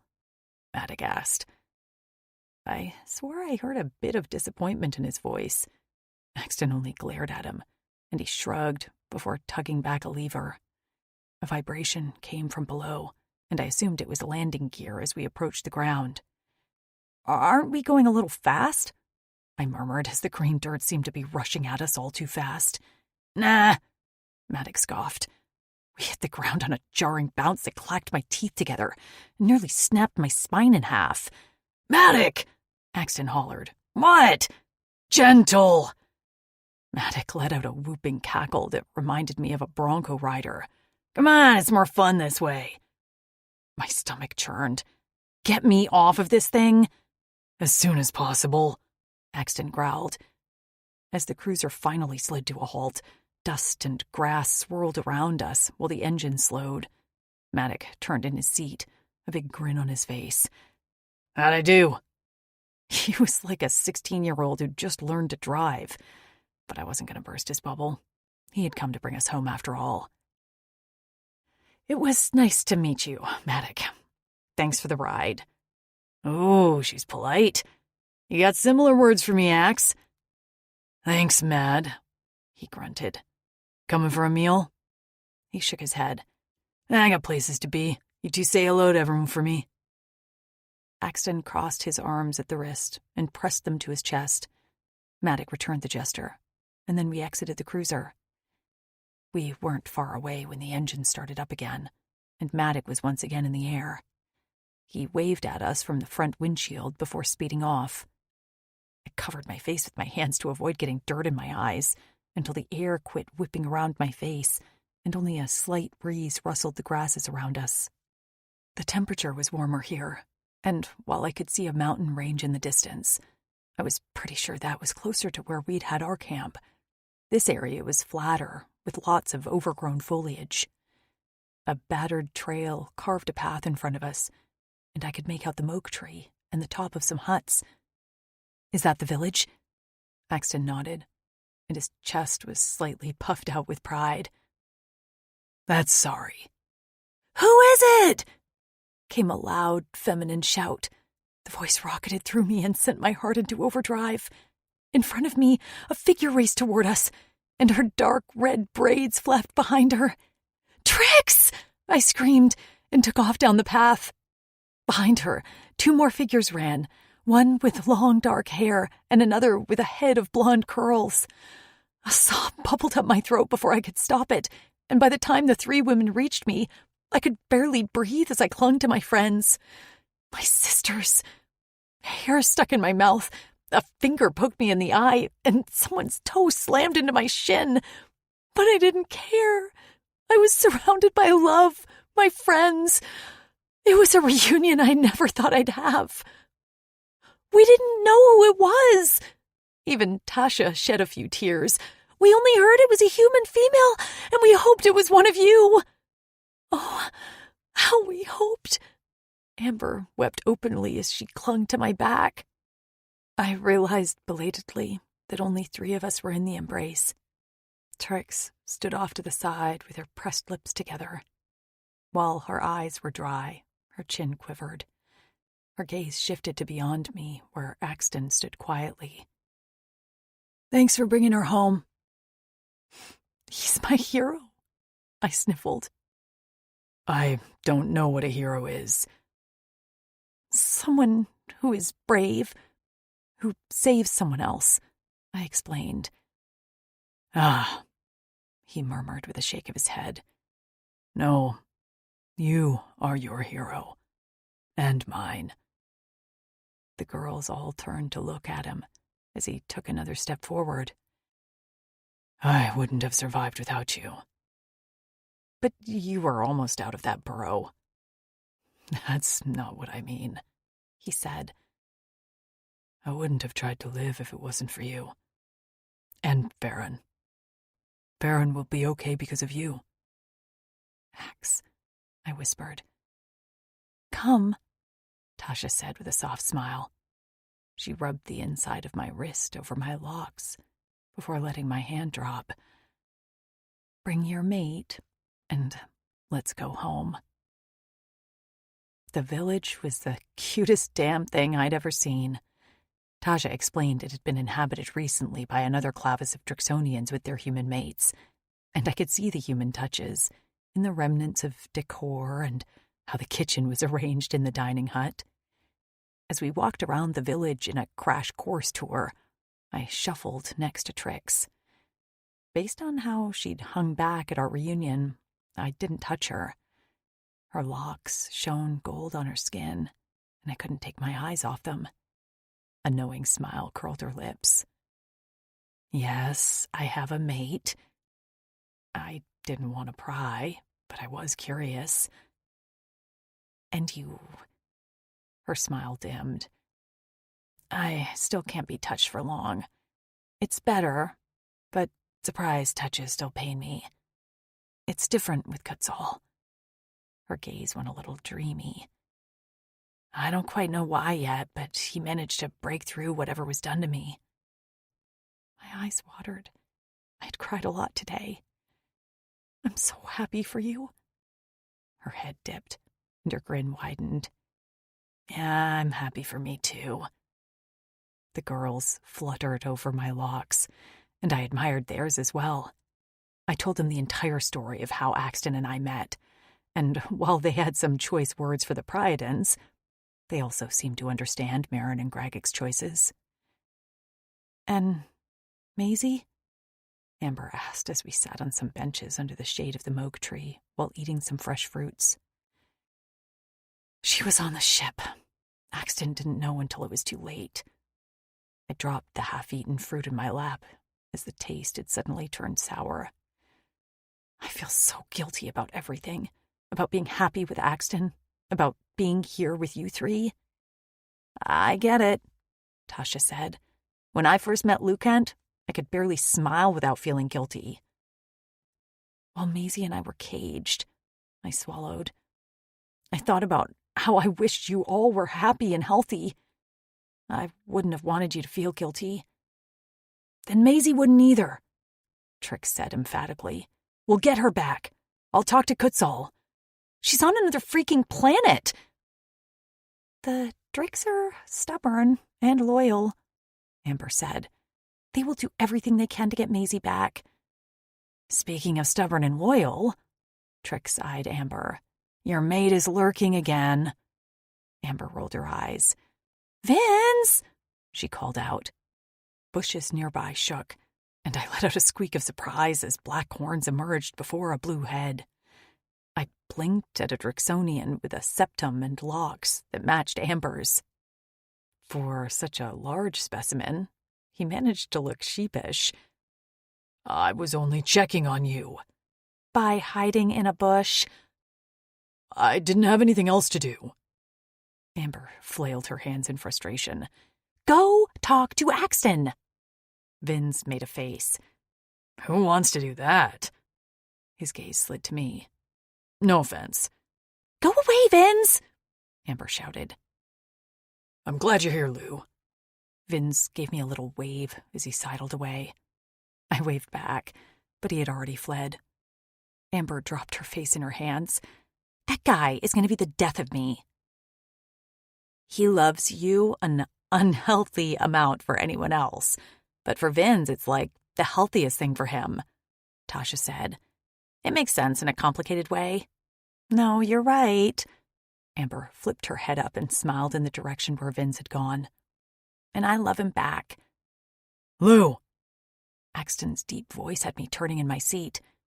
He approached with 2 other warriors. One had a scarred face, and the other walked with an air of authority. His face was set in a scowl that made me feel like it was permanent. This is Lou Kent, Tasha's mate. He pointed to the large one with scars. And this is Kutzal, our Drexel, and Trix's mate. I think it should be Trix's mate first, Drexel second. Tasha slurped her fruit. We all know what's more important. By the looks of Kutzal, I wouldn't have back-talked him, but his scowl softened slightly as he looked at his mate. His gaze turned to me, and he nodded. I'm glad to have you home safe, Lou. It's nice to meet you, too.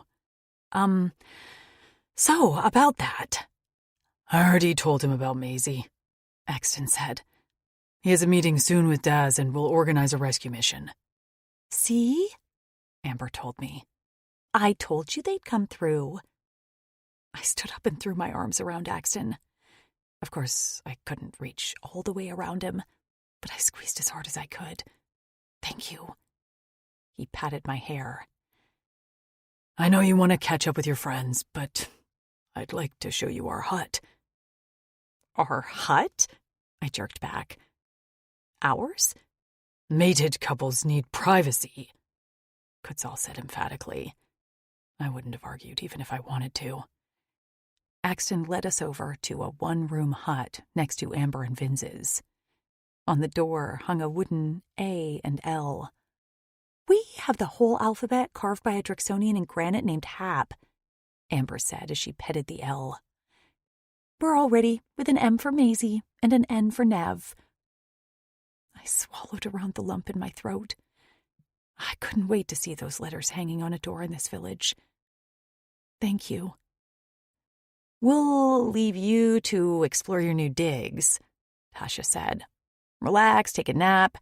We'll get you when it's the next mealtime. Axton opened up the door, and the 2 of us walked inside. A bed sat in the corner, not suspended from chains, along with a curtained-off area that Axton said held the expeller and cleanser. On a table beside the bed was a vase with fresh flowers. I sniffed at the fragrant petals. The girls had done this. They'd prepared this room for whichever female arrived in order to make her feel welcome. I'm glad it was me, but I hoped we could do this same service for any other women out there who'd been taken afar, far away from home. I spun to see Axe gazing around the room. Do you like it? I like any room you're in. I liked his statement, but pretended I didn't. Axe? I mean it, he said. I don't care about what's in here. I just want to see you when I fall asleep and you when I wake up. That's what I thought about in that tunnel when I decided to fight for myself. I thought having something to fight for that I wanted made me selfish, but I guess it only made me stronger. I reached for his large hand. I fought for myself too when I was digging down to you.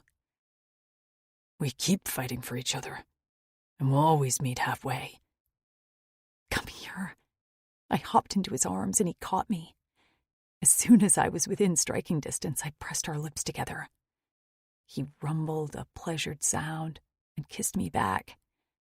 I was about to tell him to take me to bed when he whispered against my lips. You never did tell me what an Adele is. I was sure the entire village heard my peal of laughter.